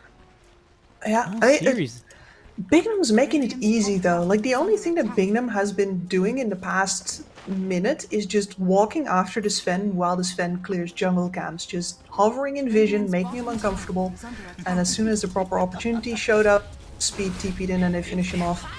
You can't play like that if you're a Sven. Just bad breathing down your neck, sneezing in this case. Yeah. I thought she was stoked. Yep, like the fact that now for your, I mean, your shard's still a really good damage upgrade, don't get me wrong, but if you want to be a right click back, Decent Ice Blast here. RCY, they actually throw the blood grenade on the Speed. That might do him in here. RCY also looking worse for where. Will he take down the blast? He doesn't. Neither does Speed. And unfortunately, there's just not enough follow-up in range with that tier 1 tower already down. Blink Dagger out from Sylview. Connecting onto RCY. He's a little bit mana left, and he's going to be just fine. Unbelievable. Even throws a few auto attacks the way towards the TB on his way out. Big Num kind of behind enemy lines, but he's got Fade here to join him. Does not have a primal split, however, but fantastic use of the terrain here. Big Num may have gotten too big for his britches here, but that's a beautiful flame break onto all three. Teleporting away is going to be the Sven as Sand King, I thought, got off his ultimate. Thankfully, he didn't, but it's still just two heroes dying for nothing here. This Wildcard outmaneuvering XXG, making another cheeky play here with the Ice Blast incoming. That may actually clip. No, Fade. He's not going to let it happen. Unbelievable. And in the meantime, okay, that's something. That's a big kill. That's the one. That is the one. And once again, that was a set of exchanges where, right, you can see they come up just a little bit short, just not quite as in control of the margins as Wildcard are, but somebody somewhere makes the call, wait, we're getting distracted here. This Bat Rider running around is not what we really should be looking for, Jansen. Beautiful job clipping there on Flesh, and an easy kill. Speed is going to collect both kills there off the ultimate as he farms the mid lane. That is very well done. I mean, Wildcard, it's just, you know, every now and then, you're right, they are trading blows here in this kind of a game, right? To kind of put it like a boxing match. And I've got to give a lot of credit here to Riyadh, who continue to get back up and look for opportunities and do eventually, you know, land a punch here and there. But Wildcard, they're faster and they're hitting harder. Yeah. It seems like for every 2 hits that Riyadh gets in, Wildcard get, you know, 4 or maybe 5 in. Yeah, and they're starting to look bloody. Maybe not all their teeth there anymore. Radiant's top tower is under attack. Radiant They're tired, you know, the boxers, they're dumping The ice hands all over start them. lowering. Oh no, the Ice Blast even whiffing there on that Oh, but that opportunity Brew's skill. dead. He's going to go down, but so is the Brewmaster. Well worth the trade here at the moment. What more can they hope to achieve now? They did end up using the Epicenter for that, but another Burrow Strike is at the ready. Yamsum does not have Dagger yet. It's just Deso and Dragonlance, so he's not quite as, you know, at his mid-game power spike. That being said, he's extremely farmed. My goodness, is he farmed. Yeah, So and they're gonna jump forward, and they really take this here. He's at least being extremely annoying. They've got the Sven in the vicinity as well with God's Strength, only level 1 ready to go. I'm not so sure about this here, and well, there's why. RCY just pincering here from the side. Oh, no, the Sven's alone. They will just simply run down the Sven. And it's Riyadh who will just simply overextend. And you can see how much difficult this game has become for them. As a pretty nice Thunder is going to come through, but RCY, he's just going to pop the wand charge, stand his ground, and fight. They're on now to Sankyu, who does get lassoed, finds a kill onto the Bat Rider at the cost of his own life. As Speed beyond godlike now, 11-1-4 here on this game. incredible. And it becomes a 1-for-4 trade? Yeah, that's what it looks like in the end. I mean, the Brewmaster, no, he died the previous fight. Yeah. So that is all she wrote for this one. And here again, they're just having trouble keeping their positioning. Some players see a kill somewhere, get distracted, leave their teammates. That's something that you can absolutely improve on just by playing together more. Learning that this is not a pub, and these are exactly the ways in which a pro game differs from a pub. They're not gonna deliberately be needling you in a pub just to get you off of your carry and then snipe your carry out from under you. That's just not gonna happen. There's not enough coordination. But here, yep, that they will. Fastest deny I think I've potentially ever seen. That's really good damage on a Yamsum. No way he lives through that, and he does not. The Bat Rider quick to go next as they play around the ward. Unfortunately, Speed will pick up his 12th kill here at the end of it, so it's going to be slightly soured by that return kill. However, 2 big kills here in favor of Riyadh, especially a second here on a Yamsum. Very nice. Yep, and you know what? That means Senku's still ahead of Speed. Maybe we can get him. No, with the Brewmaster nowhere near, as well as the Storm, by the way, both of them off farming their own items. A little overzealous. Yeah, I mean, you know, I think it's easy to play like that when you have such a farmed, especially NP on your side. But I think it's important to still be a little real about, you know, the state of the game. It's not quite as one-sided as a game 1 was, for example, you know, where by this point already they were kind of already easily all farming halfway across the map. We're not quite at that stage. Fade, I mean, we're getting there. But it should be said, we are marching in that direction. That's a very nice turn Steadily. of events here for Riyadh. We'll see if they can continue to string those events together. But the Radiance is online now for Fade, right? That's Yeah. Assange and Kaya online for RCY. The triple Dragon, Dego, Deso, and Dagger timing is ready for Yamsum. Like, they've hit their Speed. timing here. Speed, this would be a big kill for them. Into the Ice Blast, down he goes. 1,000 gold here for the Sven. Fade running on in is going to be able to throw a stone here into the face of the Sven. A boulder hurled, lifted, brought back down by the Dispel Magic, and RCY to pick up the kill in return. And Kips, it looks like in the middle of that, Wildcard run over both supports and kill them as collateral damage. Yeah, they never made it onto my screen, but that's, you're right. That was just literally in the process of getting to the core kills that took him out. Ooh, good guess by RCY there. A little close for comfort. And this is, you just brought something up, or like you sort of move towards it, which is that when you're stomping an enemy team, often the spirit goes out of them and they're just sort of hanging in there, but they're not really talking to each other anymore. They're not really trying anymore. And that means that sometimes when they still are and they keep on punching back, even, you know, they're missing a tooth, they're bloody, the ice has had to come out several times, that catches teams off guard. And that is how you get a Cheeky throw. little Ice Blast? I don't think it's enough to kill Speed, though. No. Yeah, level 1, right? Good effort, though. But those are exactly the kinds of moments that you get out of a team that is still 100% trying and that you might not be expecting to still be trying. Almost got him. That'd have been huge if Speed died a second time. I mean, he's still worth a pretty penny just because of his net worth. But not meant to be here. A little Yeah. unlucky for Riyadh. But again, it's about being able to put yourself in position to make those plays, right? Like, yes, you are needling at them as... Oh, hold on. Invis-Rune. Oh, RCY? Does he know he's getting body block? Now he knows. I mean, for sure, right? Dire's top tower is under attack. He's not going to blink. Not like he has detection anyway, of course. He's a core. Bottom tower Dust doesn't work on cores. Or so I've been told. are fortified. Yeah, no, it doesn't. Dire's And top tower is under attack. it's, let's face it, he doesn't really have to either. That AA would have loved to get that kill for his Ghost Scepter fund, but since he doesn't,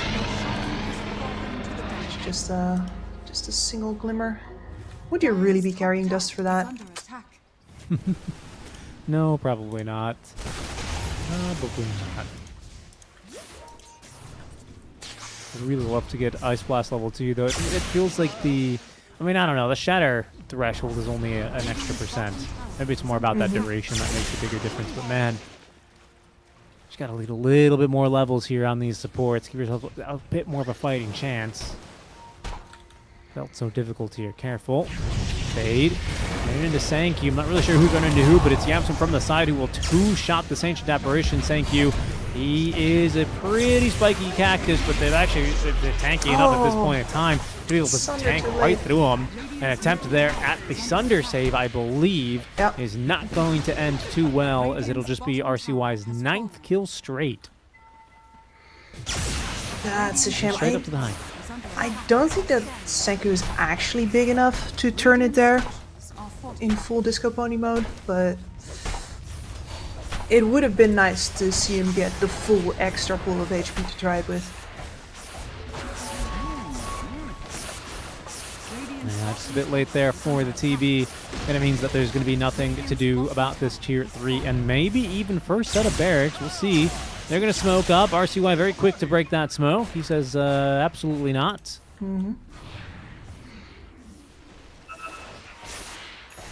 They have Well, such a- that'll be that. Yeah. I know it's a full Daedalus. Is that is 40 a thing? You know what? It should be. Yeah, Just makes sense. we can make it a Deso? thing. Deso, well, it's really Dragonlance, Deso, Dagger, Daedal. That's a combo. Actually, he's going to go down. That'll be a kill onto that rider in return, but that's Ice Blast used. Thank you. He's getting in there. Yamsum, he's going down, but that's only the Aegis, and Speed's got the damage to take down that Lesh. In the meantime, they've lifted and dispelled this Sven, thrown him back into the hands of Yamsum, who nearly two-shot him. My goodness. Yeah, without the bonus armor, Sven's not too big of a deal for a TA. 1,000 damage in one auto attack. I genuinely was not expecting that. That was impressive stuff. And here go Wildcard. I mean, they are so objective driven. They're just straight onto the high ground, no Aegis. I think there'd be many teams in this scenario who might back up, and maybe they should now. Is actually she's going to get off a good Sunder. I still hadn't seen the Sand King throughout this entire fight, and I think that's because Silvio was waiting on his Aghanim Scepter. Just now, they're baiting Fade. Fade, who does not have a split, but has a lot of teammates behind him, and is very tanky as well with these Drunken Brawler stances, by the way. Can't underestimate these. No, without either the Lesh or the Sven there, you just don't have the damage to take him down. And he knows that. He's gonna rub your face into it. I see why he's gonna get another power rune. It's a shield rune in the bottle. I've got Split ready to go in only 45, but it's a quick and easy kill there onto the Terror Blade. That's your High Armor hero going down. Nice jump in with the Ice Blast. They're going to commit and find the kill, but that is a heavy engagement only for a single core, and there's still two more, maybe three actually, with Speed in play, to be honest. Thank you. He is going to drop Silvio. He is going to get off another stun. Maybe a kill here on a big one. Not quite. RCY gets the AAs. He jumps on over to help his Bat Rider, but Big Num's got the job done. A 1-for-4 trade. Sure, the siege is going to be slow here with the TA dead, but it is not going to solve the map control problem here whatsoever. Oh my god. No, they don't kill a Sven like this. Surely not, right? BKB active. I don't know if they kill a Storm, though, is really their problem. No. RCY just kind of baiting them out. And, well, there's going to be the split. Have they baited him far enough? Boulder hurled, stuck outside. There's the Void Spirit draw, and down he goes. Oh, wild card. That is very nice. That is really good. That is really quite a... And RCY 35 galvanized stacks, by the way. Wow. Just, you know, Radiant's top barracks are under attack. not a big deal. And I was gonna say, you know what, we do get to see the Dagon this game. Like, the Terrorblade is gonna buy one, but he never got to the money. It's RCY who's got the Dagon for instead. Wow. I mean, a very clean game there for Wildcard. Definitely, again, a bit more back and forth. I do really want to give a lot of credit here to your Ryudon. I think it was by far the closest game of the day. I think, unfortunately for them, it was still just going to be a little bit of an outclassing. But, you know, the kind of game where if Wildcard are a little bit too sloppy, they can easily lose to this team. Yeah, they could. You'd need to throw a little bit, but at the same time, it is very easy if you're Riyadh to just point at these moments in the game. For example, that last go onto the TA, where they finally have the Aghanim Scepter on the Sand King. You don't actually need to have all of those heroes in there. They just have a hard time calibrating their damage. They don't realize that they don't need to hard commit the Lesh all the way up in there. They will just get the kill without that. And you could see how you could have a much more dangerous fight there if the Lesh isn't over-engaged. And if they manage to learn all of those lessons from a couple of games like this, then next time these guys show up, they're gonna really pack a punch. Yeah, and I think I actually quite liked that draft overall. I think, again, they had to pivot. You know, they had kind of two picks that kind of shoehorn the rest of their draft into a certain way. You know, it forced their cores to really do a whole lot. And then when your supports don't get off to a good laning stage, it's... you know, like you said, TB was doing a good job overall of rotating around, right? Like, he was getting away, he's running interference. But until AA is level 6, what does that man do? I mean, he's not able to offer a whole lot, right? But a few more galvanized charges. And I think that's what was tough there for them. But that's the beauty of the drafting phase in Dota, right? It is certainly a skill to be honed and to practice even more. Kips, that's already it for us today. I'd love to take a look at our bracket, maybe, just so we can update everyone in terms of what we expect for tomorrow.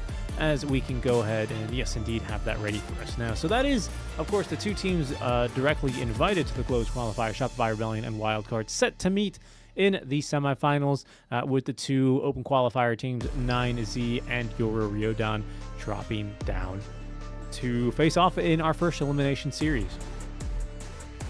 Yep. Kips, now that we've seen both teams, any predictions for how that little bracket match is going to go? That's the hard one. The hard one. I'm definitely favoring your Ryodan from what I've seen here. Like, of course, 9Z absolutely had the harder challenge. But on the other hand, I really like the leadership and like the collective decision making that you saw come out from your Ryodan. There was something happening there in the social process, even as they were getting their face beaten. And I've got a soft spot for teams that keep fighting like that. So they are definitely my pick. Nice. I think I've got to agree with you there. And for our upper bracket match, Shopify Rebellion versus Wildcard, what are you thinking here? Is this going to be maybe our first 3-game series? Is this going to be maybe an upset here by Wildcard? Upset are long odds, but I'm tempted to say that the 3-game could be happening. I'd like 3 games to be happening. It's definitely in the cards. Lovely.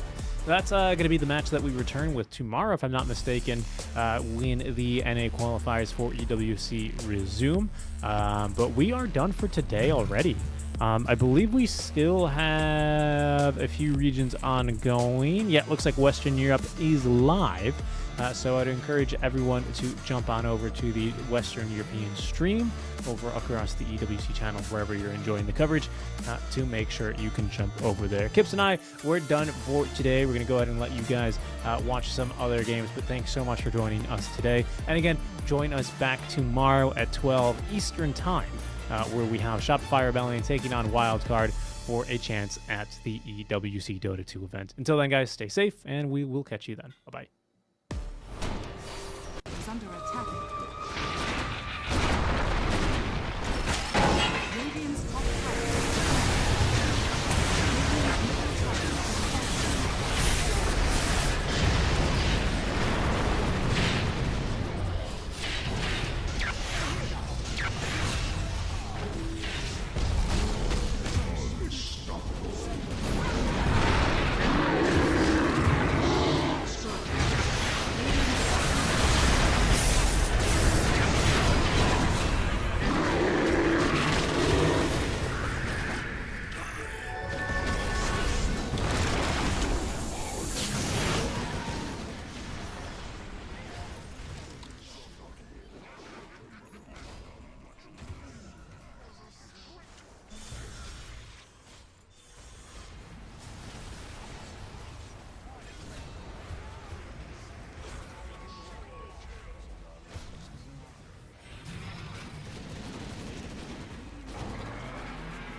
2, 1, go.